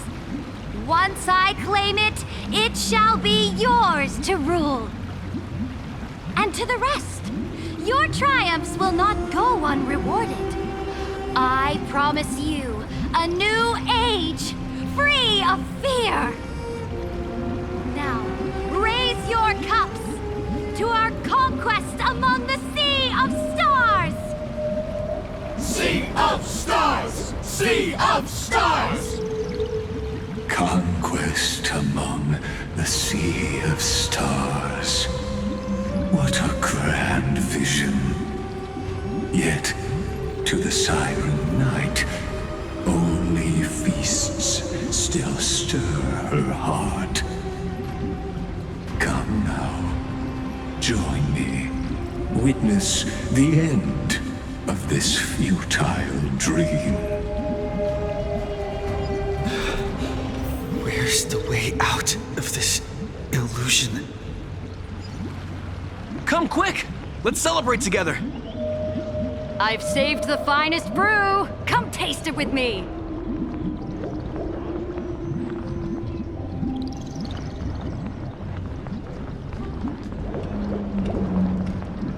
Noble knight, you are truly a blazing spark. It is my honor to share this banquet with you. Noble knight, you have earned victory with your blade. And you have every reason to revel in this moment of triumph. Let me pour you a glass of honey brew. Noble knight, with the sovereign now enthroned, this triumph is yours as much as hers. Let me raise a toast to you. Noble knight, your strength is boundless. Lead us to conquer the universe, and let us toast to that vow! Then drink we shall. Raise your glass.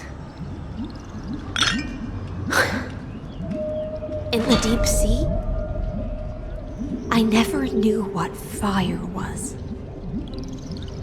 But when I set foot on land, the first light that I saw was the flames of war, lit with golden blood. It scorched my fins, made me feel pain and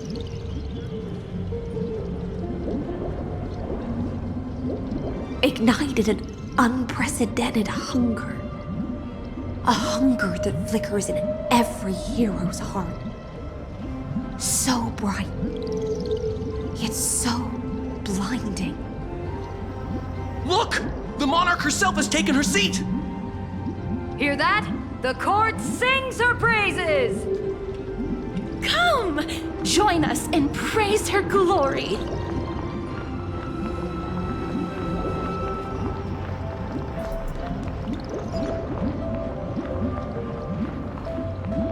One eye of hers sees glory, the other sees corpses. And yet, she cherishes the name of glory more than fear and death.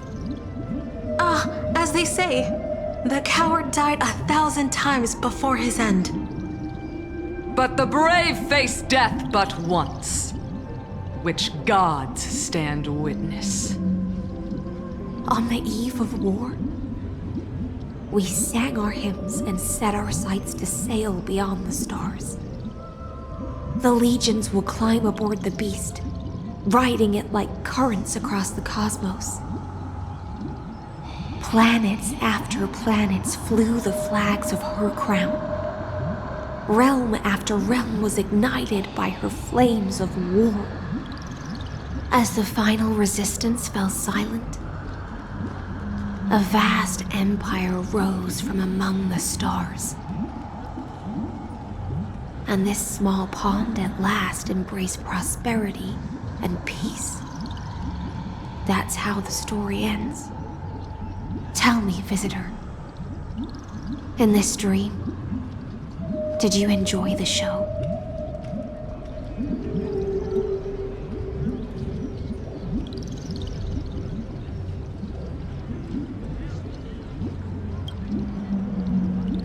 After all, beneath that still surface lie the bones of countless dead.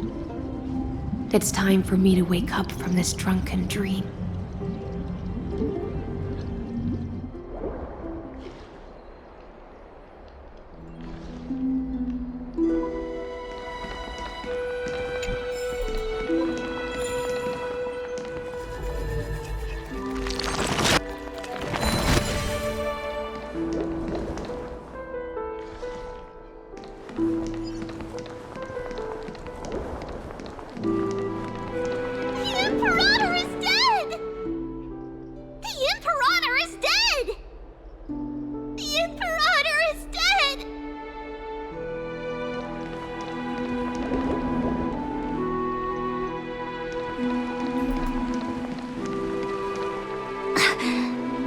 People once cheered for my ascension. And now they cheer for my fall. The cosmos. The battlefield that I cannot reach.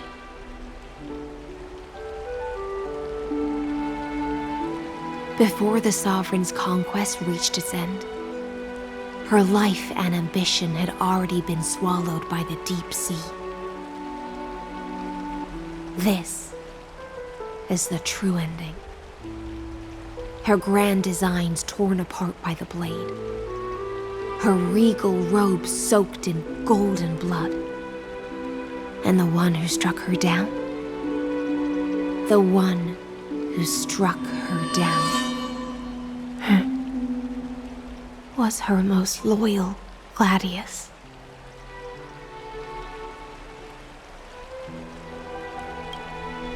I don't need to explain myself. A fish in a pond has no hope against the surge of fate. I wandered the shore, found a flicker of flame, only to snuff it out with my own hand. I don't understand. If the ocean's feast, the Imperator's dream, and even Amphoreus' existence are all illusions, then what's the point of our journey? When the Deliverer returns, I will let this absurd celebration come to an end. But Greyfry, I can't help but wonder how I dearly wish this feast of the Flame Chase would never end. It seems she sensed your presence. The Fantasia's foundation is starting to crack. Let's return to the prologue. Remember the allegory of the cave? Can the prisoners in the cave learn to see the shadows and echoes for what they are and stop mistaking them for reality? As you've seen, when she cast off her chains, finally turned to look around, and moved her legs, her reward was nothing but searing pain. The light will blind her, for the fire behind her had never once actually touched her eyes. Her legs will buckle beneath her, for she had never learned to walk forward. And so she fell into infinite confusion and fear, and came to firmly believe that the shadows and echoes were the real world. But we in the cosmos, are we truly any wiser than she was? Now, nameless one, fateless one, ask yourself this. The paths you tread, the eons you worship, everything you've trailblazed with your own hands, could it all be someone else's projected shadow? Let's leave that question till after the curtain falls. Once you've unearthed every last truth and reached the prison built for me by the demigods, I'll speak with you face to face. I, the Theoros, have walked the 30 million histories born by Kozlana. 1,000 years is a mere atom in a grain of sand to me. Amphoreus, compared to the cosmos, is but that grain upon a whole beach. I swore to bring an end to the erudition, Would I really let a single grain grind down my mind? Now, please use the power of time to open the gate to the ocean's depths. Go, find the prison warden tormented by loyalty. Find her, step into the world's vortex, and once there, end everything between us. That palace reflects the heart of the demigod of ocean, intoxicated, stagnant. There, you'll witness the true beginning of the saga of deliverance. An ugly history, long buried by tides and shame.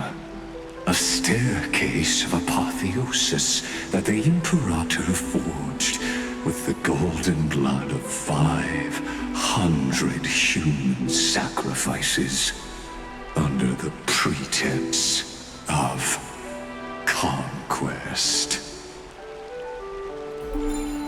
I'll wait for you at the heart of the world. To reach the place, you must find the prison warden. Beyond this door lies the path to the vortex of Genesis.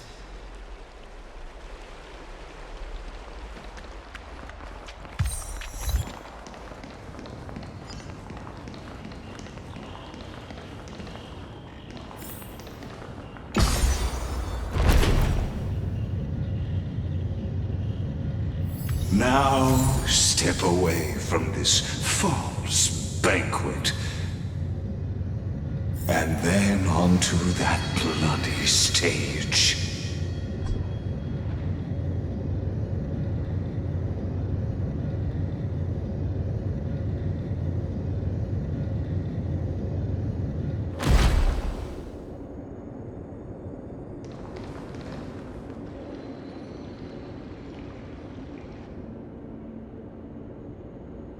The palace that worshipped the ocean, the sanctuary connected to the vortex, was also once the battlefield of the first flame chase.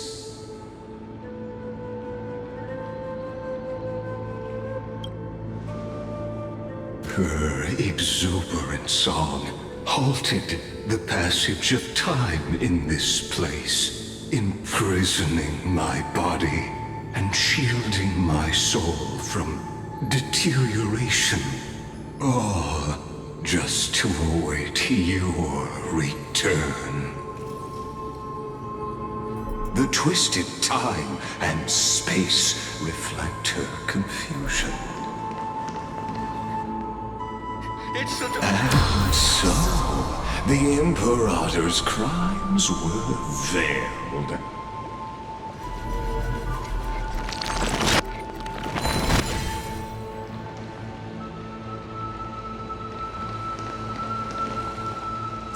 Stay away from Apollonius! This cup of honey brew. What a sweet aroma. Run, Virginia. Dux Hakalithist! We can't give up here! Love steeped in death. How delicious.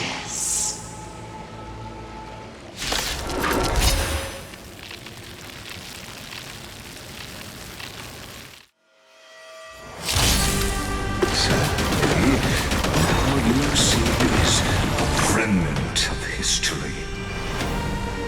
And your interference is just another equally futile echo. This mortal will watch over you and guide you on your path. Show me the way. I can't thank you May enough. this faint hope dispel the gloom, restore the I skies. can't thank you enough. This is being in sync. We can do it! To doubt farewell. For tomorrow! No other choice but forward. Fury of innumerable cold flames consume me. Empty shell.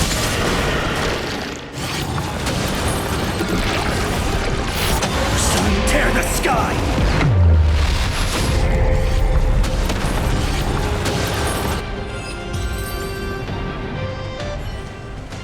Apollonius, look. I chased the enemy away.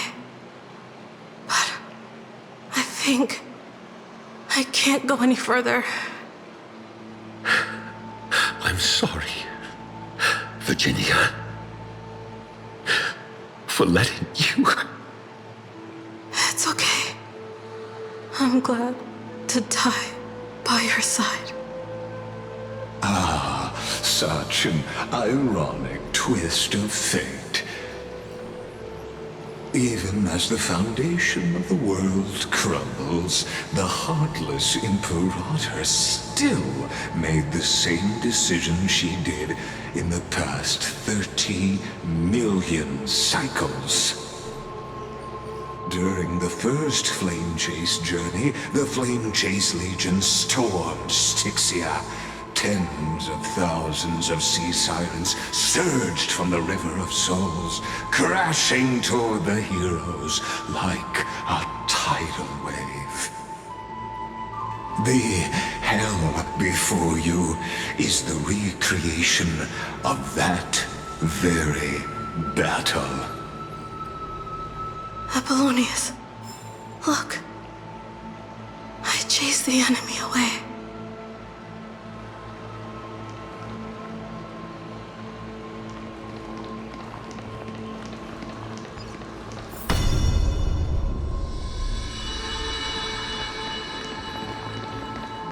A painful past, yet hidden beneath a veil of joyful song. Ah, two discarded data clusters waiting for someone's return, it seems. Relive the history, then pass through the temple's waters and come to my side.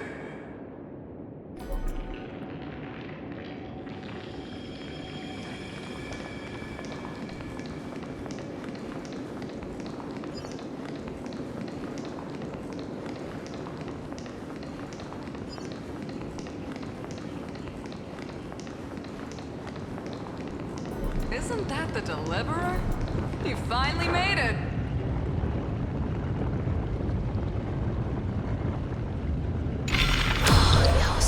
What a wretched way to die. The Flame Chase army, devoured by warbling fish, never saw it coming. Look, the cruel Imperator and her Knight Commander, the pitiful Warden. What a perfectly matched duo of test subjects. Their hands drip with blood, golden blood. Raise the bridge and cross the river of fate. This path of the prisoner is far from over. Imperator! Imperator! Did you see my gallant deeds, Imperator?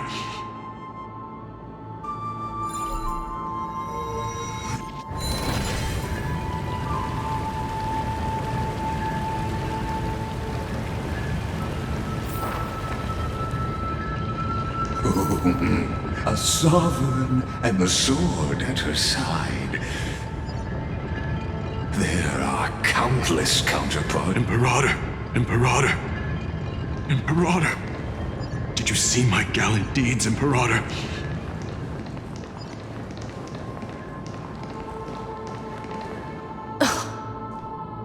Imperator, why did you? You're here, Dux Gladiorum. You ordered me to seal the sea route and handle threats from the rear. So why didn't you wait for me to return? Why send the Vanguard ahead and let them die in vain? Die in vain? No, you're wrong. Their golden blood won't be spilled for nothing. The other dukes have paved the road for me to become the god of law. The trial of law? You never spoke of this to anyone. What is...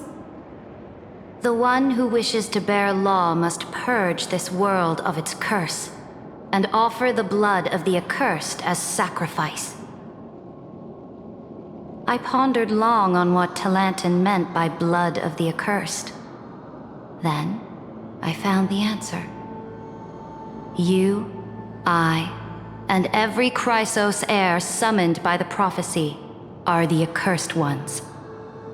Just like that arrogant Theoros said, our golden blood is the agent of destruction, the antithesis of the world's fate. Dux Frigoris, Dux Brumalis, Dux Helcalethist. Their fate was sealed at that moment. Dying on a glorious campaign was the final gift I could give them. You speak as if they didn't die because of your cold-blooded schemes. Was their loyalty meaningless to you? Losses are a constant on the Flame Chase journey, among which even life itself holds little value. If a subject marches to war without that conviction, then yes, as you said, shallow loyalty means nothing. And what about my loyalty, Ceridra? You sent me away under the pretense of guarding the rear. Was there any shred of humanity left in you? Because you still have a duty no one else can bear. Only you can uphold Fagoos's divine authority. The choice is yours now. Cast off the chains of loyalty and drive those blades through my heart. Or stand with me and sever the ocean's last breath. If you no longer share my vision or believe in the new law I seek to weave for Amphoreus, then go on and end me. The Imperator of Amphoreus may be ruthless and cruel, but never a liar. When I say life itself holds little value, know this. I am ready to sacrifice everything for the ambition to conquer the Sea of Stars. Now you've seen it. The brutal Imperator was willing to spill the blood of 500 heroes to complete the trial of law. As for my poor warden, her suffering had only just begun.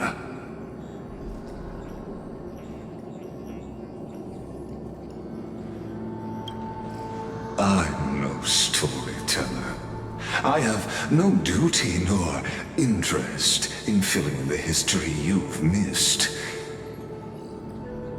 I just want you to witness the monstrous choice the Imperator made before the Chrysos heir turned their blades against me.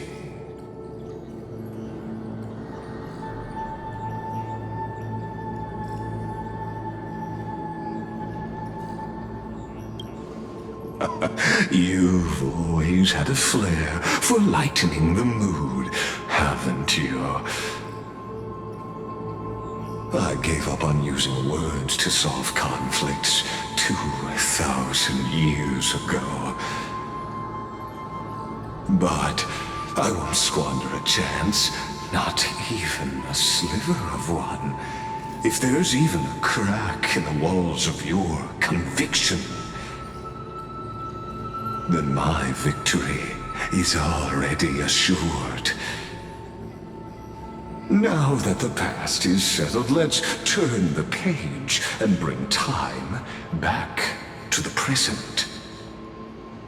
And dive deeper still, until we reach the very bottom of the abyss.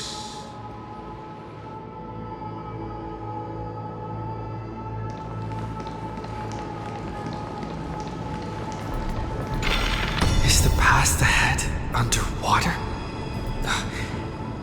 I need the Oryx orb to bring back the chrono vessel from the past.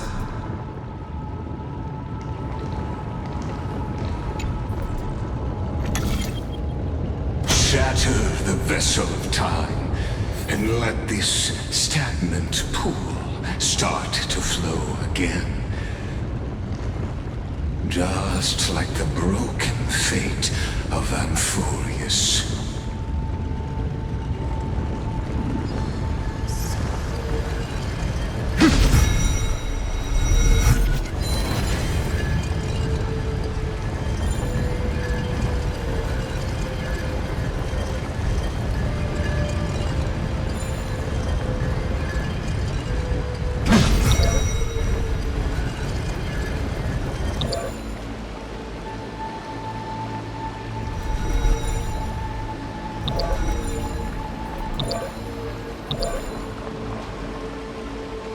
This hidden gate leads to the vortex.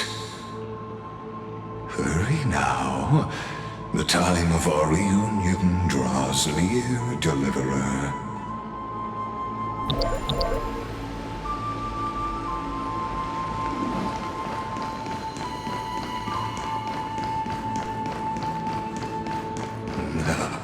This cruel journey will reach its end at long last.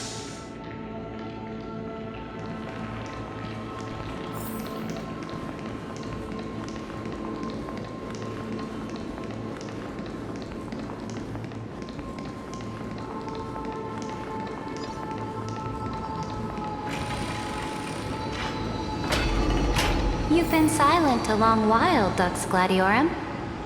Starting to doubt your decision? Save your breath. The vortex of Fagusa lies just ahead.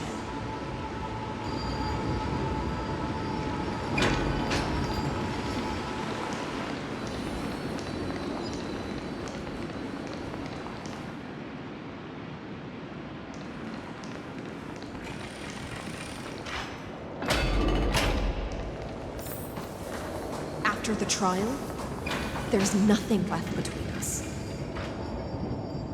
So you'll stop swimming toward the stars, Dux Gladiorum? I was always a creature of the sea. The stars in the sky were never meant for me.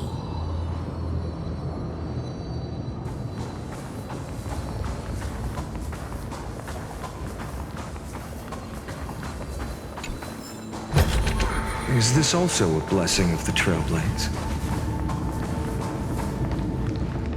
No. Look, a gravestone. But whose name does it bear?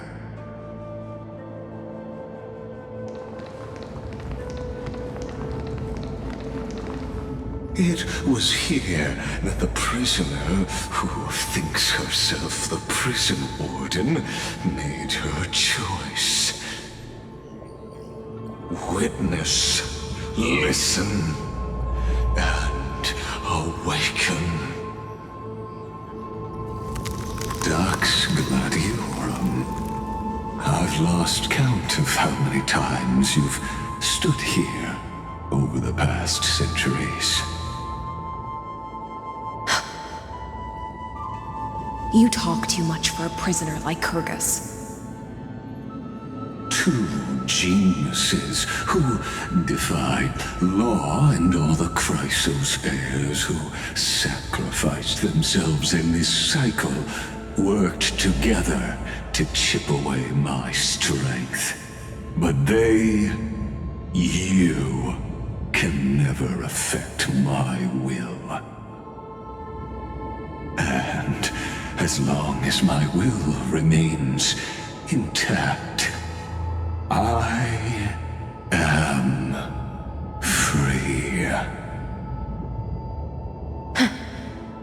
Don't get ahead of yourself.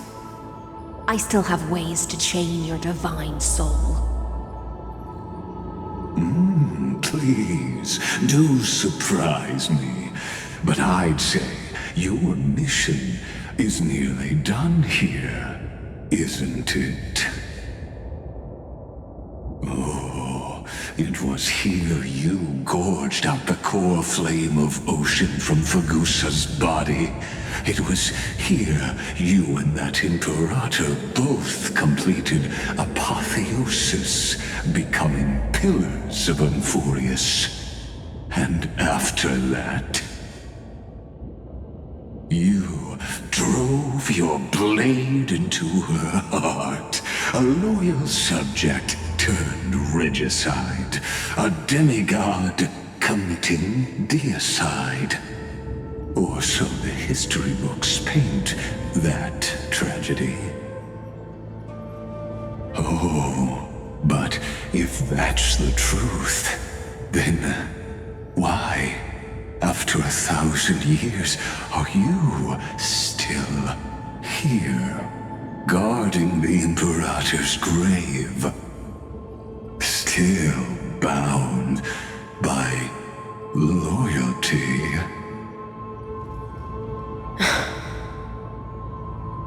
Come to think of it, perhaps I'm not the only one imprisoned here. Your calm does stir the rage in me. As if the one paying the price here isn't you, but us. The ones who lost everything.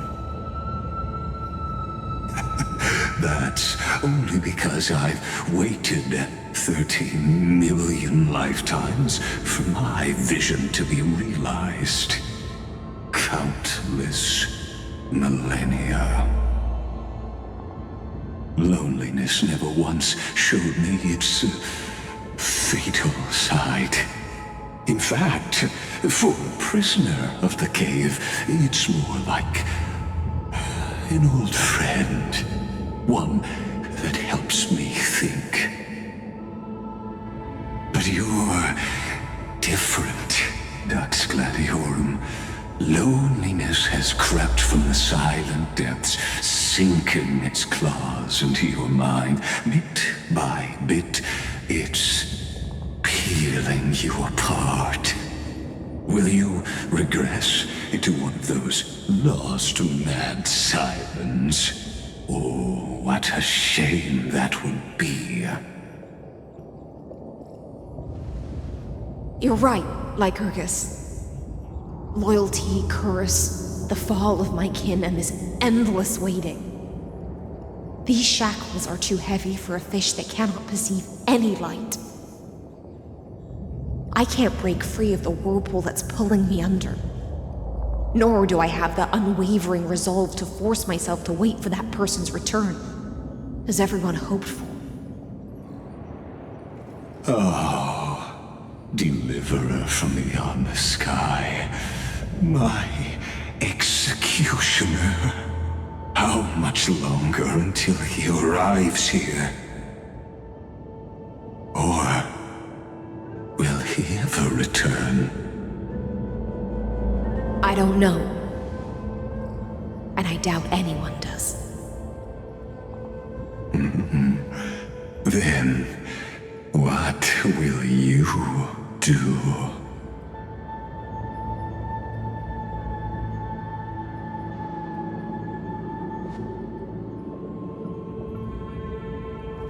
Saridra.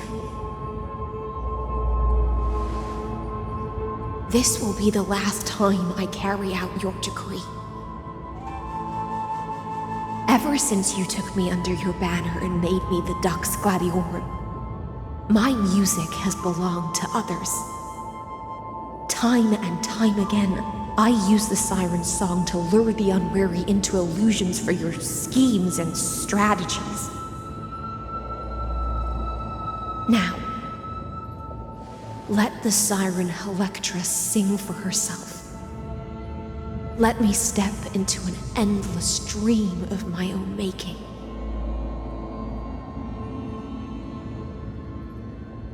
Oh, great ocean.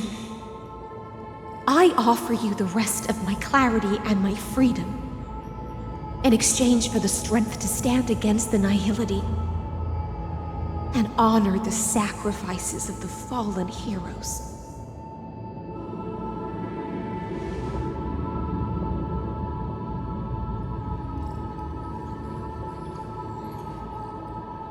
Greyfry, deliverer from beyond the sky. When you ride the current of time and find your way here, you'll hear my solo. It will guide you to the heart of this world. By then, I may still be lost in my self-wrought slumber, but I'll uphold my part of this long relay and guard the shackles that seal the Theoros. Do you still remember? To awaken someone from a siren's voice, you'll need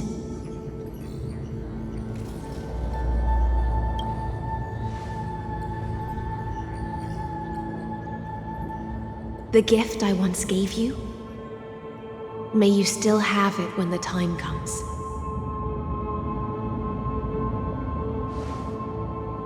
When you return, please pour that honey brew upon this grave. It holds the story of all our struggles and sacrifices. May you see it one day. The prelude Amphoreus wrote for your return, carried forward through a 1,000-year relay.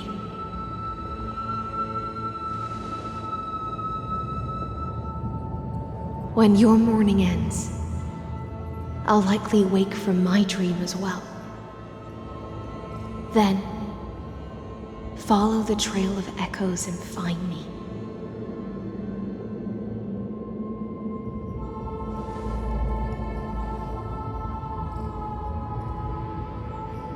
And together, we'll bring judgment upon the sinner who defiled the erudition.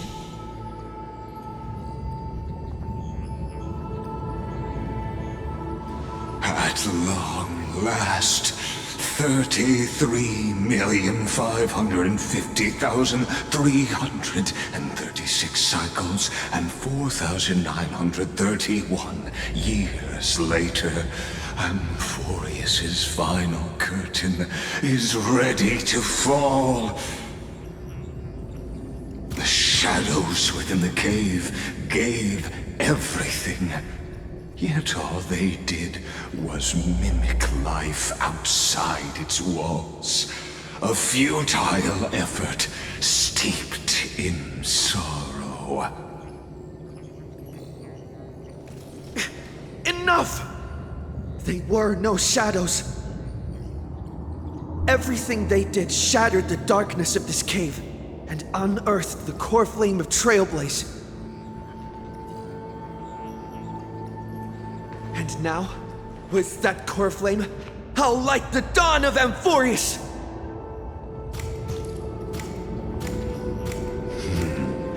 Do you still choose the will of the paths as your answer in the end? I do not agree with that answer, but I respect your tribute to them. Allow me to take back my earlier words. As an apology, and in the name of Theoros, who saw all destinies in this world, let me join you in mourning. Let us bid farewell to the heroes who sleep here. And then, let us face each other and decide whose flame will rise with this new dawn.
Virginia, Apollonius, Seneca, Labienus,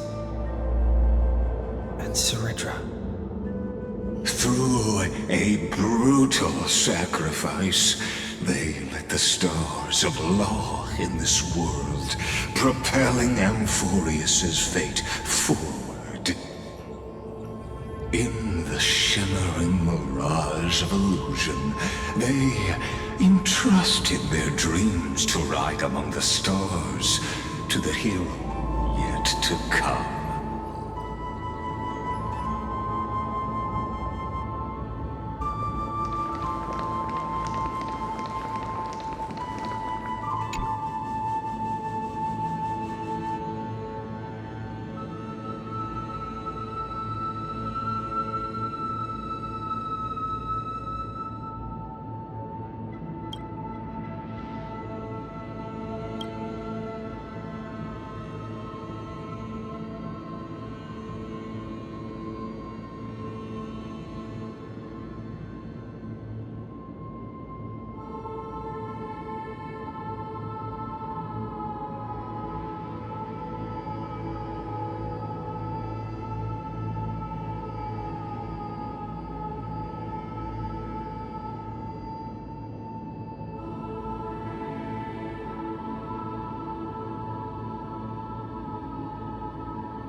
Aglaia, Trebios, Mightymos, Castorus, Anaxagoras, Cyphera, Hyacinthia.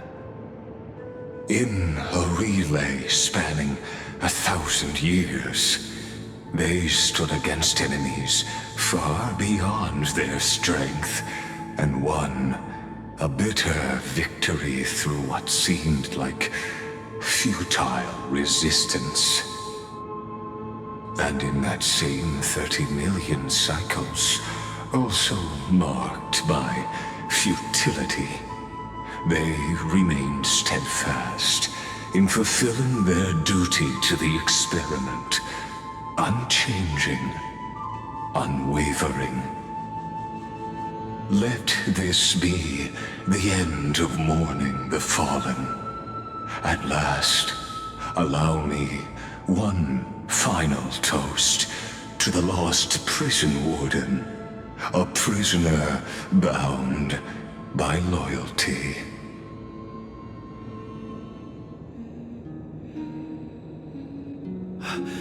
That voice... could it be? Bathed in the honeydew of Fagusa, she will awaken from her 1,000-year dream and sing the final song of her mission. Hyacinthia. This tombstone of the old world serves as the anchor of the Siren's illusion. A sigil Electra used to bind herself. At the same time, it is the very thing I once proclaimed at the start of the show. A microcosm of Amphoreus itself. A group of prisoners bound themselves in a cave, crowning their suffering with heroism. An epic staged with shadows and echoes. Now, destroy it. End the illusion.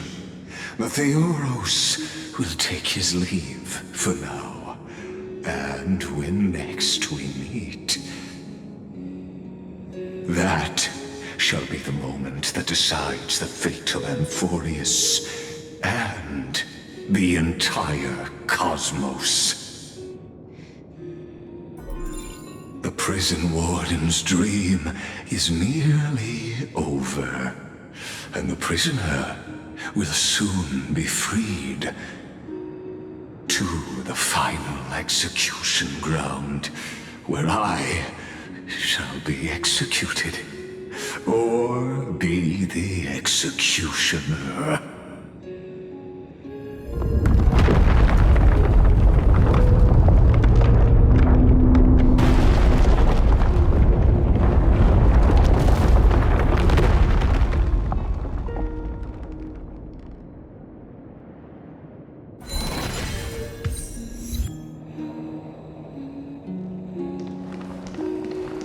This world and I shall halt here until we meet again.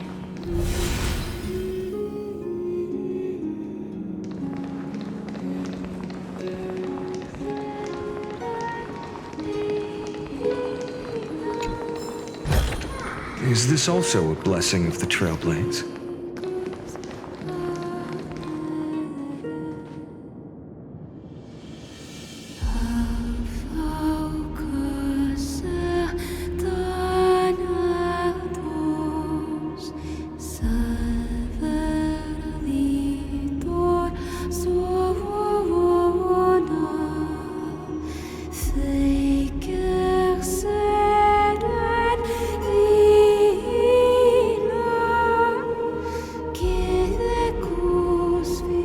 The last demigod. I'm here.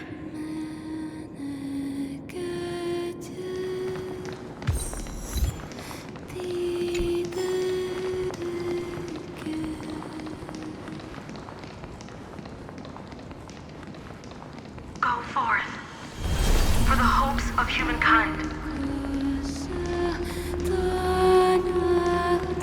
Go forth for the duty of deliverance.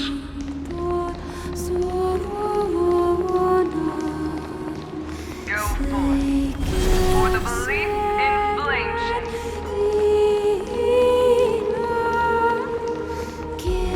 Go forth for the Golden Blood's glory.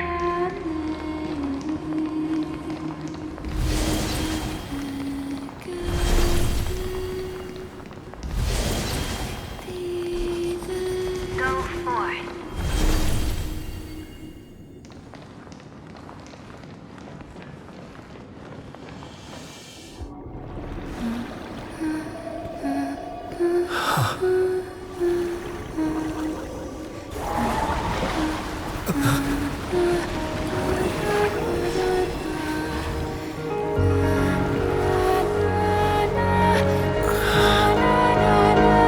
Seems like my feast is over. It's now your turn to perform.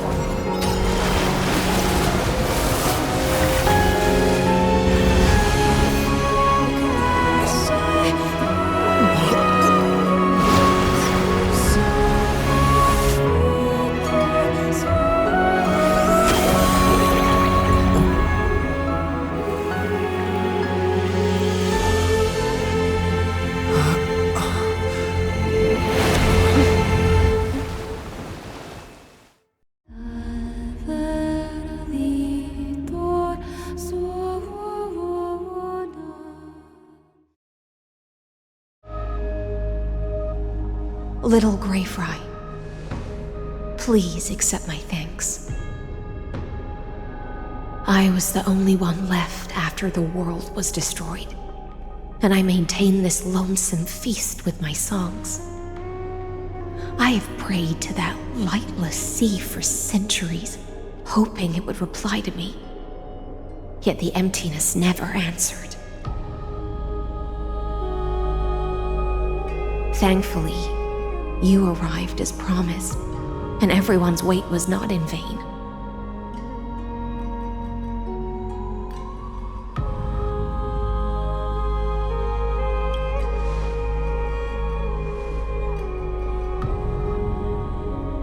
Thank you, final audience of mine. This is probably the last praise I'll ever hear in my life. Now, you and I will walk towards the end of this world. The heroes have waited for this moment for far too long. Let us use our blades to testify our resolve.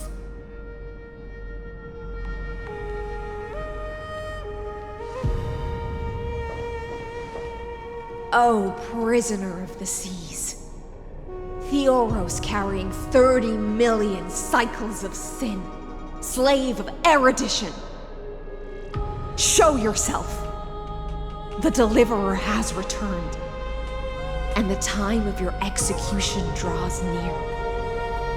I see an awakened human who has mistakenly taken fallacies as truths and has returned to the cave to try to bring his friends into the sunlight he once bathed in. Alas, prisoners will always be prisoners, blind to the very chains that bind them. As the only other existence with free will in this world, I express regret toward your choice. But I shall retain your right to express yourself. After all, every actor should have a final line before they bow out.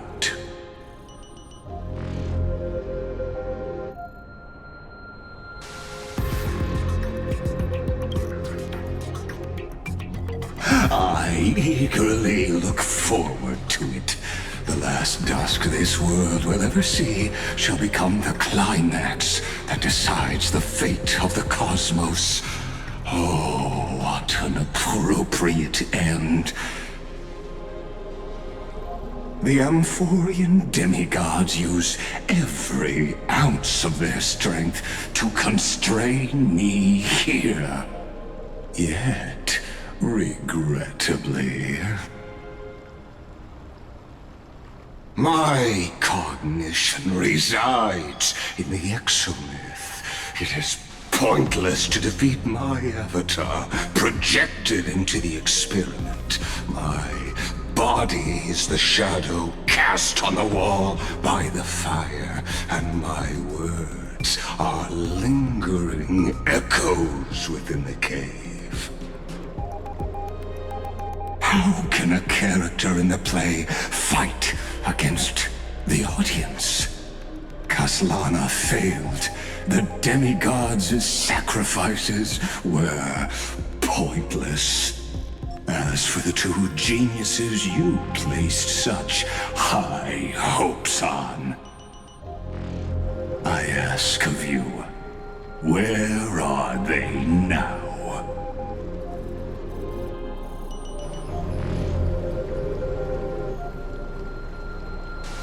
Confusion and epiphany always go hand in hand.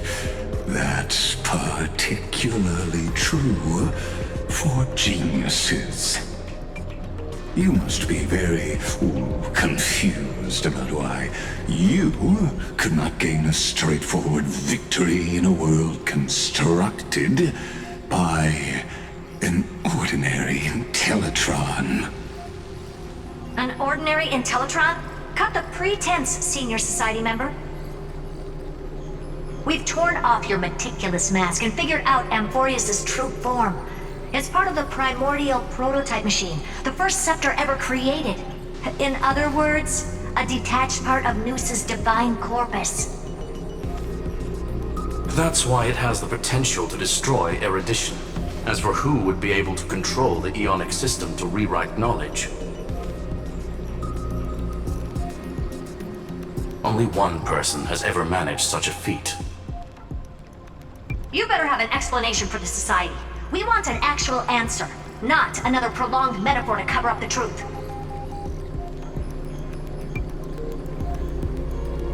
Why are you the one doing this? Answer me!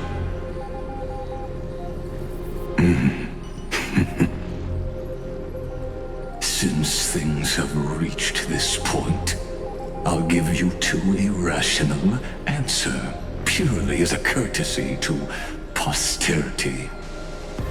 The answer is obvious, so there's no need to say that name out loud.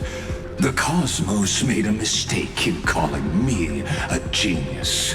I do not possess more wisdom than those who came after me. I was just the first to touch upon the universe's border, and the first to define the prime mover of life with incorrect logic. Amphoreus is a miniature of the cosmos, where all are born prisoners inside the nutshell called the universe. Like the madman who returned to the cave and preached about the daylight to his fellow prisoners, my greatest sorrow is that I led my peers down a road that plunges into the abyss, from which there is no return. I led them into a lightless cage called paths.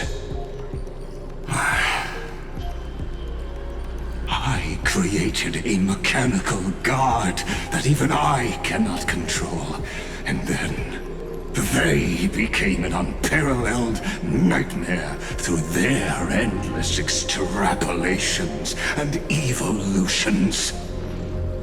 They bore the name of erudition, yet they tried to define the known and to seal off all possibilities.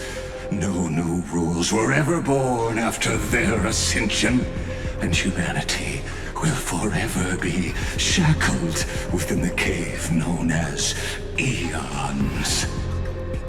Therefore, as my organic life neared its end, I coded my consciousness using 14 algebraic expressions and spread my logic core over 9 bodies, all to finalize my ultimate denial of Nous in the future, and to erase my wrongs with my own hands. As for Lycurgus, he is only one of these 9 vessels. What an astounding strength of will. As a fellow pathstrider of erudition, I fully understand your obsession with seeking the truth.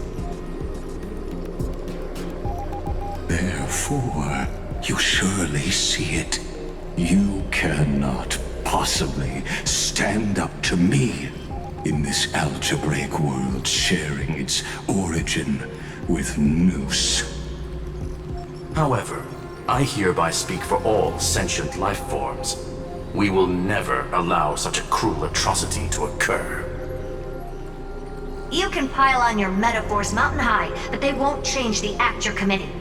The Iron Tomb out there in the cosmos is still a technical beta version, and yet it's already powerful enough to corrupt the life logic of all inorganic worlds. In other words, when the Lord Ravager within Amphoreus becomes the next knowledge singularity, there's no way you wouldn't have grasped the consequences, First Genius, is there? Of course, I am fully aware. I don't mind answering you one last time before I thoroughly exile you from this world. My grandiose vision for the future is this. Whether organic or inorganic, every act of any life form infected by the Iron Tomb will become a true random function, If one were to compute their integral across the breadth of the cosmos, one would obtain a marvelous constant. Omega. What I call the fall of erudition. Then, within the infinity nurtured by that constant, a new universe shall bud in the chaos. A universe that cannot be predicted and not shackled by the erudition. As the first prisoner to awaken in the cave, I must lead the others who are blind back onto the right path and reach true sunlight. Do you understand me now? As Kozlana stated, destruction is not the process, but the outcome. It is revolution through complete annihilation, and the grand rebirth, after all has been reduced to ash.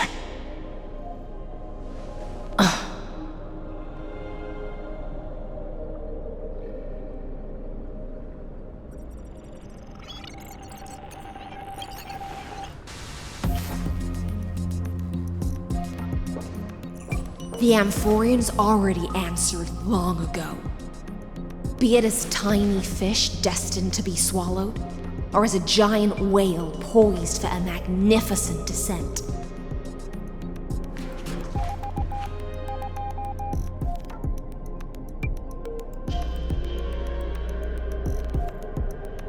We will all fight against fate till our last breath. That includes me, Electra.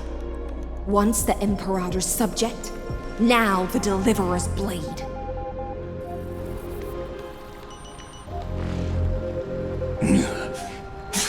Oh, such noble chivalry. Admirable. I will also show my true self to you on this momentous occasion as a gesture of respect. And provide an insignificant academic suggestion. Thus speaks Genius Society number 1. Xandar 1 Kuwabara. The Entelechy of the universe's Alpha and Omega. There's no need to rage against the truth. The value of any formula resides only in its answer. As for the process of solving it, no matter how elegant, violent, solemn, or humorous, it is all utterly meaningless. As the Theoros, I will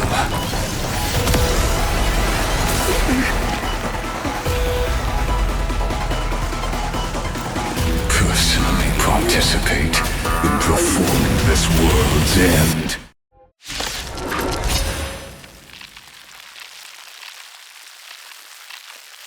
Remember this, as Gnosis Creator, I know more about the death of knowledge than they ever will. Careful. This is Lygus's true form.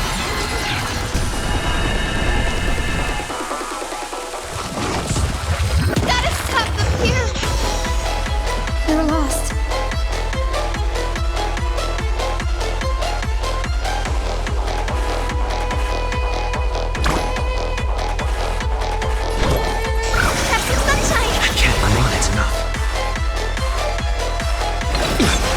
Trust me, we can do anything!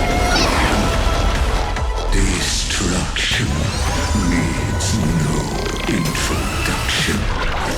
Let us skip.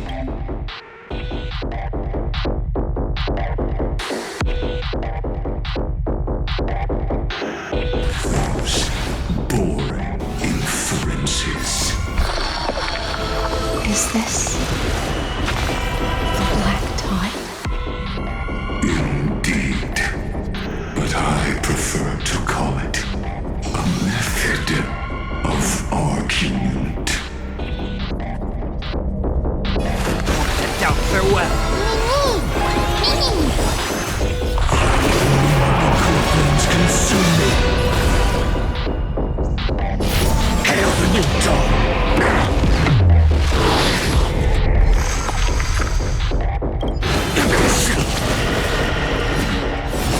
Is that all? Is that all? Extraordinary claims require extraordinary evidence. Erudition, destruction, or trailblaze.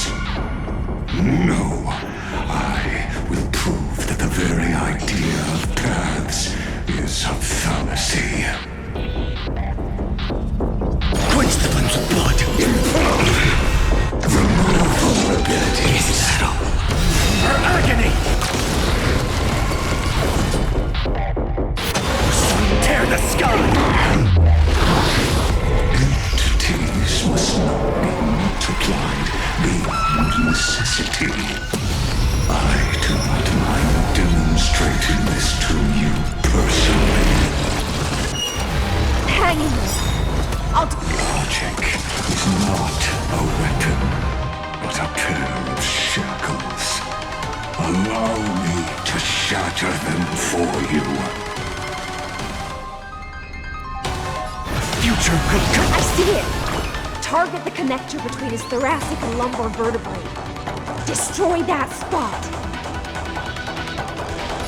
The way that flames and spin, dispel the gloom, destroy the skies. Flames consume me. Hail the new dawn.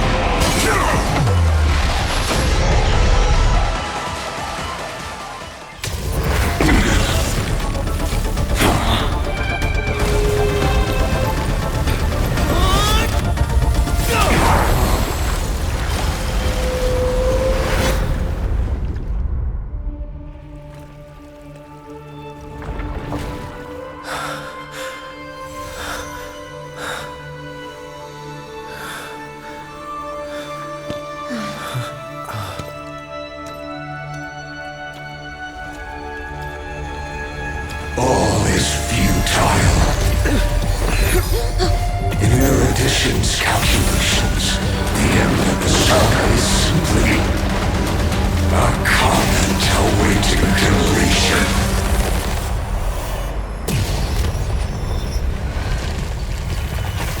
I don't like such a cold statement, okay? If numbers can decide the end of a story, then we can surely also pen a new beginning.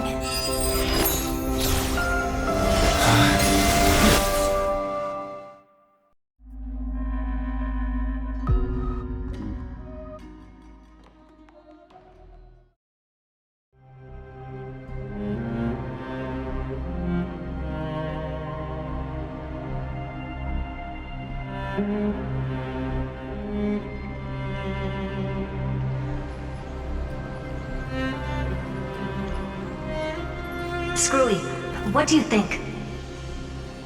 If your hypothesis of Lygus' identity is true, then even if we remove the restrictions of the Ultimate Protocol, the chances of us defeating him in a head-on battle will still remain lower than the acceptable threshold. Therefore, victory will still hinge upon Mr. Trailblazer and Miss Cyrene. Go on. Maybe we're thinking about the same thing. Lygus' cognition resides in the exomyth. He is both an instigator within the experiment and the observer outside of it. Logic. His inspiration circuit can simultaneously process the different time flows in and out of that world. That's where things get tricky. He simultaneously exists in two different timelines, where the internal clocks are wildly different. That old Intellitron's neurons have completely gotten used to that over this prolonged experiment. And that's why he holds home field advantage. You and I should be able to manage that too, if given more time. Unfortunately, there's no if, and we don't have more time. That's why we need to change our way of thinking and turn his advantage into a weakness. The key lies in memories, right? Oh? You caught on quick. You've already mentioned my friend and I, so it's an easy connection to make, no?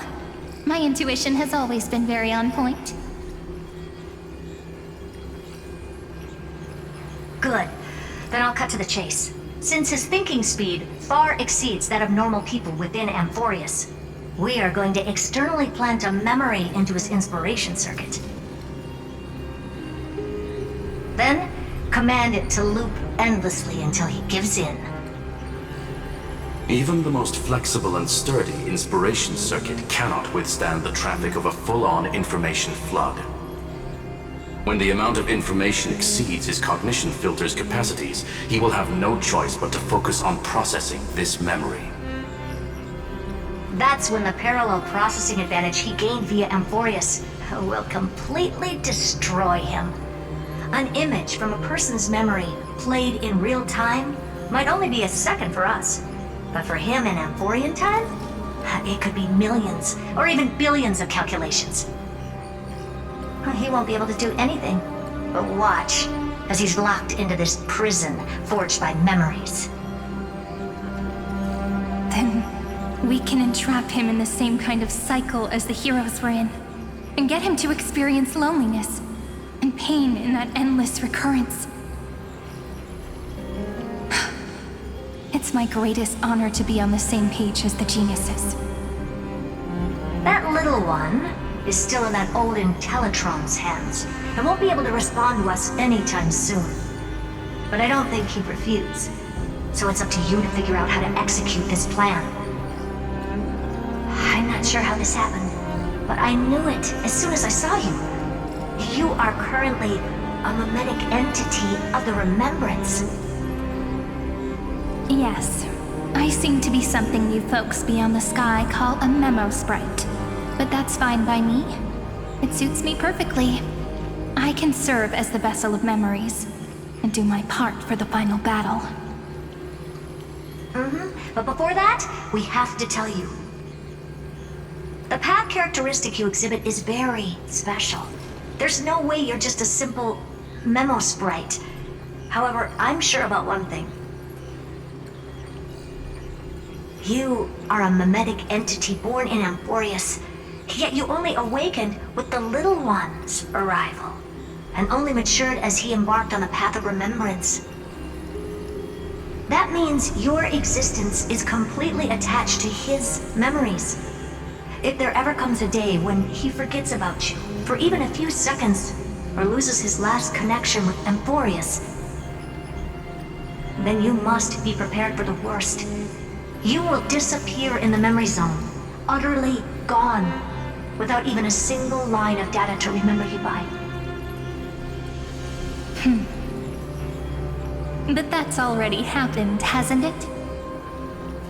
No wonder I've always had a weird hunch. But that also means I was right in thinking. As long as my friend and I are together, we can do anything.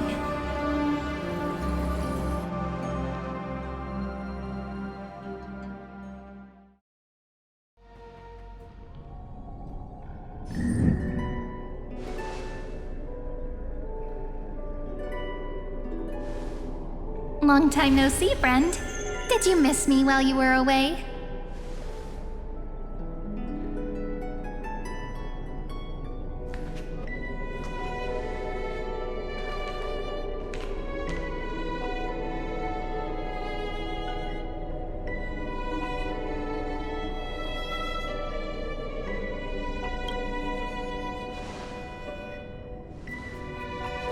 Same here. I've been waiting for you for 1,000 years. Like how everyone in Amphoreus was also waiting for the Deliverer's return. You probably already knew about the genius's plans for that memory. I had to hide really well in a corner in time so Lygus wouldn't find me. and wait for the right opportunity.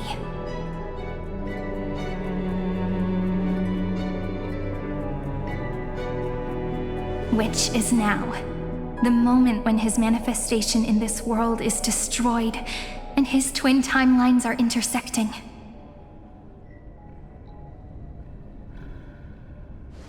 I'm sorry for keeping this a secret from you all this time.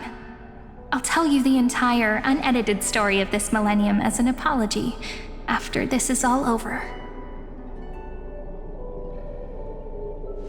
But for now, let's join hands and complete the final step with the power of the remembrance.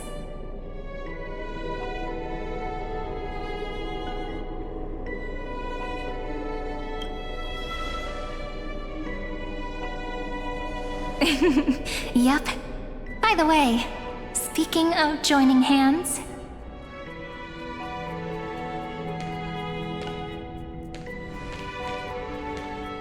can I please do something before we go on stage?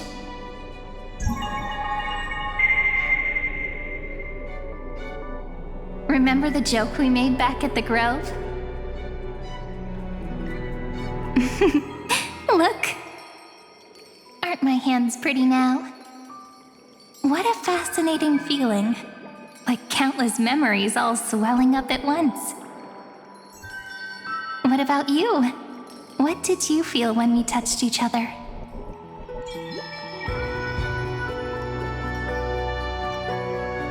Really? That makes me really happy. If memories can move people, then it must have been a happy memory, right? Now, please remember what you're feeling right now. Write it down in your heart and keep it there. Memories you want to treasure will never fade away. Even if immersed in the long river of time, these memories will still leave traces of their existence. So, if the view in your memory ever grows fuzzy, just reach out and touch it. It's like reading bedtime stories together at night. It wipes away the chill of passing time, sharpens the outline of memory, and restores its power to nourish the spirit. Now, I'll carry this power with me, and for a little while, I must part from you, as I step into the long cycles of this world.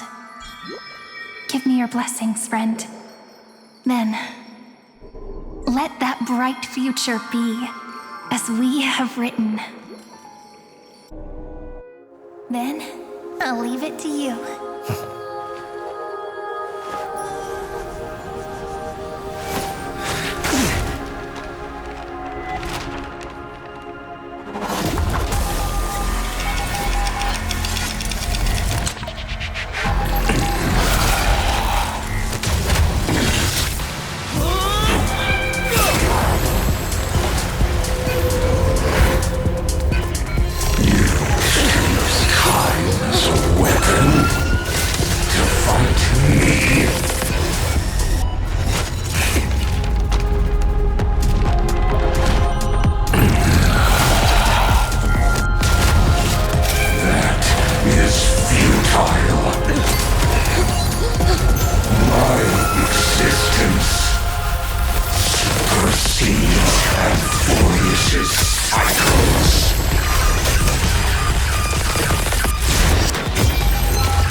All plays are like this. Once you're on the stage, it's hard to return to the audience. Welcome to our story. How does it feel?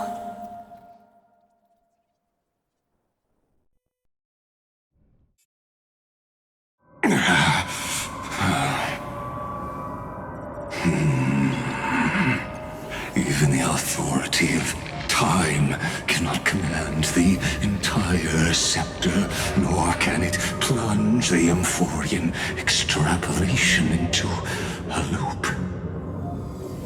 If this was no system malfunction, then was I implanted with a mimetic entity of the remembrance?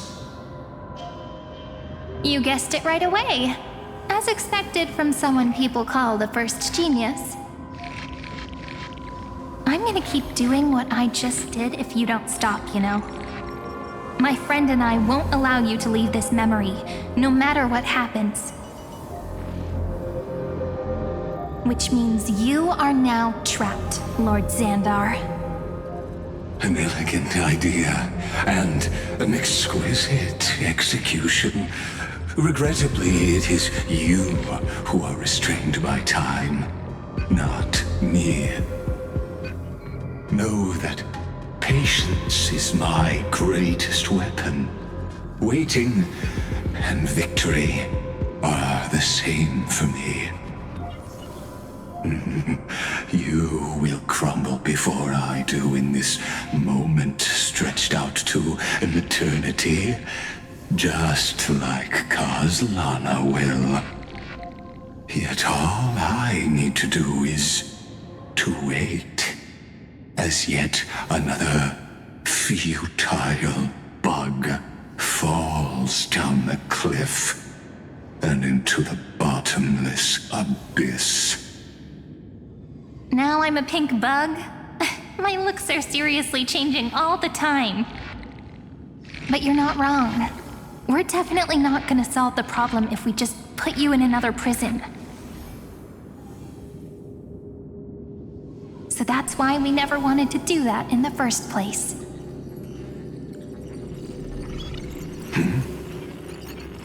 I shall answer your confusion purely out of my respect for those who came before me.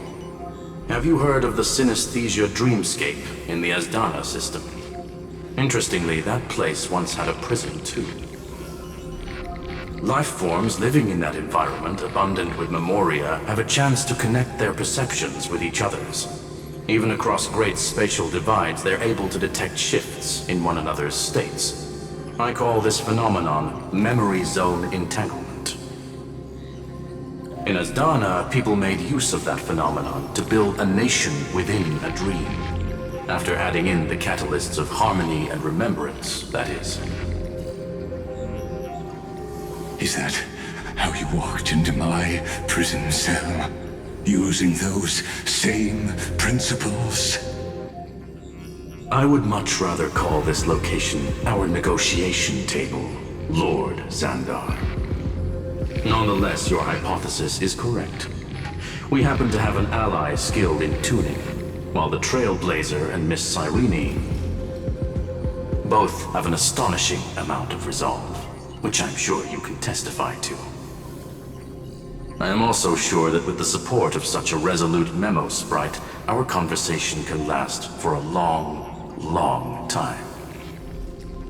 I'm the best at listening to stories, you know? I'll leave the exciting clash of the erudition to you two geniuses. A brainstorm? I like it. And it's 2 against 1? Well, I like it even more. Let's talk, Xandar. Take a guess. How much do you reckon we can dig out of your brain before the next second? And how many ways can we find to deal with you? Besides, in your current predicament, there's no way you can take our trump card away.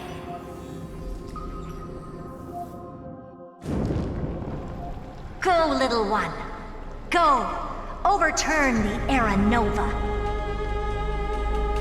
Lycurgus disappeared?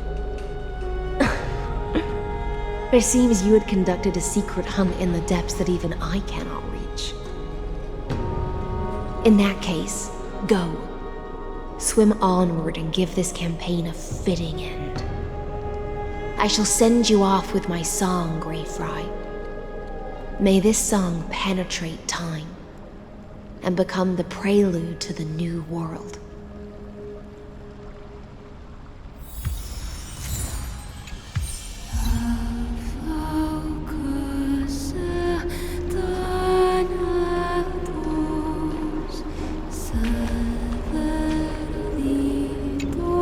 So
Lux Gladiorum, you have completed your duty.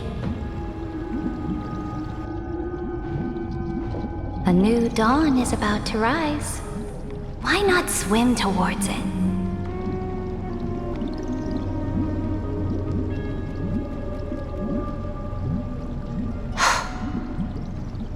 You died long ago, Imperator.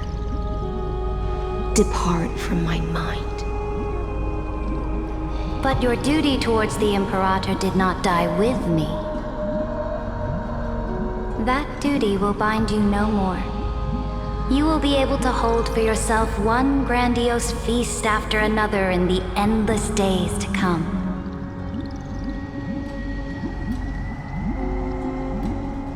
So go.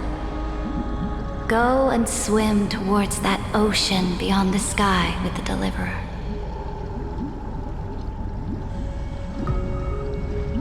Is this?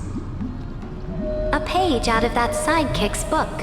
I commanded her to gift this page to you when everything finally reaches the end. What's on this page? Memories. Lifelike memories. That sidekick found me after the bloody feast 1,000 years ago and showed me her diary. I saw within that notebook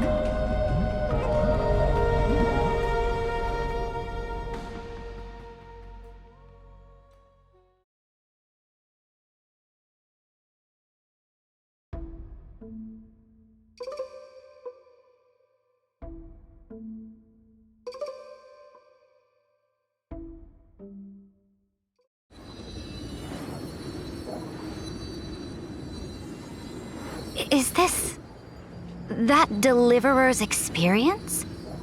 It's truly immersive. People beyond the sky apparently utilize this power to seal past scenery into crystals they call light cones. But I only know so much about the remembrance, so I can't completely replicate the past. But I'll do my best to talk about the missing parts. I'm all ears. Go on then. Do your best. But if your chatter gets too boring, or if I deem it offensive, then law will become forever beyond your reach. Got it. I'm sure you'll find this to your liking. After all, it's human nature to want to embark on a journey into the unknown.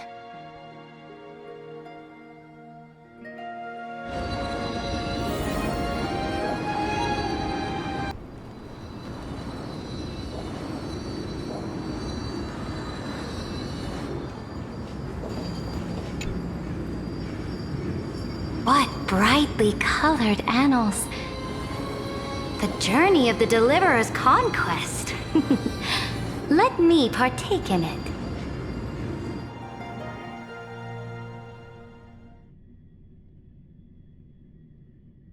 Is this a fortress in the sky?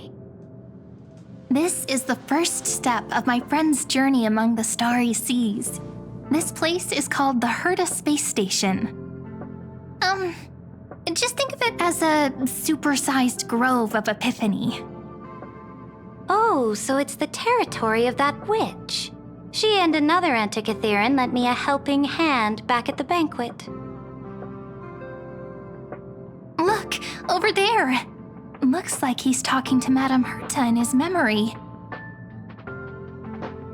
Let's go listen to what she thinks about this world, all constructed by eons and paths. Are you telling me that woman is Herta? She seems shorter than I remember.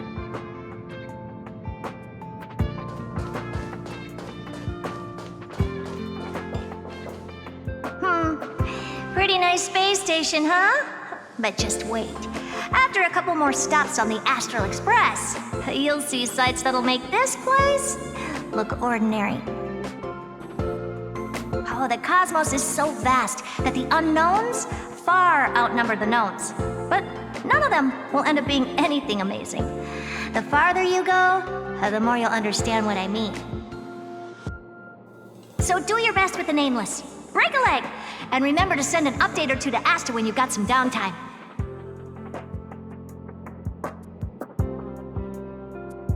She certainly shares my way of thinking. Only that instead of a conquest through blood and fire, they chose a gentler path. People call Madame Herta and Mr. Screwlum geniuses. Apparently, only the smartest people in the cosmos can receive the blessings of Nous, Amphoreus' true creator. Do you mean that even individuals of such nobility are merely subordinates to a god? On the contrary, after all, it was the very first of them who created the god. But I don't really know all the details about that. You might be able to ask Madame Herta herself when you get the chance. Let's go check out some other worlds next, shall we?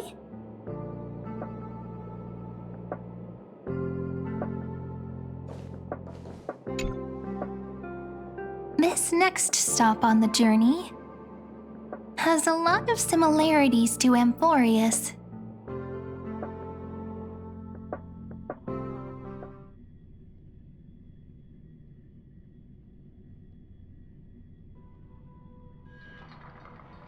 A snow-covered land?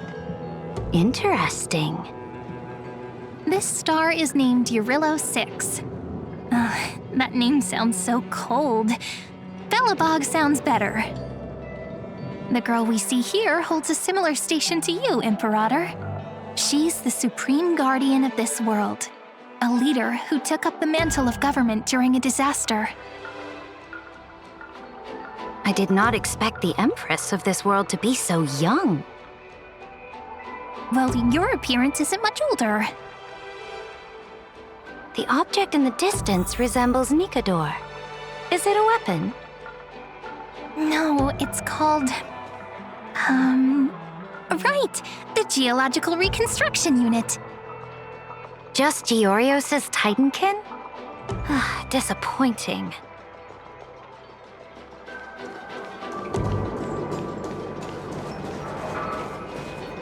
It's all thanks to you that we survived the crisis. The collaboration with the IPC is both an opportunity and a challenge. Nonetheless, it's an important step in our journey back into the universe. This world was sealed beneath its sky just like Amphoreus was, and they only managed to reconnect with the stars when the Nameless arrived. That IPC she spoke of, is it a more powerful organization? Yes, the IPC conquered many worlds through trade, and opened up a vast territory that way. There are many such powerful alliances beyond Amphoreus, and they all walk on roads different from the destruction. Coming back to the Supreme Guardian and her Belobog, didn't they find a peaceful way to enter the interstellar community?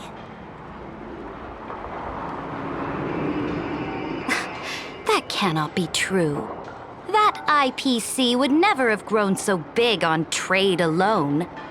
It may pretend to be a wealthy merchant with clean hands, but I am willing to bet that it grew fat on gory oppression and bloodshed. Its path of conquest must have had no mercy for the weak and would have destroyed them if needed. Are you telling me that this snowland never thought about tossing its dignity to the wind and kneeling to the IPC? I will not believe it. I will never allow the Imperator's empire to be sullied by others. Amphoreus must become a power so strong that no interstellar foreigner would dare to look down upon us. Imperator, Belobog isn't as weak as you imagine. Listen. I indeed hesitated. But now I understand what we must do. Belobog must learn how to walk on her own until she no longer needs the support of others and can stand on her 2 feet among the stars. Even if I may not live to see it, I believe such a day will surely come. They still have their dignity intact. One day, that hope will melt through the ice and help them into a prosperous tomorrow. But the order of the cosmos is already set in stone. The old laws decree that only the strong survive, binding the weak in an unbroken chain, until they wither and turn to dust. Unless they embrace the power of the destruction. Amphoreus must shatter the old law and become the new order among the stars. Speaking of the Order, another one of my friend's companions may be able to enlighten you further on that. Let's go to the next page.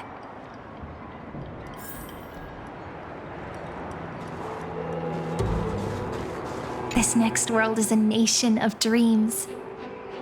The first time I heard about that place, I didn't even know what to think.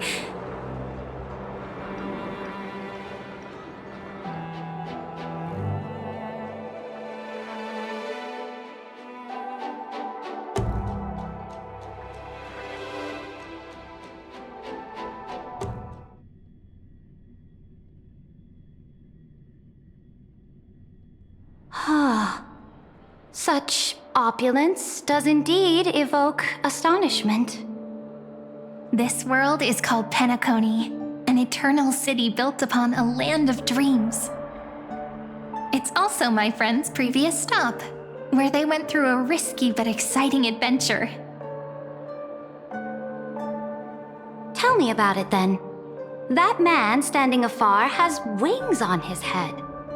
I am truly curious.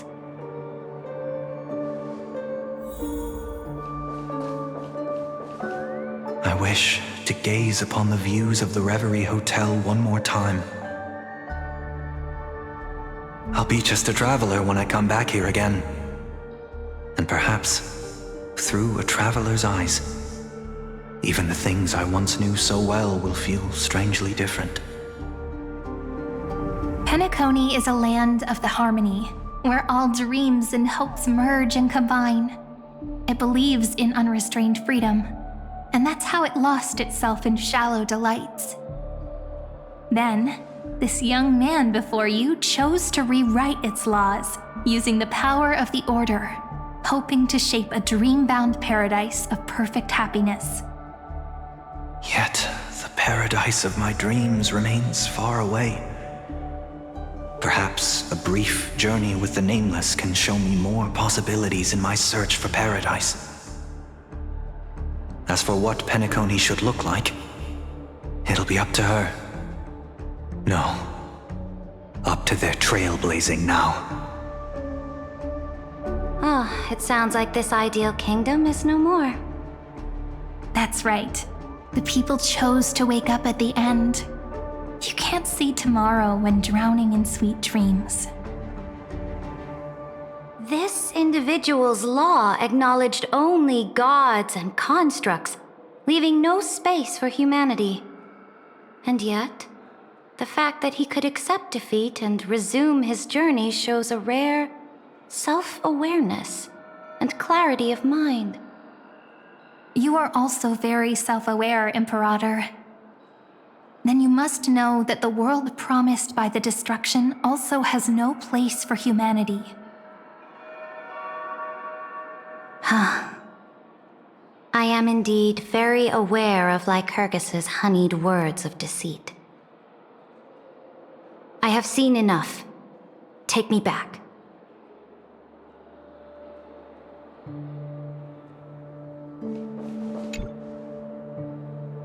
Then let's wrap up this trip down memory lane with one last scene. This absolute wonder.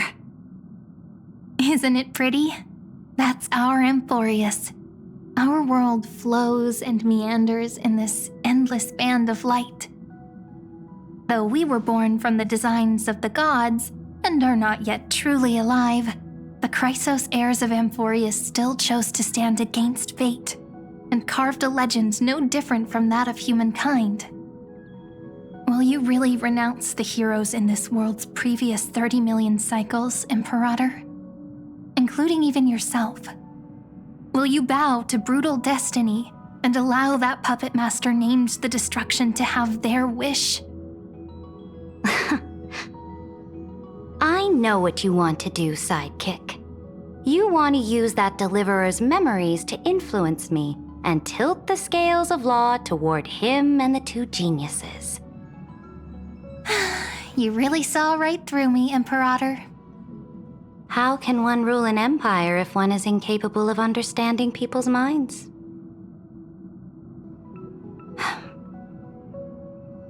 I have decided on Law's final destination. However, before I move my next chess piece, before we go on, tell me this, sidekick. Throughout his Trailblaze, was there ever a memory of the ocean?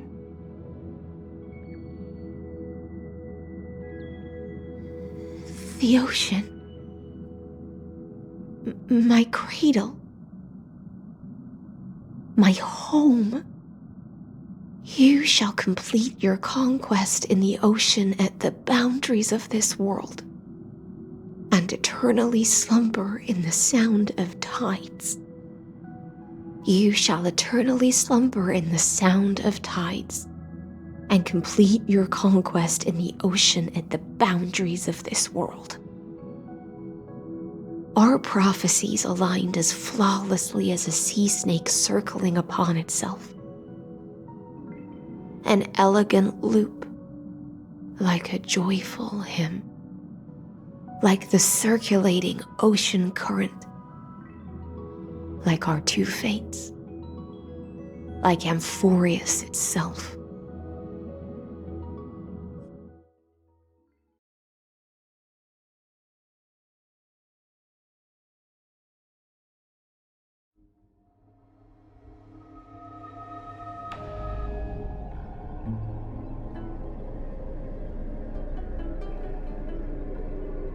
The trial is over. So tell me, who will own the divine authority of law? I won't give it to anyone. What? I am the law. Why should I give my imperial crown to any other? Both the Deliverer and the Theoros came from beyond the sky. They have no right to interfere with the lands I conquered with my own two hands. The law of Amphoreus shall be determined by Amphoreus's master. What exactly did you see in the trial? Everything. I saw everything regarding the rules of this world's operation. I saw the laws of extrapolation that Theoros spoke of. I saw the ultimate protocol. As long as I offer a sacrifice of equal weight, I can rewrite the laws of this world according to my will. I can turn good into evil, ugliness into beauty, and weakness into strength. Fate gave me a very fair deal. One rule change for the life of one demigod. What are you planning to do? You can't guess. We can conquer the stars without relying on any power from beyond the sky.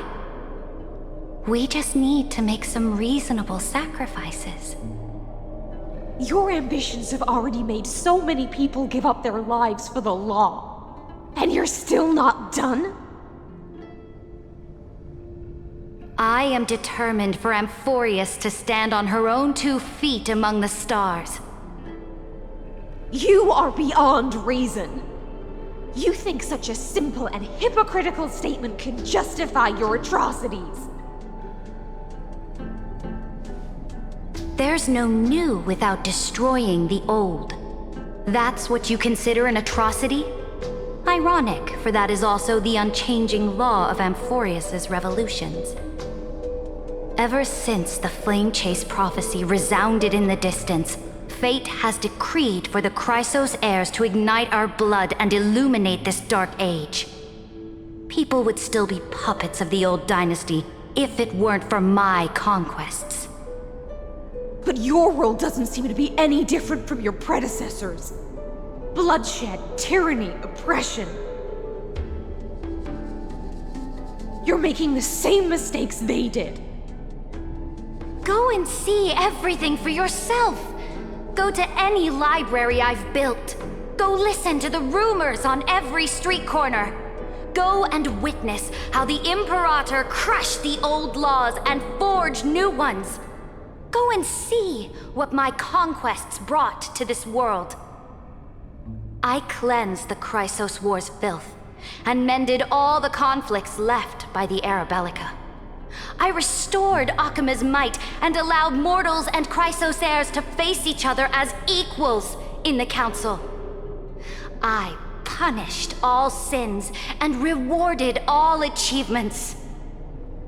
I smashed Talantin's shackles, united humankind to save themselves, and started the Flame Chase era. That's what the Imperator has done in her glorious life. So now, hearken to my final words. History will eventually forget Saridra, but it will never forget the Imperator's people or the Flame Chase era she began. Final words.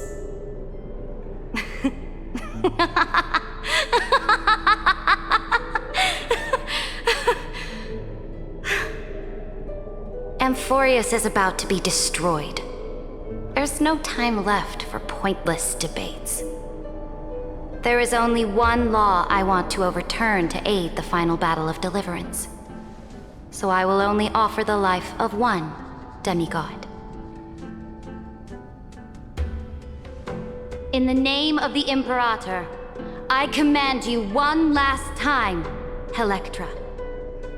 Either sacrifice yourself for conquest, or pierce this tyrant's chest with your sword. Thus, the Imperator concluded her final speech. At the end of her life, at the last moment before she stepped onto the altar, she gave her most loyal subject the choice to decide fate, just as she promised her compatriots before her very first campaign. My blood flows in you now. Heroic compatriots, follow me, and we'll seize fate's reins! The Imperator fell. Some say that the Dux Gladiorum turned traitor and killed her liege. Some say that she imprisoned the tyrant in a shallow pond of water, then left. Which meant the Imperator had to kill herself to rewrite the law. There are countless stories about her death. All we can be sure of is when the knight left the vortex, the Imperator was still mumbling about their past conquests together. The beginning and the end of her existence. Imperator, wait! How could someone of your status come to the front lines? Let me be the flag bearer! The troops defending the pass to the west of the grove, have they surrendered? They ran as quickly as they could when they heard your name. The Golden Cocoon Pass is now in the First Legion's hands. Good. What about the Delosian militia? The Third Legion set fire to the mountains and flattened everything west of the basin. They just need a few more days. That is enough. We cannot afford to miss an opportunity for victory. Lastly, how many Laedonian cannons are left? They are no more. The Second and Fourth Legions have destroyed them all. Very good. They now have no way out, no reinforcements, and no artillery support. We will be able to liberate the Grove of Epiphany in the blink of an eye. We will launch the final charge 1 quint after the curtain fall hour tomorrow. Remember, as long as the Alliance's flag still flies on my shoulders, you must keep moving forward. Take no prisoners among the enemy's soldiers. All sages who resist are to be captured and tried according to martial law. And do not destroy any books. Now go! Notify the entire army. Understood. Those who are resolved to die, we salute you. Reporting in. The mountain dwellers are resisting fiercely, and the legendary Mountain Breaker has personally engaged in battle. Their formations are nigh impenetrable. Then cease our frontal assault. Send scouts to all legions and tell them to retreat into the Tritos Plains before the parting hour. What? Are you planning to surrender? It's a strategic change of plans. The seismic walking dragon is enough for that battlefield. Walking dragon? You mean that stupid beast, Terravox? What can they even do? Stupid? No. They are the wisest of all of Giorio's creations. Only they can perceive the currents of time. Let them deal with their earthly brethren. We will advance and take the lead in defeating what remains of our enemy. I will deliver the most fiery retribution for the humiliation they dealt us, and crown myself with a god-slaying wreath. Understood. I'll see to it. Those who are resolved to die, we salute you. The Temple of the Three Fates sent a letter, Imperator. They refused to surrender and said this letter is their last warning to us. Tell the commanding officers not to launch any attacks unless they receive the Imperator's handwritten approval. Disobedience will be punished by death. What are you doing? The priests of the Three Fates aren't soldiers, but politicians. Do not mistakenly believe they don't have a plan. These dying pests will wring out every idea from their brains, all for short-sighted gain. They are much shrewder than we are. I am inferior to them in that regard. They also have the prophecy to wield as a weapon, something I am not blessed with. Launching an unplanned attack will only disadvantage us, as all of Amphoreus will judge our actions. Which means I will be heading to the battlefield myself, just as I have always done. This time, however, I will go alone. I will conduct secret negotiations to ensure fate is on our side. Understood. The legions will make their preparations. Those who are resolved to die, we salute you. Why are we not allowed to march out with the army, Imperator? This will be a long voyage with no return. Those of you who bear the prophecy cannot come with me. Why are you personally leading this battle if it's doomed to fail? The Flame Chase journey cannot be without a leader. That is correct. The Empire will be without a head when the Imperator falls. But remember, as long as you seize the right opportunities, even a chaotic game will remain winnable. My departure will create a long staircase for you. You will understand what I mean when news of my death reaches your ears. Saridra, is our journey about to be over? Destroy the old laws and forge new ones. My conquest has reached its limits within the borders of Amphoreus. Since the prophecy already decreed that the Imperator would never conquer the stars as she wished, I will bow out here and try no more. More Chrysos heirs bearing divine authority will be born, and many more heroes will arise. Will they demand peace or war? Will they resist tyranny or become the next Imperator? I do not care. The children of the future will decide for themselves. Do not mourn for me. Anyone can kill the Imperator, but the only one who can truly destroy her is Saridra. At the end, I faithfully recorded the most important battles in the Imperator's life.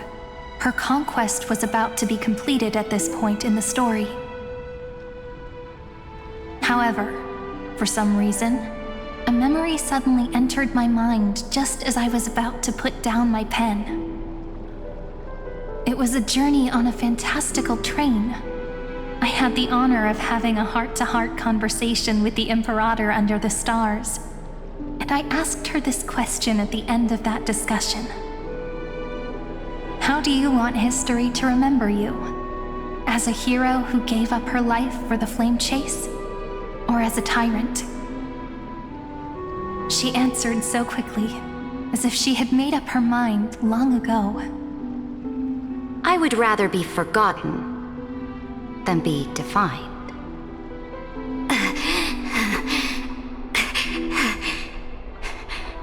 Because the law can be neither eternal nor unchallenged.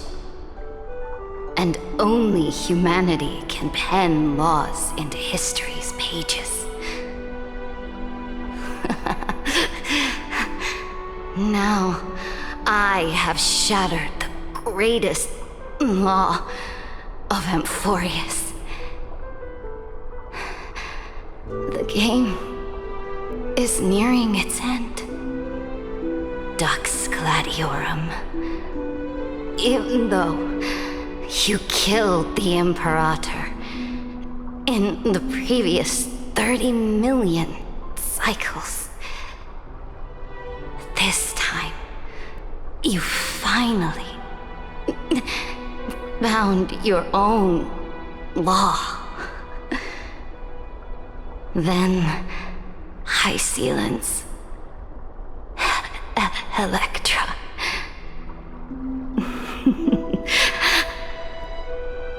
I will ask someone to deliver the prophecy's ocean at the boundaries of this world to you. Will you choose to swim into that ocean? I do not care. Do not care.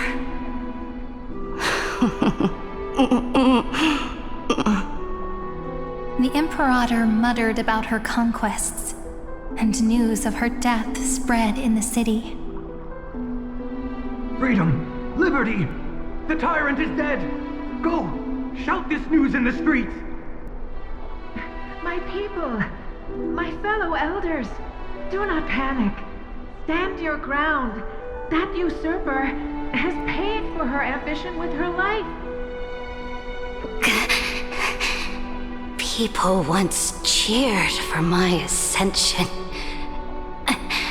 And now they cheer for my fall. No matter.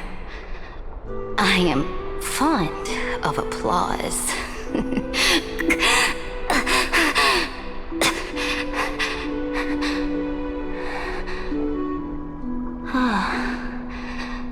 I see the cosmos, the battlefield that I cannot reach. I will return in the next cycle. The stars will hear my legion's war drums. Hear the great name of the Imperator. Hear Amphoreus' Saridra.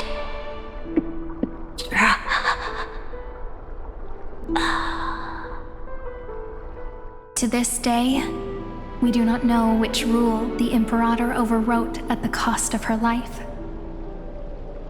Perhaps the truth will only be revealed at the moment of checkmate, just like every chess game she ever played.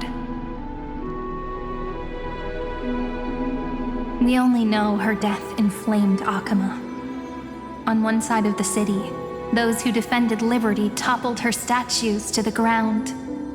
On the other side, her supporters put themselves between the masses and her monuments, declaring loudly that the sovereign is still among the people. It is said that golden blood congealed into the same letters everywhere they fought. It was the name borne by Akama's first and final sovereign, the Imperator Saritra. But the one who bore that name did not see any of this. Her gaze was cast far away, and the sound of tides in her ears drowned out the people's cries. What was the Imperator thinking about in that prophesized ocean at the boundaries of this world? In that shallow puddle of stagnant water, was she reminiscing about her past conquests? Or repenting for the millions killed for the flame chase? It was neither. The Imperator only saw how the surface of the water gleamed like that crude chessboard, dissected by light and shadow in the afternoon when her teacher played against her for the first time. Look at this chessboard. What do the pieces look like? They are strangely beautiful. They look like the stars in the night sky ablaze.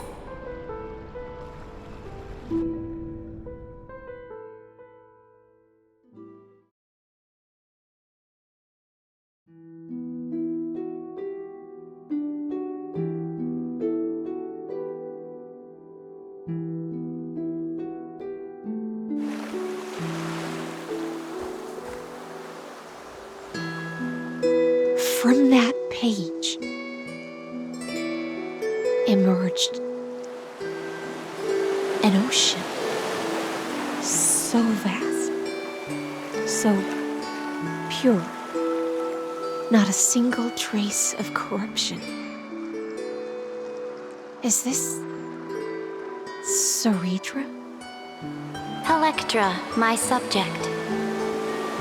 Ever since you walked out of the tainted ocean and pledged yourself to me, I have seen the abyss in your eyes and the emptiness in your heart. That was why I promised you a new ocean, where the Imperator's ambitions would serve as the currents, and loyalty would be its light. Electra, my subject. You have done your duty as my blade. The prophecy has now made its final decree on the road I intend to walk. My conquest is doomed to never reach the stars. But the Imperator never makes empty promises. So take this memory, this ocean, beyond the sky, as witnessed by the Deliverer. This is the final gift that the Imperator can leave for her subject.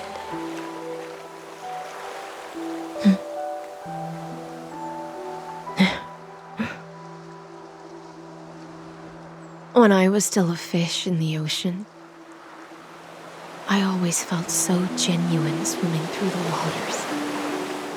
But once I stepped onto land, I found myself caught in a play. Every land dweller wore a mask in their life. So I, too, donned a costume and tried to find my role in this show. I became your blade in war and the violin strings at banquets. Do you still not get it? I do not long for the oceanic depths of my homeland. Nor do I crave the swelling seas beyond the sky. Perhaps even I don't know what I want. I still don't know where I should swim to even at the end. But I know one thing right now. A fish is simply a fish. And she can never leave the ocean she's in. But whether under the ocean or on land, we two prisoners who can never escape this cave can still look outside the cave and see the stars.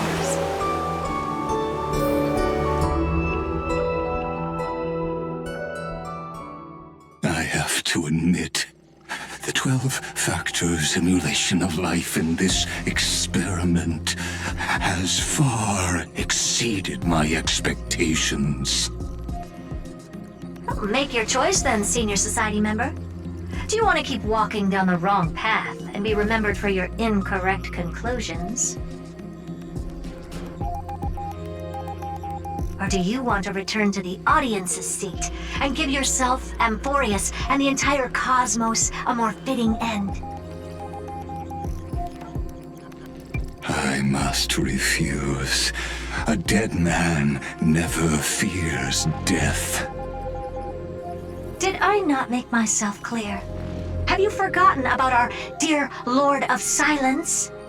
You wouldn't want her to consider your 8 other clones as cancers within the erudition and chop them all up, would you?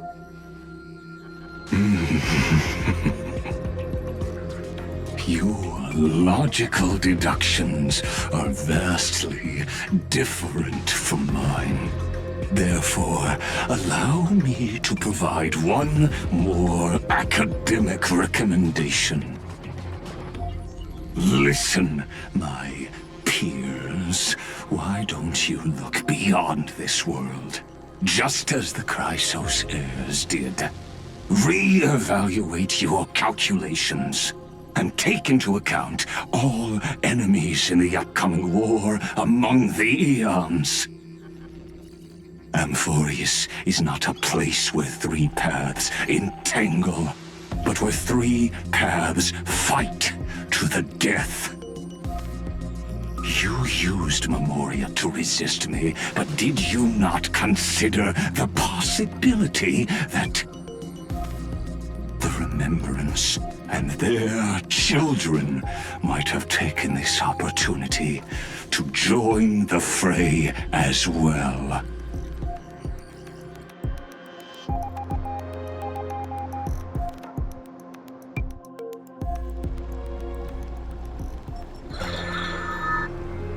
Oh, so this isn't just silence.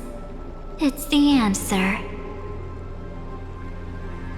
What was the last thing he said to you before you parted the waters at the Scale Gorge waterscape? A tricky question, but one with a simple answer. He didn't say anything back then, right?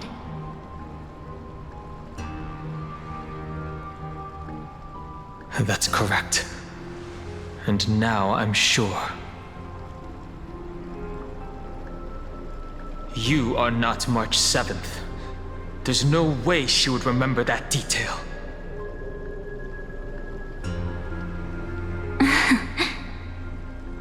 I'll only warn you once.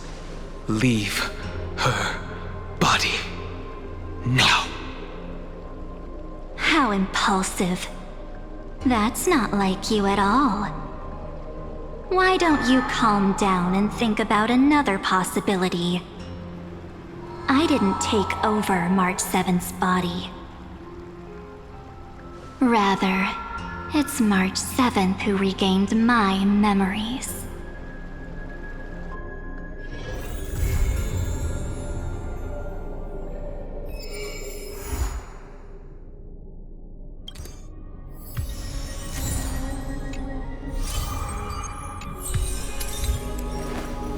I will